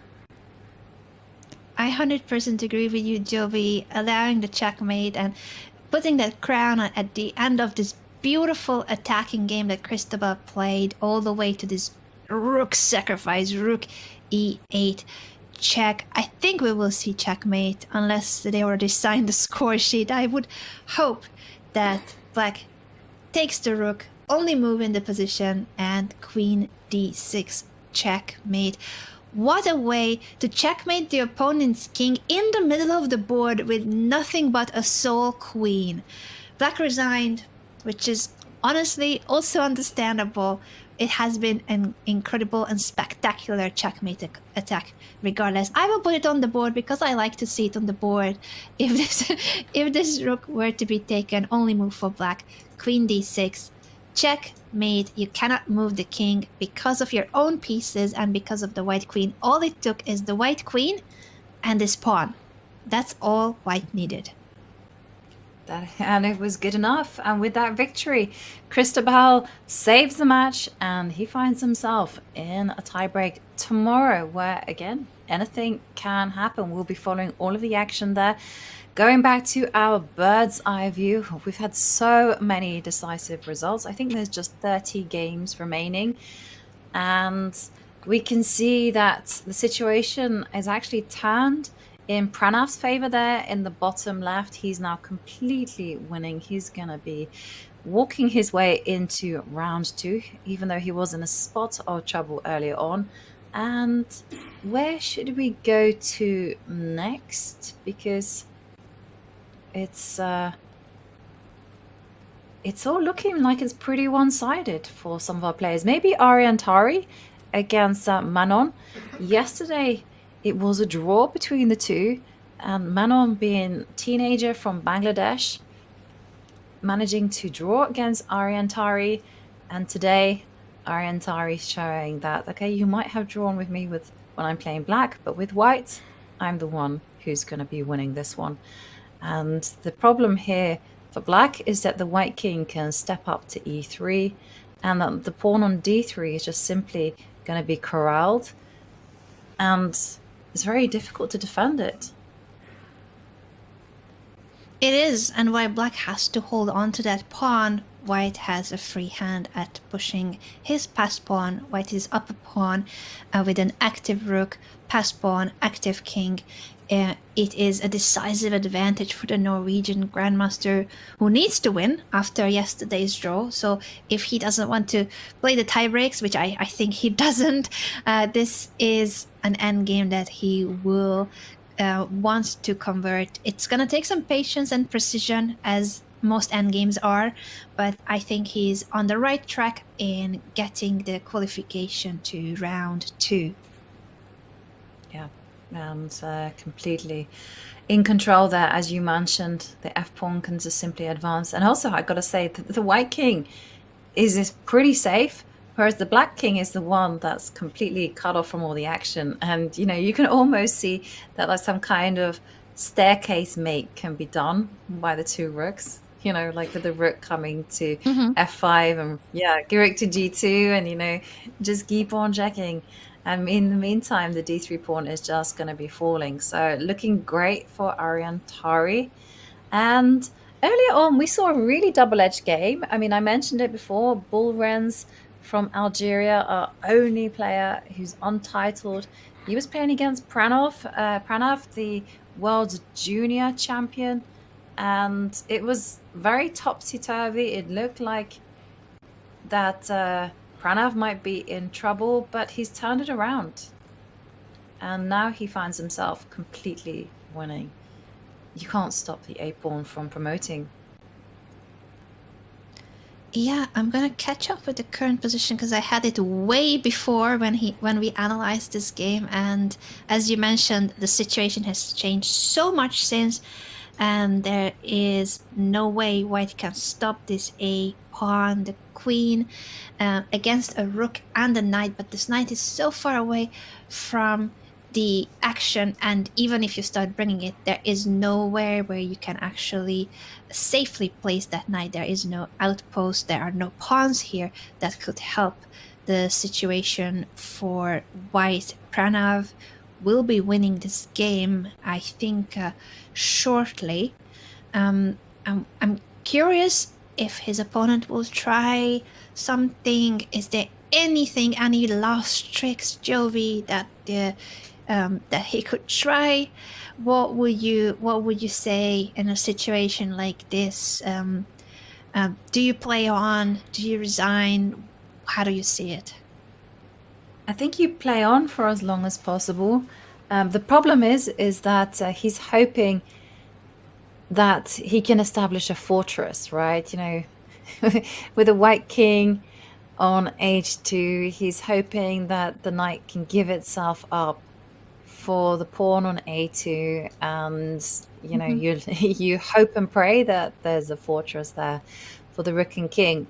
But as you can see, that Pranav is not even allowing him that. He's just like, I'm just going to move over my king towards the knight, and then And then I'm going to be removing that knight from the board and leaving the A pawn intact.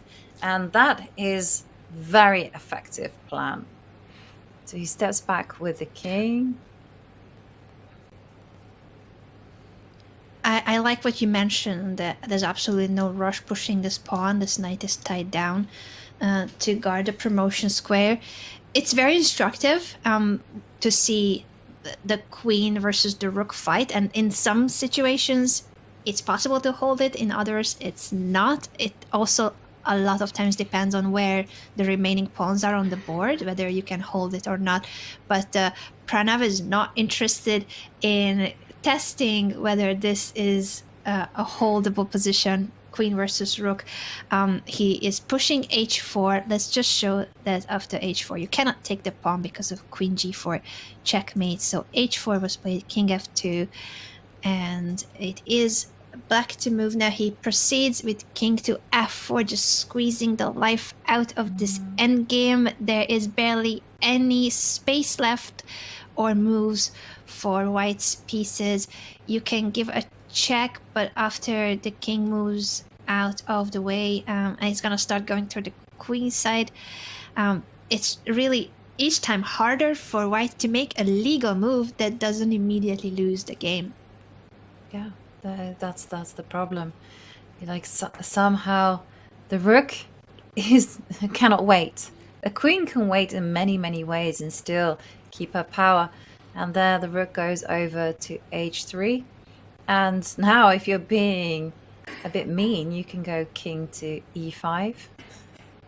And that's exactly And what so he he does. does. Like, no, Immediately. you're not going to take on a4 with a check. Why should I let that happen?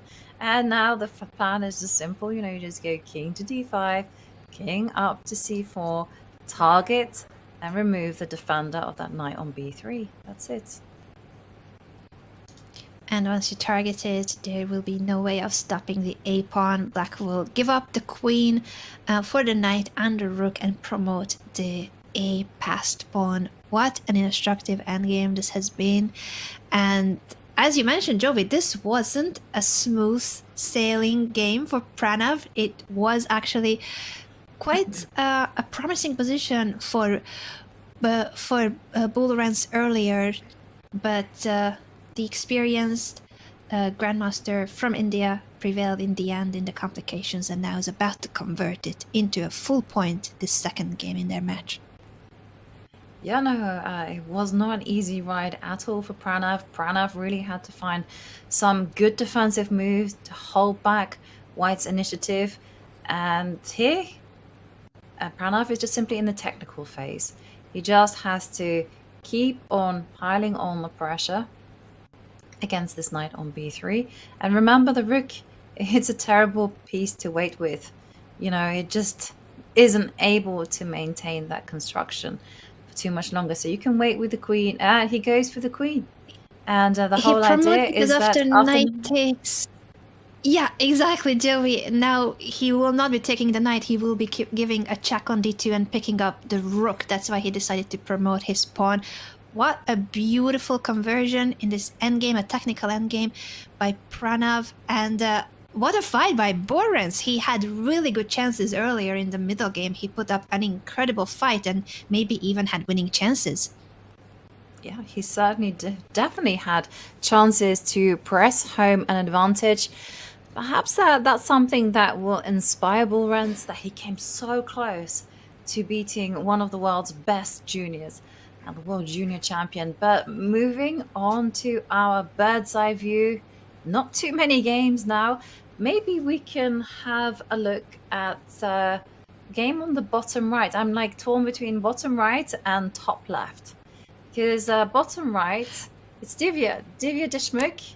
She's fighting. She needs to win with the black pieces if she wants to take this to tie breaks, and she's I want to check out Divya's game. Yeah, Jovi, I want to check out her game, but can I quickly check Jobava's game for a second? Because I saw the evaluation board jumping like crazy. Is that okay? Let's go there. If I... Maybe, no. We got to follow the drama. Oh, sorry. no. No. Actually it wasn't. It wasn't as bad as it seemed. White is winning in that game, but it wasn't a one move thing. I thought he made a mistake now. Maybe it's just our evaluation bar was just catching up on what happened. White is in a winning position. He's up a piece, and he's the lower rated player. He lost the first game, so Badur Jabava is on the verge of losing, and that will mean tie breaks for both of these grandmasters for tomorrow. Yeah, and yesterday Jabava played a fantastically complex, very creative game and was a well-deserving winner. Now here we're seeing the two trading blows with each other. Well, that's one of the problems with having such a unique creative style, that when it goes wrong, it goes badly wrong. But here, yes, I mean, Jabava has some compensation. There's two protected passed pawns on the board, and there's still something to hope for. But ultimately, it is White who is winning. Yeah, and it seems that the problem is something direct. Knight d3, in fact, has just been played by White. You push the rook away, and then you're giving a check on f8 to push the king away from the defense of the e5 pawn, so White will start picking up those pawns, and that is the issue for Jabava, that he cannot hold on to those passed pawns. At least the e5 pawn will be falling. Yeah, and once the e5 pawn goes, well, that's not good. Yeah, because very instructive at least two. Rook e4. I just wanted to show for a quick second, Jovi, if that's okay, that it looks like with that Black would have some defense on e5, but then he's gonna lose something more than the pawn, and that is the e4 rook once you push the king away from the defense of the rook. Yeah, absolutely. Yeah, no, I didn't even realize that the e-pawn was falling. It just goes to show you got to be on red alert. Every alert in chess is red alert. So, yeah, Jabava losing, and which means that we're going to see tie breaks. I can't wait to see tie breaks between these two.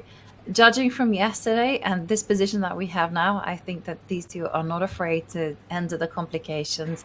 And I can see it's the kind of match where they will keep on trading blows until the very end.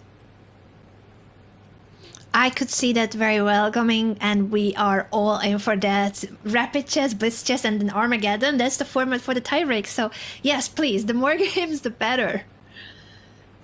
Definitely.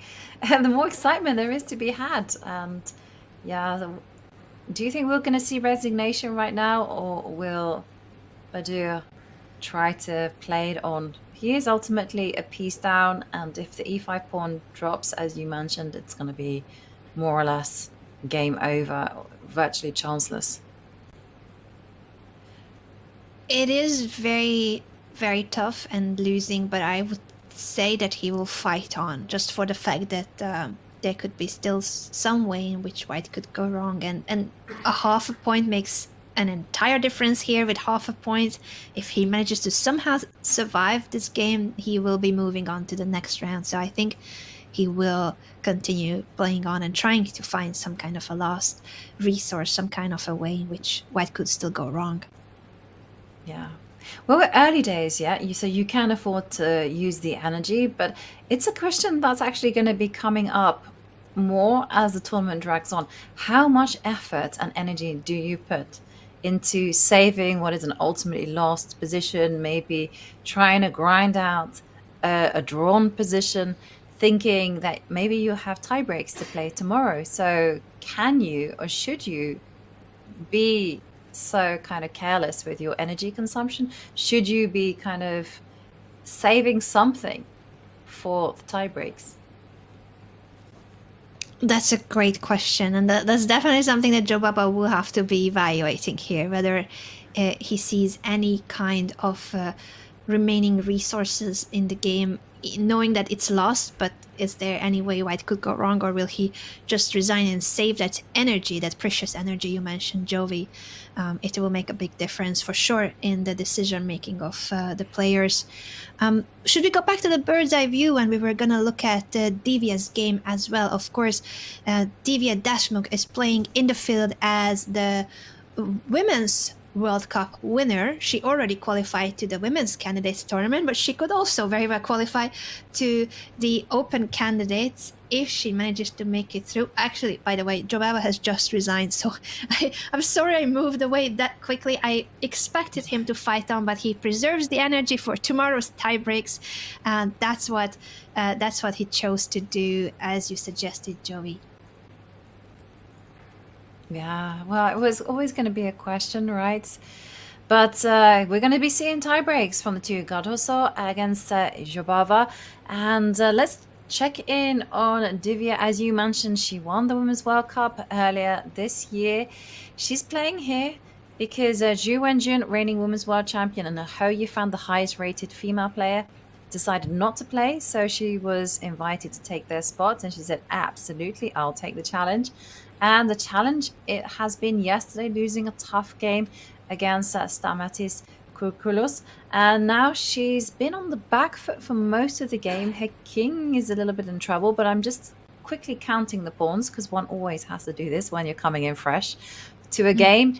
And everything does seem to be balanced, but are there any chances that Divya will win this one? For Kurkulos, how easy is it to keep on holding the balance? Remember, he's a point up, so he just needs a draw to take him through to round 2. Yeah, he's a point up in the match and a pawn up in this game, which makes it harder for Divya. It does look like she will win the pawn back on e4 because that pawn is targeted by 3 of Black's pieces.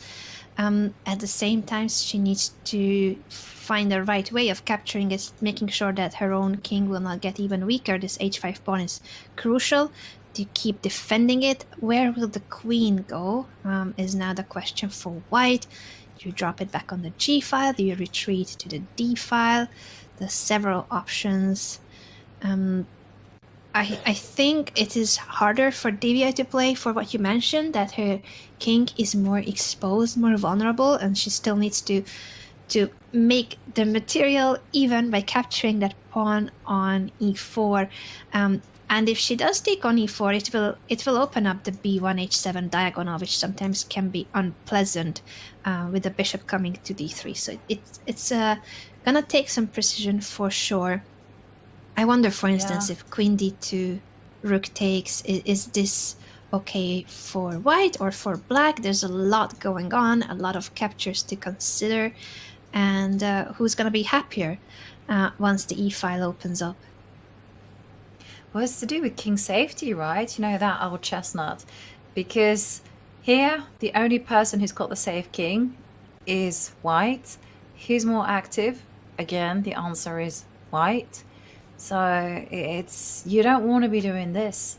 Like, somehow the dream is to go like triple on the E line and get in D5. If you manage to do that and then capture on E4 with a pawn, well, maybe you can think about winning this particular position. But that's a little bit like wishful thinking, because as soon as you go rook D to E7, yeah, as Anna's pointing out, the pawn on D6, that's going to be falling off the board. So not good there. And yeah, it is not easy at all. Not easy. And in terms of the clock situation, we always have to keep an eye on that. The players have plenty of time, you know, both hovering around the 15-minute mark. So as that featured chat said, you know, Divya perhaps hoping for a blunder right now. Yeah, she definitely is in a tough spot, and I feel like all the factors you mentioned. Oh, queen to a different square, not going to the d file, also makes sense, of course.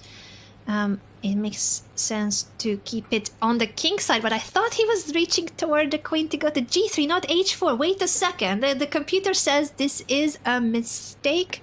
Double question mark? Yeah, but it's not a Joey, game-changing mistake. Divya needs the opponent to make a mistake, and then you summoned it.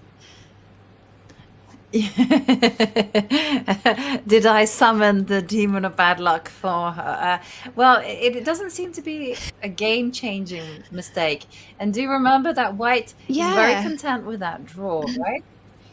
And so here True. probably So the computer. problem is that Why do you think that the computer is so judgmental? Why is it saying it's a double question mark where for us humans it doesn't feel like that big of a mistake? It's inaccurate, but it's not a blunder.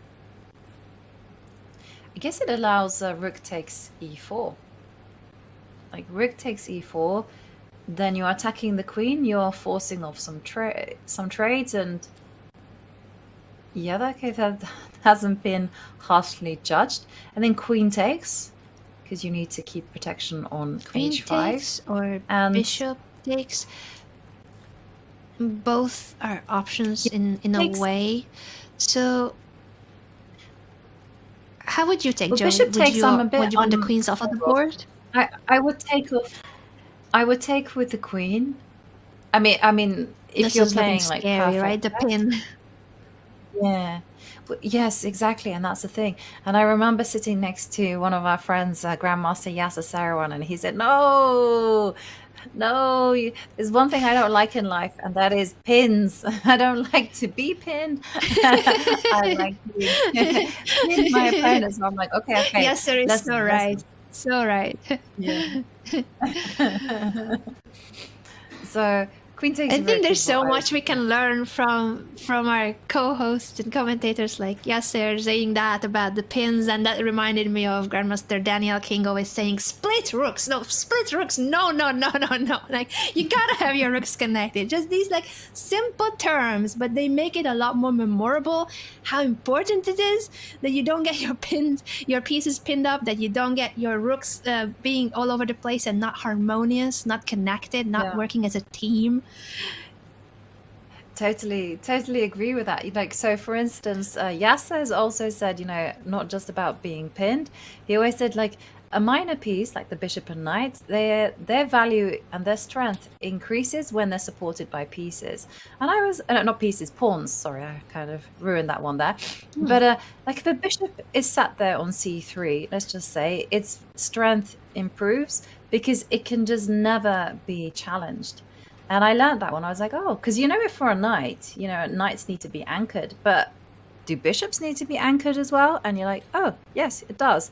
And for David, it was a knight is a king's best friend. Like, I had never, ever thought about that. A knight is a king's best friend. Yeah, like knights make fabulous defenders. And I went through all of the games that I played and all of the games, where I defended or I hadn't managed to attack because my opponent had a knight defending the king. I was like, brilliant. And and then you were talking about, split rooks. Danny does not like split rooks at all. No. You're going to be working And for a together, good reason. Yeah, it's amazing to, of course, work with the co-hosts like them and with co-hosts like you, Joey, because you also have brought so much insight to today's commentary. And now I'm gonna be like, oh wait, so how was it what Joey said about like the king safety? It's every move. Like you gotta check it on every move. And that, I think, to a lot of our viewers, including myself, like that's so important. Like we take it for granted that there's king safety, but we don't like constantly check on it. And now I'm like, wait a second, Joey said that, and that makes so much sense. I'm gonna teach it that way from here on. Yeah, I mean, that's the thing, right? You always have these like expressions that are there just to kind of act as signposts, just to direct you where to go. And I find it really, really handy to remember these like little nuggets of wisdom. Of course, you have to know when to break the rules, but it's super, super handy to have them. And John, gotta ask you, do you have any like expressions that you rely on? I know that you're a big fan of the French exchange variation. You've been boasting about its strength for the whole broadcast and behind the scenes. Best not get a reputation or anything like that. I have had good results, but by no means am I saying that's the strongest variation. I should point that out. It is lovely not having to learn too much theory, though. But no, jokes aside, I think the thing that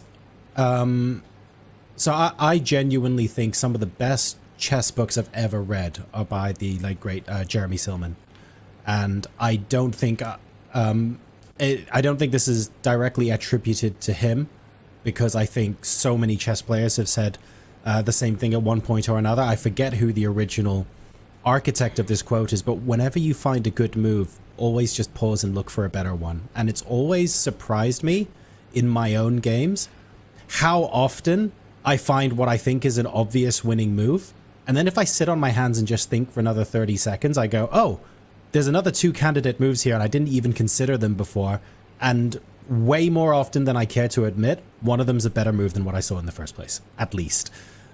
So that, for me, is something that I will try my best to do until the day I stop playing chess, which hopefully will be never.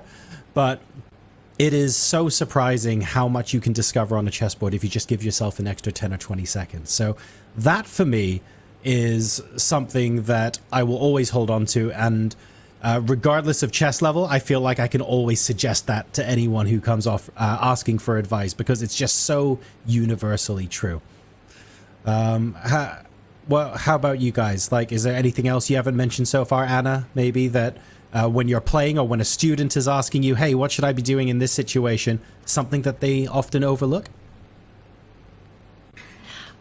There's just so many great ones. I was like, oh my gosh, we need to give a shout out to all of our co-hosts and all of the commentators and all the authors, right? And all the course publishers and presenters. I don't even know where to start. I think we could spend the entire show just talking about that. Yeah, I completely we absolutely agree. There's can. So many... Yeah, sorry, John. I was just gonna say that there's so many good advice, but there's 2 advices that can I share with you before you take us in a different direction? Absolutely, go for it. And I'm surprised there's only 2. Just two, because I keep falling foul of them. I always think about what your opponent wants to do. I mean, it's so basic, but it's so common that you just look at the position from your own perspective and from your own resources. And if you kind of take the mentality that you're going to actually consider the position from your opponent's perspective, you find that they have a lot more resources than you ever anticipated. And the second one, I mean, this one I'm guilty of. It's improve your worst placed piece as well. If you're stuck for a plan, don't be worried about it. Just improve the piece that isn't working. And if you need a general rule, improve the piece of higher value. That's it. So that's what a lot of these players are going to be digging deep to try and figure out what they want out of what might be the last few moves of the entire World Cup for them at the moment. The stakes are really starting to ratchet up. We can see Divya here constantly thinking about what additional resources are there, what different directions can I take in this game to lead to further complications, to give my opponent opportunities to go wrong. Where can I lull them into potential complacency and drag a win on demand? It's crunch time for many of the players in the tournament hall here at the FIDE World Cup. Go grab yourself a drink, and when we come back, we will see a lot of the remaining games conclude.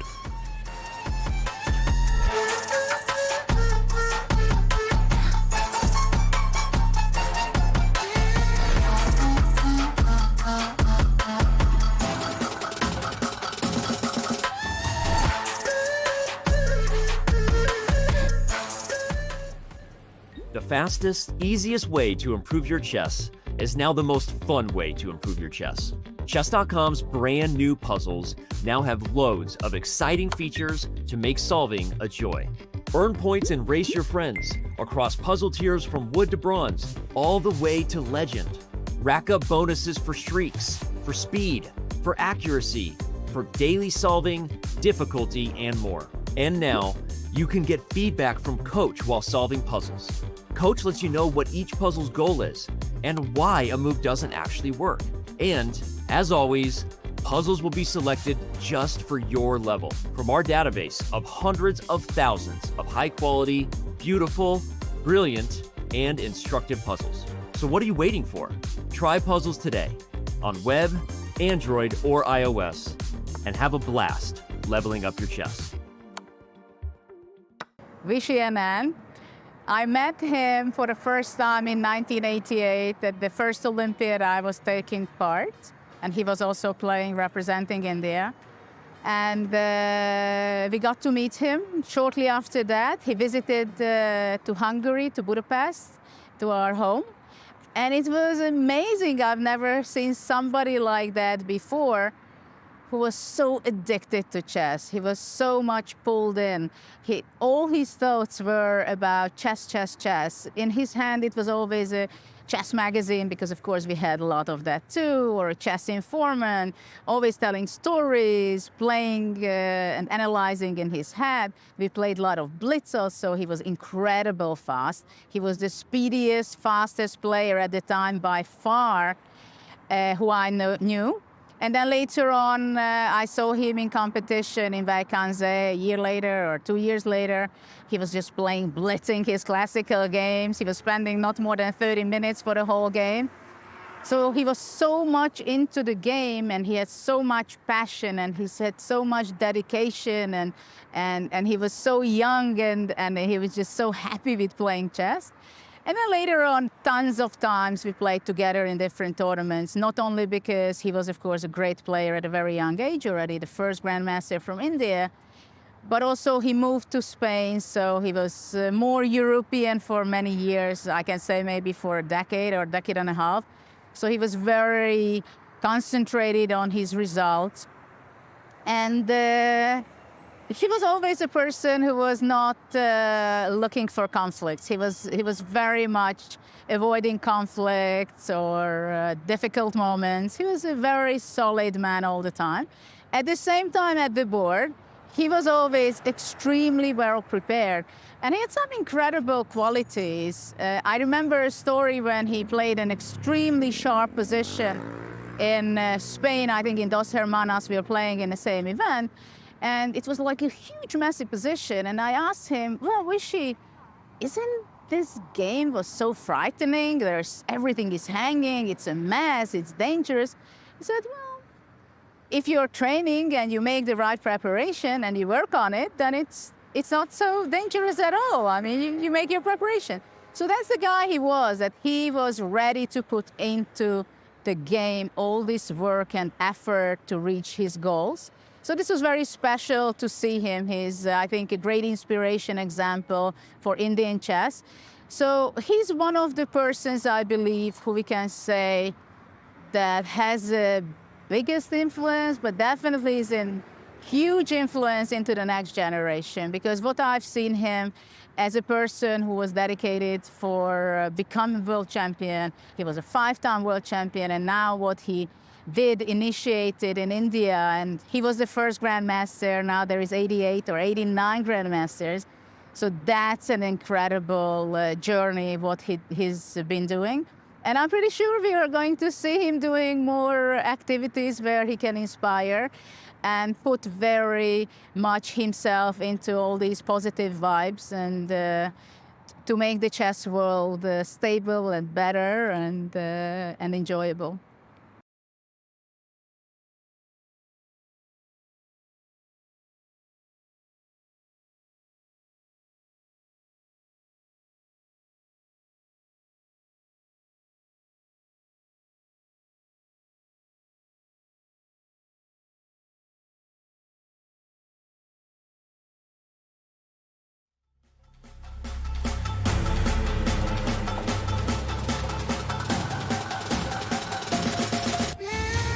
Welcome back to the FIDE World Cup. A lot of the games now in the tournament hall have reached their conclusion, and we know that many players have made it through to the second round, while others have to face the prospect of tie breaks tomorrow. There are just under 30 games left ongoing in the playing hall now, so still plenty of time for some potential upsets, some exciting moves on the board, and some fun complications as players try and stay alive. Jovi, summing up everything that we've gone so far, I feel like we're in line with your broad expectation in terms of the number of upsets today, but we have seen at least one already. How are you finding the quality of chess today? Of chess has been actually superb, especially from our high rated seeds. You know, they've really put the pressure on their opponents and they've not let up as well. So things are going as we expected. When we saw some necessary wins as well, we saw earlier on that Cristobal Henriquez, he was in a must-win situation. You know, he was the victim of an upset yesterday. But today he came determined to win, and as a result, he is going to be facing tie breaks. We've seen a lot of the evenly matched players in the middle of the tournament. Well, they are going through to tie breaks, not that much separating them. But I've been so impressed by the quality here. I mean, haven't seen hardly any blunders at all, really. And that's been most impressive, especially when the stakes have been so high. And Anna, speaking of high stakes heading into the next round as well, we haven't spoken about this too much yet, which I think is a good thing because we obviously have all day tomorrow to chat about it. But some players who are through to round 2, they're going to get a rest day tomorrow and others are going to have to play in the tie breaks. It's really early on in the tournament, so I don't want to read too much into it. But how important is it as the tournament goes on that you try and win in regulation so that you have that rest day? Does it really make that much of a difference to your performance in a tournament? I think it makes a huge difference. I agree with you that since it's the start of the tournament, I don't think we will see that much of an impact. In fact, it might still help. Players are warming up, getting into the tournament. But throughout the event, since it's such a long tournament, nearly a month of constant back and forth battles, the nerves, the stakes, the pressure, it helps so much if you get a free day here and there, and only the players that win their match in the traditional classical format, they will be able to take some rest. The other players will need to fight it out in rapid and blitz chess on day 3 of every round. So it really is, I think, something that we will revisit throughout the event, and the tie breaks day being a free day for the players that make it through to the round in classical chess, and how hard it is for those that maybe the players that will continue playing tiebreak after tiebreak after tiebreak. They will get a lot of game in. They will probably, if things are going well, maybe it will help. You know, you are in the flow, you are going with that boost of morale, but it's also tiring, very tiring. Well, we see a large number of boards now, down below 10 minutes per player. So we're going to get back into the thick of the action now and see exactly where these games are going to go. So many are still in must-win situations. So, Jovi, Anna, let's go ahead and see what the remaining games have in store. Yeah, and looking at the bird's eye view, Anna, I can see that some games, it's just all over, virtually one-way traffic. And I'm looking at the top right there in the game between Dimitri Kolas and Sally. There, white has just got an extra queen, and the pawn on c2 is going to be falling, so I don't think we need to go into that one. But what is quite interesting is the game between Damage against Grandelius. So Damage from Palestine needs to win if he wants to take the match to tie breaks.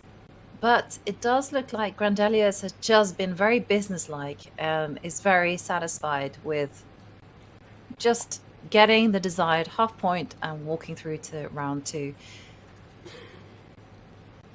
I agree with you that because of the format of the tournament, after Niels won his game yesterday, today all he needed was a draw. It was a really complex game with back and forth, and now what we see on the board is an endgame that is a pawn down for the Swedish Grandmaster with the black pieces, but it's just so little material left, and he's about to grab the b4 pawn to make it even at the remaining material on the board. So it is heading toward a draw, and that will mean a qualification for Niels Grandelius to the next round. But there will be celebration, I think, from Mohamed there, Damash, if he manages to get a draw, because it's such a fantastic result. Maybe we don't know, like maybe the first ever result he's ever had against a Grandmaster. And we should probably show why white is able to draw this one. As you mentioned, there aren't too many pawns, and I think it's because white can actually get rid of all of the pawns, even at the cost of the knight. So I was actually wondering whether, yeah, like I like this idea. It's just straightforward. Just bring the king over. And I was always thinking about these ideas of going f4 at the right time, and not here because the king guards it. But this is going to be sufficient. And now It's still some precision, so I think Niels will play on, and he's the one who can push. He's got the more active king, and it is white who has to make sure that there's no entry into the position. But I agree with you. Like, what a result it will be for Mohamed if he manages to hold the draw against his mentor. Let's remind the viewers about the wholesome story that you told me earlier, Jovi, because I didn't know it. Yeah, I mean, Mohammed actually approached Niels Grandelis a few days ago and said, you know what? I love your work. I'm a big fan of your chessable course. And in their first encounter, he played Niels's own chessable course against him. Now, it didn't go to plan because he got a bad position set out of the opening. But still, it was so nice to see smiles all around. And Niels was very generous in sharing that story with us, and also very generous with his words afterwards, complimenting his opponent. So Niels is actually one of the happiest grandmasters, I would say. He's famous for enjoying his outdoor walks. And he once told me that he comes from a family of adventurers. I think his older brother likes to hike mountains and has been rescued from the mountains many, many, many times. But I do remember playing. Yeah, I remember playing in Reykjavik in 2016, I want to say. And what was funny is that Niels had always had this philosophy that, you spend 1 hour outside, you go for a walk, 1 hour, you just get some blood to the head and you just get fresh air. And he would do this even if the weather was so bad, and it was very cold in Reykjavik. But yeah, Niels was systematic. He believes in his routine, and that's a compliment. And I think that's a great tip for everyone, myself included. I need to go outside and touch grass more often, even when the weather is not that good. Yeah. I think it's a Scandinavian thing, Anna, to be honest with you. I've lived in Norway for quite a few years now, and I've never managed to go out in the rain. I only did it once when it was a Bruce Springsteen concert, and I went to go and check. I would totally go and out see in the how rain many for people. a Bruce Springsteen concert too. No, but Anna, I was not going to this concert. What I was doing, I was enjoying the sight of people absolutely drenched, standing in line to get into this concert. I was like, oh my god! Oh. And the funny thing is. And the funny thing is, the day before, the day after, it was sunny, sunny, sunny. But the day of the concert, it did not stop raining. And I was like, because the thing is, I can actually hear the concert from my house. So that was good. And what we're going to need to get a ticket to listen. No. I know. Wow. I was very smug about it. So you were people watching as they were struggling in the rain. Jovi, I thought you were the one struggling in the rain. No. I always struggle in the rain, so it's nice to have company, right? That's always I say, and like transferring it to chess. Like if you struggle with a topic, why not find yourself a buddy to struggle with, just so you can both kind of groan about it and have a whinge and go, oh my god, I don't like rook and pawn endgames. Oh no, we're doing this, and it's quite funny. Misery likes company, and when it comes to chess study, with things that you love, do it by yourself. Things that you hate, find a friend. And the kings moving alongside. Words of wisdom there, Jovi. Words of wisdom. Is there anything that you particularly loved about chess, and things that you were like, no, this is difficult for me to study?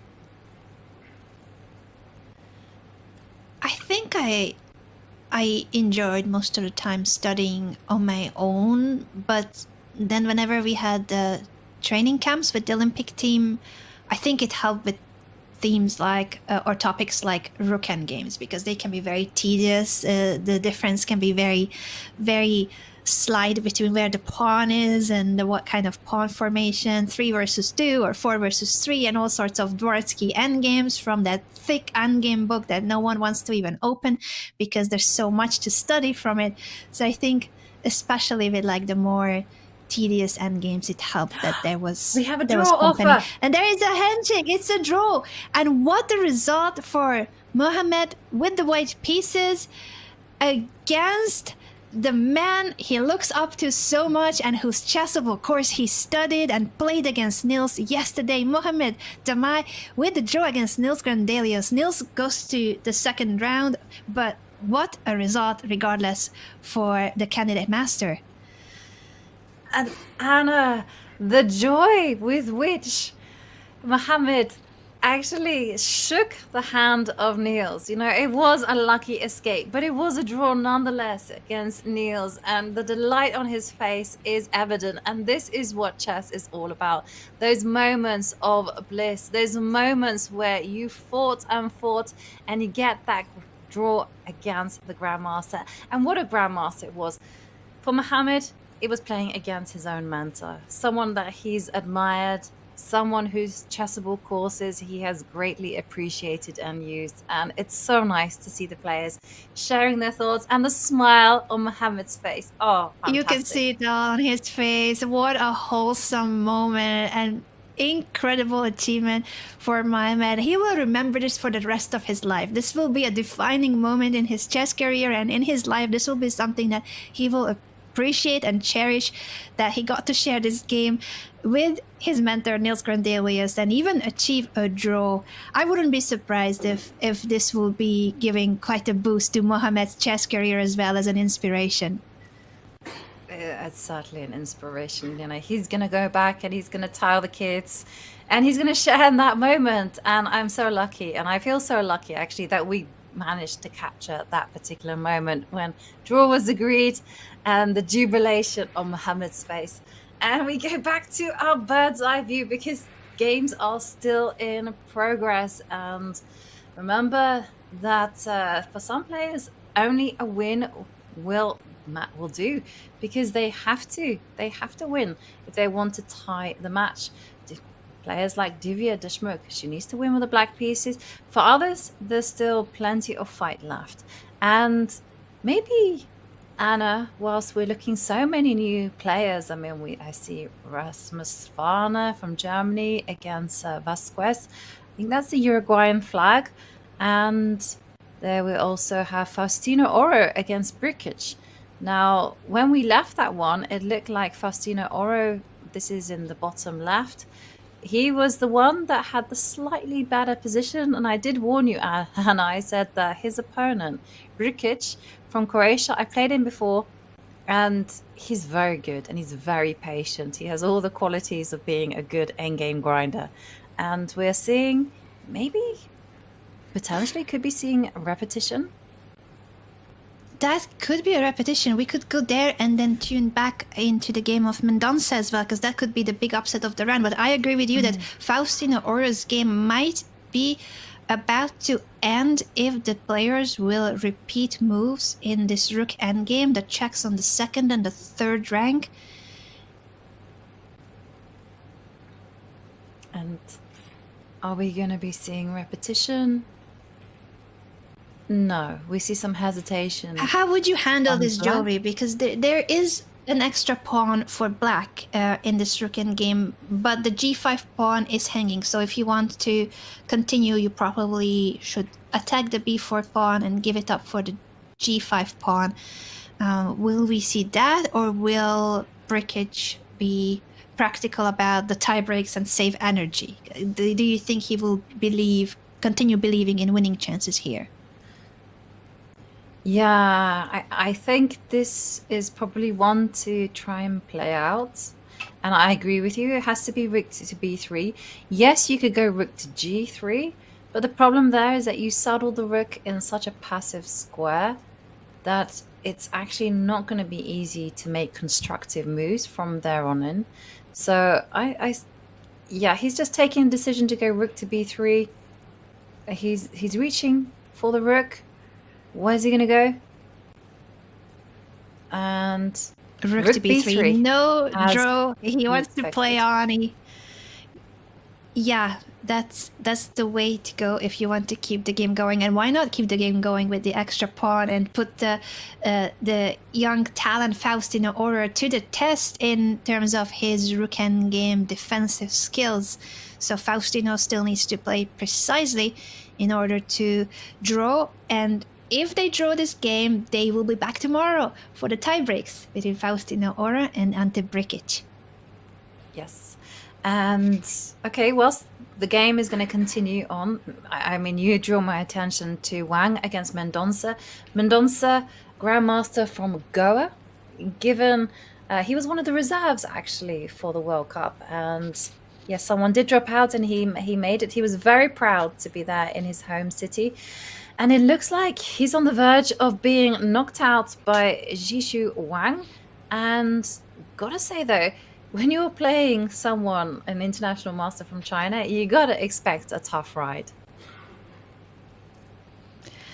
Tough opponent indeed, and this could be the one and only big upset of the day. In terms of the results, most of the favorites have secured their place in round 2, or they will be playing tiebreaks. But this for Leon Mendonça, there is no tiebreaks. If he loses this game, he is knocked out of the event, and Wang could be the only international master that makes it through to round 2 of the World Cup. Yeah, he could be potentially the only international master flying the flag for players like us, Anna. And that would be sensational. But just to remind everyone, you know, Zhishu Wang, he qualified here because he finished amongst the top group in the Asian championships, which is a pretty tough feat as is. You know, it's absolutely extraordinary. So he's not someone that you should underestimate. So the problem here for Black, though, not only does Leon Luc not have any time, but he also has a piece imbalance. There's also a terrible pin potentially happening on the b1 h7 diagonal, and the pawn on d7, well, that's one square away from queening. So there's a whole load of things that are going wrong for Black here. And kudos to our production team, by the way, for finding them in that playing hall where there's boards for over 200 players. And here we are zooming in as much as we can to see the action up close between Zhishu Wang and Leon Mendonça. This could be the upset of the day if the Chinese international master manages to convert this game into a full point. I'm really curious how he will proceed. He could promote the pawn and get Black's bishop in return for that pawn, and that's what he's doing, d8 queen. Yeah, he's gone for it. And that's the most forcing line. And well, you have to take. Bishop takes queen. Leon fighting here for survival. Must take the queen. Ooh, that intermediate move, bishop c2. He's not even taking the bishop on d8, but pins the knight on e4. And with that, there will be a skewer to the queen and the king. What a move! Well, that's called a killer blow. You can't save the knight. And what a beautiful decoy as well to promote the pawn so that the bishop cannot get to the c5 square and pin the white rook on e3 in return. And Leon, just 20 seconds to find a solution here, but it's not to be found, Anna, because there's no saving that knight. No, and if he takes the bishop on f4 with the queen, the rook will capture the knight, attacking the black queen and also threatening a discovered check and attack. He plays g6 to block the diagonal to some extent. So now for white, there's lots of questions. Do you take on e4? If you do, is it bishop takes or rook takes? Do you take the bishop on d8? All of those moves seem very promising.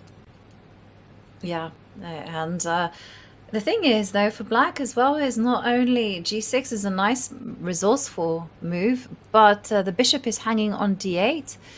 also the king is liable to some checks as well, and there doesn't seem to be any hesitation from Wang Zhizhu either as well. He's determined. He's made his mind up. I think he knows exactly what he wants to do. What are you expecting? Are you expecting the rook to capture the knight? I think so. Yes. And he's going for it. It's probably the most pragmatic choice, and it's threatening so many things, including a discovered attack over that f5 queen with a move like rook to e7 check. You would be winning the queen. So he moves the queen away, gives a check. Okay. And many good responses here. You can sidestep with the king. You can block the check. I mean, white is definitely going to be banking on the fact that the rook will come down to d7 and deliver its own check against the black king. The bishop on c2, frankly, is quite irrelevant. So many good choices here. Very many. I'm curious which one he will go for. I would expect bishop to e3 to block with the bishop and attack the queen at the same time, and just point out how that bishop on c2 is not that important, as you mentioned, because of the rook d7 check, rook e8, it would be checkmate on the board. g6 did block the diagonal, but it opened up the 7th rank, and the black king is going to get checkmated with those two rooks for white. Yeah, and with checkmate, there comes a deadly price. That means that Leon-Luc Mendonça, he will be out of the competition, and we'll be seeing our very first big upset here when international master Wang Zhizhu makes it to round 2. So he just sidestep with the king, and I'm expecting black to maybe not take the bishop on c2, but step up the board with the bishop.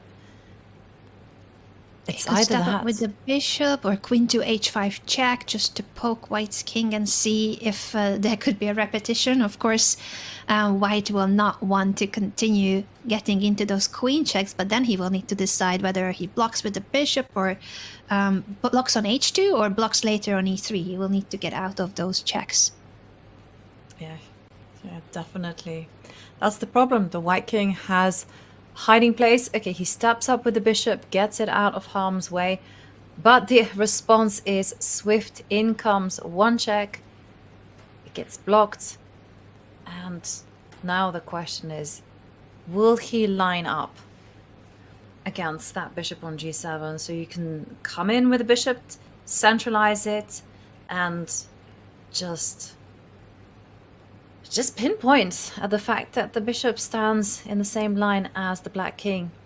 Bishop e5 is what I'm expecting. Rook e7 is also good. Both bishop to e5 or rook e to e7 will attack the g7 bishop, and I think it will mean resignation by Mendonça. There are no checks. I mean, you can still give one more check on h5 if it's rook e7. Maybe that's why bishop e5 is even more accurate, because it cuts the 5th rank. There are no further checks. There's no moves for black left on the board. This is the end of the game. What an upset by the Chinese international master, knocking out the local hero, Mendonça, the grandmaster from Goa, who is now congratulating his opponent on a beautiful game. And that means that we have our first international master advancing to round 2 of the World Cup. And hopefully it won't be our last international master remaining in the competition, but what a result there from Wang Zhizhu from China. International master defeating Leon-Luc Mendonça. Yesterday it was a hard-fought draw for the pair of them. Today it was all about Wang. Wow. Gets a rest tomorrow and then moves along to round 2.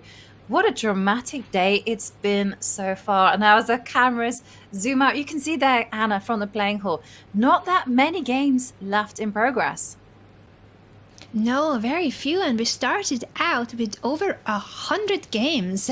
So to see the playing hall getting each time emptier, and now we are zooming in for one of the other games that finished recently. I wonder if we can figure out which one it was. Jovi, do you know? do you recognize the players from the pixelated camera? Not from the pixelated camera. I can see Motilev to the right, and I also saw Daniel Yufa also playing right next to Leon Luc Mendonça. So just not that many games remaining. I think there's 10 games in progress, and we've now reached the time where the players are playing on increment. There is no extra time to be had here, and everything is just going to be on good instincts, nerves. And this is the game between Faustino Oro and Ante Bric from Croatia. And Faustino, he plays so confidently, just 12 years old, Anna, already got a GM norm under his belt, and he seems to be effortlessly showing that he understands his rook and pawn endgames as well. The white king, nicely centralized, is going to keep an eye on the c4 pawn, and the white rook, well, that's hunting pawns on the king side. That's the story indeed, and Black has been up a pawn in this rook endgame, but as you mentioned, Faustino has been playing really precisely. Instead of king d4, which I also expected, as you mentioned, he takes the pawn on f4, just pointing out that this pawn alone will not make it. The king is just in time to go back to d2 and stop the pawn from promotion, tying down the black rook to the defense of the c-pawn. So very precise and accurate defense by Faustino Oro, only 12 years old, and oh gosh, I wish I was that confident ever in my life as the way he is playing. Yeah. I mean, he's had a tremendous year. I can remember he was playing in the Tata Steel Challengers, just completely challenging, some of the best players in the world, on the lookout for that norm. And as you mentioned, as long as the white king is within touching distance of the runaway c-pawn, all is well. And that's what we're expecting Faustino to do. Just step back with the king, make sure that that passed pawn is heavily guarded, and the position will fizzle out to a draw, and we're going to be seeing tie breaks. That's a tremendous result there from the 12-year-old. I mean, maybe I shouldn't be so surprised, because Faustino, at just 12 years old, is 25.09. I mean, fantastic. Yeah, very strong player, of course. Soon to be a grandmaster, Faustino Oro, one of the youngest, brightest prodigies in the field and in the world of chess. And I think he came into this game playing for a win. So maybe he will be disappointed with the draw. But you get what you get. This is a rook endgame that he had to be defending at the end of the day.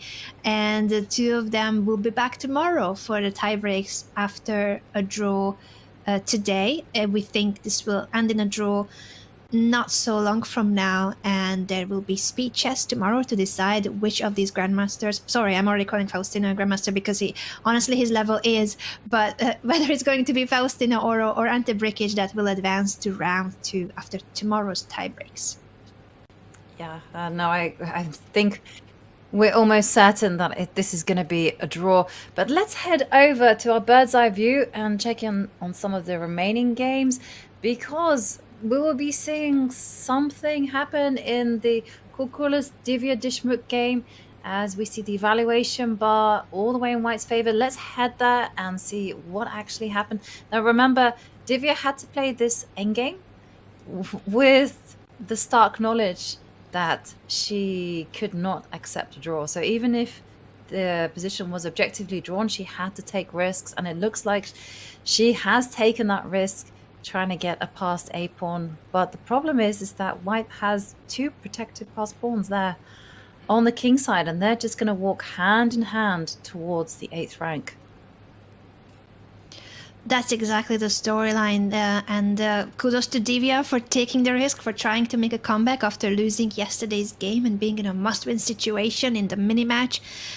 She tried really hard, and I think also, of course, that just goes to show how precisely her opponent, Stamatis, played, because even though Divya tried everything she could to complicate the game, taking risk, going for a complicated, complex position, it is at the end of the day the Greek Grandmaster that will be advancing to round 2, and we will have to say goodbye to our Women's World Cup champion. I really wanted to see Divya continue in the event because it's quite a feat to have the champion from the Women's World Cup competing in the Open World Cup with a chance to qualify to the candidates in both events.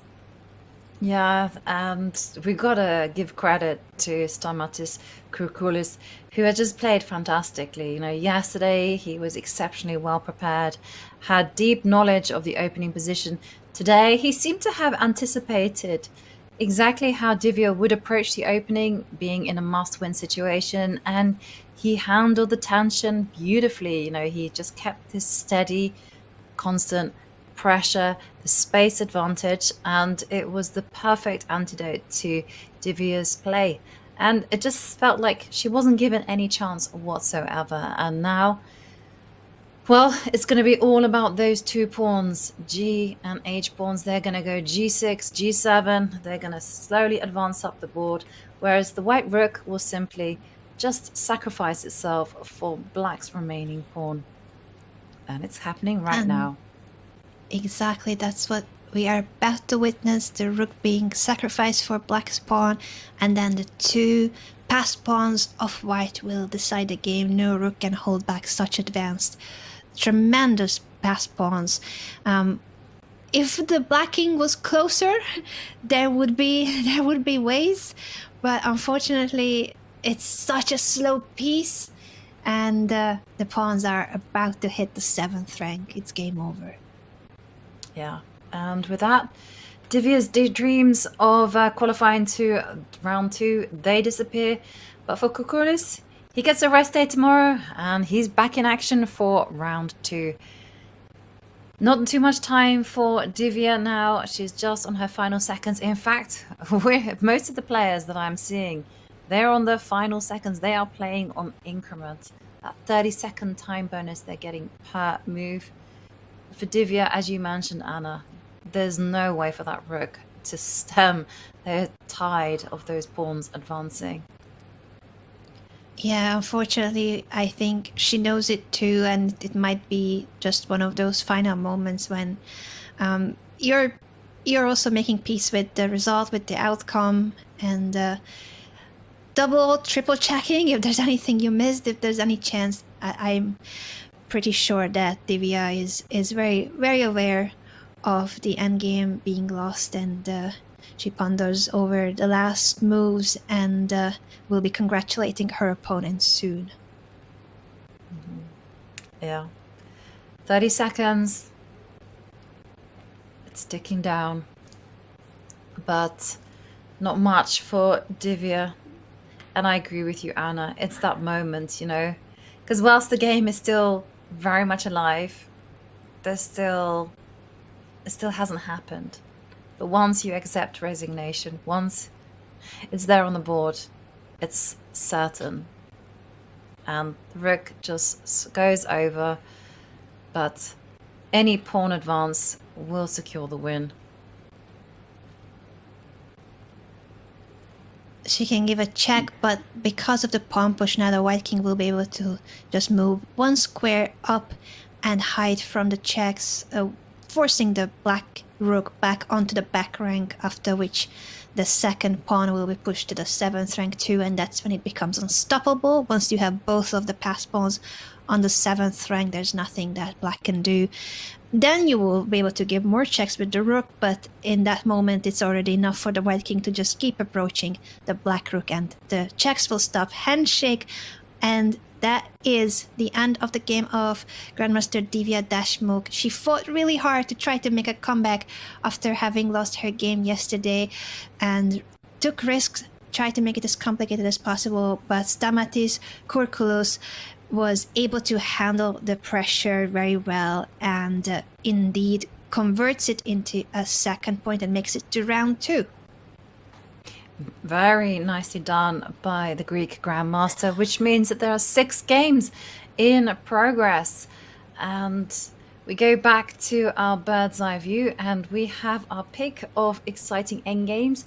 Anna, which one of those Oh, we can see that we're getting to the closing stages of the game between Faustino Ora and Ante Bric. And Brkic is accepting that this is going to be... There you see. It's... Okay, now the pawn is going to be removed and a draw has been agreed. Wow. Tie breaks tomorrow, What a Anna. game. Yeah, what a game this has been. Fighting chess by both players. Faustino trying his best. I'm pretty sure he was playing for a win from the get-go. Then Brkic with the extra pawn in the endgame, but it was a rook endgame that Faustino defended very precisely.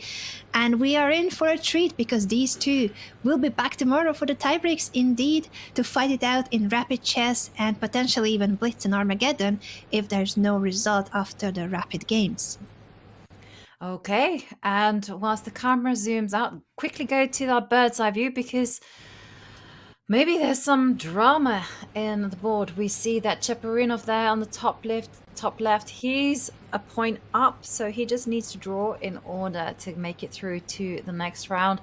Rasmus Svana against Vasquez, he's got a winning position. He's also a point in the lead. And we see also Inian. It looks like it's a drawer's position, but he is a pawn down as he fights against Berdeus. And Mekhitaryan, it is a rook and pawn endgame where it looks like black is the only one that will be trying to win this one. In fact, it is winning. Anna, where are we going to go? I think we could start with the game of Krikor, this rook endgame that you mentioned. That will be a heartbreak for Krikor Mkhitaryan, the top Brazilian streamer. So many of you know him from his streams, and he has, of course, a lot of fans supporting him. But this could be, unfortunately, a goodbye for Krikor's run in this event because they drew their first game yesterday with Martin Petrov. But this endgame, unfortunately, as few pieces are there, it is a winning endgame for black. It will still take a bit more of precise play by black, but unfortunately, with the rook on the second rank, these pawns and the king coming to f3, white will have no more defensive resources left. It is going to be beautifully converted endgame by Martin Petrov. Yeah, and the big problem is that the rooks, they just move upwards and sideways. And the upwards, downwards, sideways, they don't move diagonally. And the problem here is that once the black rook gets out of the way, you want maximum checking distance. And this is the issue here, is that if the black king is allowed to go king to f3, then it can block any sideways checks with a pawn advance. So that's why white is going, let's prevent the black king from advancing. So still some work to be done, and I'm expecting, can you even make funny moves such as a rook a1 check? And I was also thinking maybe there does need to be some precision here, Anna. Maybe you can't make some pawn moves such as f3, because f3 would allow the king to kind of step to d2 and have or even have the e3 square. How is that? Still a win. Yeah, this definitely needs to be considered by black because this would be the most forcing line, and it seems that this is still winning for the fact that then you can play rook f1, attack the pawn, and after king e3, black has this check. If you go back to d2, then there's rook e2, picking up the f2 pawn. And if you go elsewhere with the king, it just pushes the king so far out. It would allow black, for instance, to bring the king in through h3, king h3, king g2, and then pick up this pawn. Unfortunately for Krikor, this endgame is lost. Martin Petrov has just given the check, so he's on track of going for this endgame, and I think he sees f3 as well to convert in that way. And I was just going to say that check on a1 was like super important. Like if you hadn't checked and if you just immediately gone f3, then I think that this position would have actually not been a trivial win at all for You're so black. right. The evaluation bar jumped as soon as we play f3. Jovi, you are absolutely right. Yeah, because Yeah, rook b8, and that's the solution. There's no good hiding place for the king. You always have to make sure the king is involved in the action. And this is also nice. If you go to the game position, you will see that no f3 whatsoever for black, but instead what he's doing is even smarter. He's going rook h1, and he probably wants to go rook h3 and then come in with the king to f3. Yeah, what a precise endgame play by Martin Petrov here with the black pieces. And again, it would have been similar. That f3, unless it's a check and unless it comes in the right moment, it's quite a committal move. You should not, you shouldn't really go for committal moves unless you're 100% sure that this is the right moment to play them. So this is very instructive. f3 could be now played with a check, and then similar ideas as we have analyzed before. Yeah. And one of the key things about the rook being on a1 and the white king having been driven up the board to d2 is that the black king now will have a hiding place on g2, which it would not, an f1, which it would not have if the white king was stood there on e1, just to kind of drum in that point, that you need to always make sure that the king has a little mouse hole where it can escape the checks. Very true and very instructive. And this is what we are seeing after f3 check. Krikor is about to make a move, king to e3, rook e1 check, pushing the king further away, and then the black king will have a way to come in. So well explained by Jovi that if the white king was near the f1 square, then this idea doesn't work because the white king will stop the black king from getting to g2, and then the white rook will give continuous checks, and you have nowhere to hide the black king. So there were ways to ruin the advantage of black, but with this precise demonstration of the rook endgame skills of Martin Petrov, he will be converting it into a full point. Yeah, and yeah, it just goes to show there's always a way to go wrong. You always have to be vigilant, but this has been done perfectly by Martin Petrov from Bulgaria. And then like king comes to g2, and there's nothing for it. There's nothing that white can do to save this. They don't have too much time on the clock.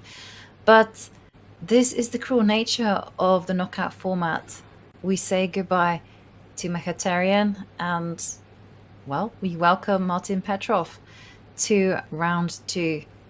14 seconds, no solution to white's problems. I think we might see resignation soon. Unfortunately for Krikor, there are no tricks or resources left in this position anymore. Yeah, and will we see resignation? Well, the clock is ticked down to 0, so either he's let the clock run out or the game isn't registering. No, we have our result.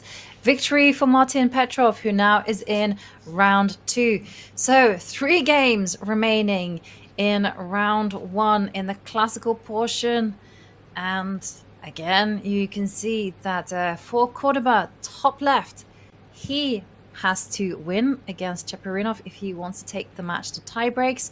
For Rasmus Svane, he's leading by a point, so he just needs a draw. And for Inian, Grandmaster from India, he's also leading by a point, so a draw is sufficient. It looks like the higher rated players are going to be... Joey? Yeah, that's exactly what we are seeing. I'm sorry for cutting you off, but I was just looking at these endgames like, yeah, they are just simply going for what the match needs. And you said this to me earlier in the broadcast, that sometimes, you're up already in the match. You got to be practical and not go for anything crazy, but play solid. And even if you're the higher rated player, and even if in an open tournament you would try to beat your opponent, but in a match situation like this, the most important is to advance to the next round. Yeah, exactly. And so that's why we're seeing the players just playing it safe. Rasmus Svane must have been winning at some point, but a win is as good as a draw in this particular situation. It gets him through to round 2. Just go for the path of which is easiest, clearest, simplest, and now he's got himself a position where it's all very level. And in the game between Inian, we're going to see the knight take the pawn, and then the pawn on g4 will be falling off, and it will be Inian. Indian Grandmaster, very, very nice, very friendly, also big proponent of playing d4 and classical type of chess. Very classical player, and he's one of these grandmasters who plays what he preaches as well, so it's nice to see those. And for Cheparinov in the top left, that's as closed as it gets, right? Just one set of pawn trades. Yeah, this is quite a pretty position if we just look at the beauty of the geometry, the pawns of black all on dark squares and the pawns of white all on light squares, as if it was some kind of a painting, or they have, yeah, they are going for the artistic features as well. It means that this bishop is stuck behind the pawn chain, but the position is so close that it doesn't matter. And indeed, they agreed in a draw. The only way in was through knight f5, but whenever knight f5, the bishop goes back to f8 and everything is under control. There was no way through for white. Ivan Cheparinov from Bulgaria makes it to round 2 by drawing today and winning his game yesterday. Yes, which means that we have just 2 games outstanding here, and maybe we can catch which one I think is going to be finishing first. It's going to be a photo finish, I think, to the end. Maybe we can go in and check to Svana, the game between Rasmus Svana against Vasquez from Uruguay. And here, it's as even as it gets. Both sides have a knight, both sides have a pawn. And the thing is that one side will inevitably sacrifice their knight for the remaining pawn. Doesn't matter whether it's white or black that does it, but one of the sides is going to do it. And then that game is going to be finished in a draw. Which is also very instructive, because that's insufficient material, and I think it's important for everyone to know that when you get to this material, that's only a knight on the board, that's a draw. If it's only a bishop, also just a draw. But things get tricky once there's extra pieces, like even just a single pawn on the board, even if it's a pawn for black, or if it's 2 knights. There's like all sorts of crazy things within insufficient material, whether it's possible to play on or not. But this is a clear-cut definition of what is it like to make a draw by insufficient material. There will be no piece left on the board that could give checkmate. Yeah.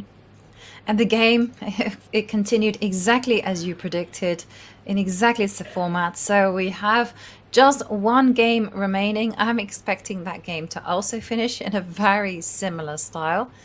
So what is happening in white is just 30 seconds, 37 seconds. And it's black who's actually the one thinking. Knight takes pawn. What is stopping black from doing that? Maybe he's just double checking if there's anything else he could do, or if there's any final tricks, whether it's for him not to fall into any traps, or whether it's for him to set up something to give winning chances. But I'm expecting the same Jovi, that this will be a handshake soon, and it could be 2 kings on the board. It could very well go to knight takes e3, after which white could give up the bishop for the black pawn, and black could give up the remaining knight for white's pawn, and just shake hands with nothing but 2 kings left on the board. I think that would be a really fitting finish to the last game of round 1. Yeah, 2 kings remaining on the board, 2 kings remaining in the playing hall. What do you think, John? Do you think that the players will play it out right to the bitter end? I think if you come this far and you can see clearly that the game is a draw, it would be cute to play it out and just have the kings on the board. Absolutely. It's also a nice way to acknowledge, hey, you've played a great game. We've tried our best to win, We haven't quite been able to do it. It's just a nice little artistic finish. So it wouldn't surprise me if that's what we saw on the board in a couple of moves' time, but it's beginning to look like that there's nothing left to try here and a draw should be agreed very shortly. Yeah, absolutely.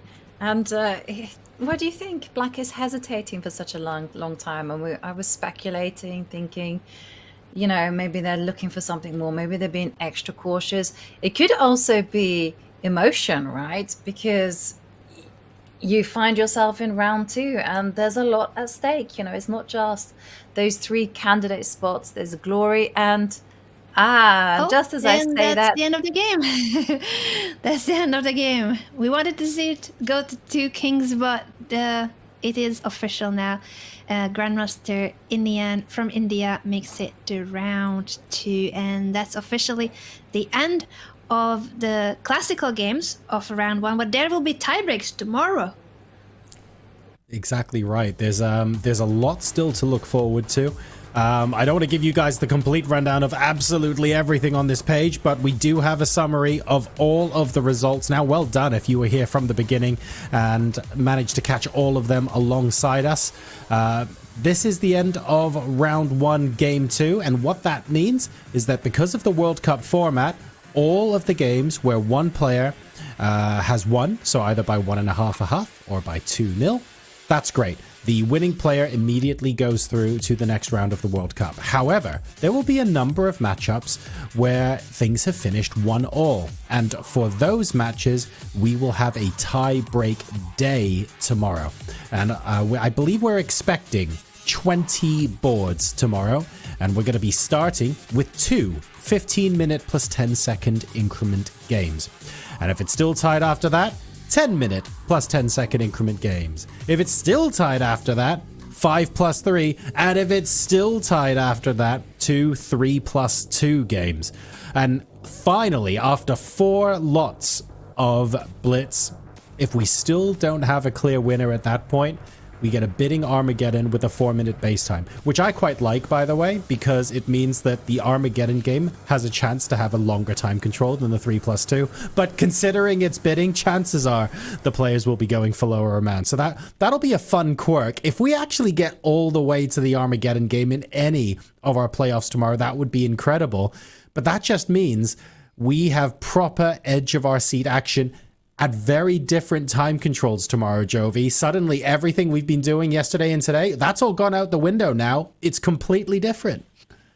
It is completely different, but it's also still cutthroat as ever. You know, you still make that one mistake, you still might be going home. There's so much on the line here, but it's going to be even more exciting because it's going to be done at a sped up pace and it gets shorter and shorter if the match just continues right to the very end. Oh, John, it is going to be absolutely fantastic. Edge of your seat stuff.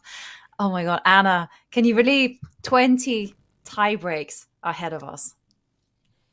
20 tie breaks is plenty, and I love speeches. I think the shorter the time control, the more pieces flying in the air, and more mistakes too. So we love to see that. We will be back with the coverage tomorrow. I will be watching you guys, so I'm gonna be just getting some popcorn and enjoying the spectacle because tie breaks are so fun to watch. I love the differences in psychology as well that we're going to have in play, because you'll have some players who tried to fight so hard to bring it to tie breaks and just about managed to get there. You've got others that basically agreed a quick draw, and both sides think they would just do better at blitz. So we have really fun psychological warfare now as we take a look at the round 1 results. We've got 16 pages here, folks, in the bracket, so do bear with us as we crank our way through all of these, and you can see some delicious names being dropped in at round 2. Gukesh Domaraju, of course, world champion, joining the bracket, which is going to be fantastic. But everybody here, it looks like there's a result, with the exception of one which goes to tie breaks. We then also have a couple more on this screen as well, so we don't know who's going to be facing Nikita Vityugov, and that's going to be quite a lot of fun, Jovi. His opponent's still not confirmed. I know, and it actually makes for frustrating preparation, because for Nikita, he also has to take the rest day very seriously. But here the pairings are all set, so the players can use tomorrow as a day of preparation. And what a day it has been, you know, so many decisive results, and also things pretty much going in the way of the favorites. Yeah, I think it's fair to say that the favorites in general have all made their way through, but Anna, I feel like that's a really good point, actually. It's not just the players who are playing the tie breaks. Their opponents who are waiting in round 2 don't know who to prepare for yet, so it affects them as well. It does affect them, and they need to continue preparing for 2 opponents. They will only figure it out tomorrow when it's evening time in India, who will actually be their opponent. So even though they got a pass in round 1, the top 50 players, you are right. It's quite some uncertainty who they will be facing. So we have so many more of the names like Janja Pamięci and Awander Liang joining in for round 2. They are still waiting to know who their opponents will be. Yeah, and Some very tricky stuff. You can see some things Jeffrey are determined. Zhong doesn't like actually Kartik. know as well who his opponent's going to be. Sorry, Jovi, go on.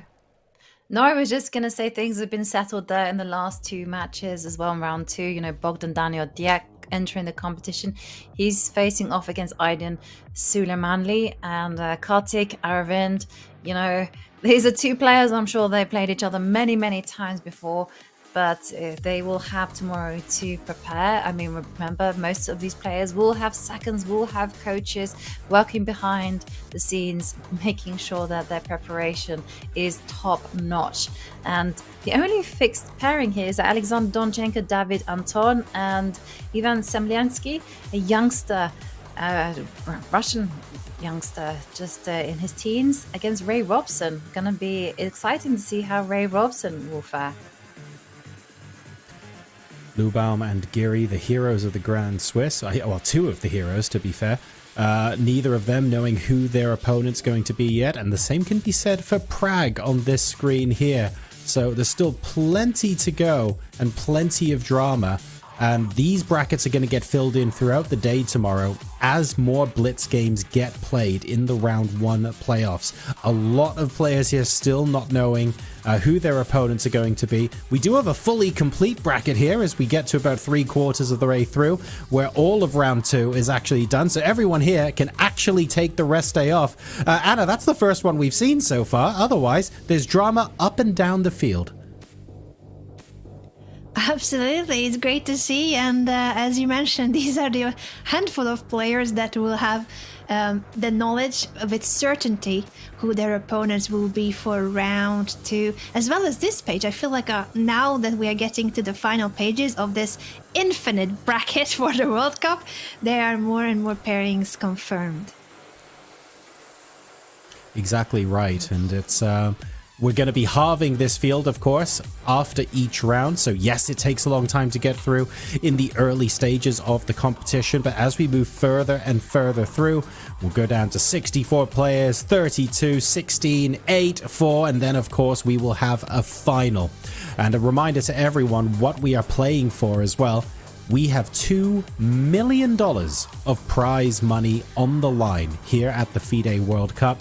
And in addition to that, the top 3 places will go to the candidates tournament as well. And of course, the candidates is where you'll be playing for a shot at trying to take down world champion Gukesh. So there's an awful lot on the line here. We've got trophies, we've got money, and we've got those coveted places at the candidates that can be directly won through this tournament alone. This has just been round 1. I mean, what a ridiculous couple of days of games. This is supposed to be like easy mode. We're not really ratcheting the tension up until the semifinals or finals or anything like that. But it hasn't felt that straightforward at all. And it's been very, very high tension. I can only imagine what future rounds are going to bring.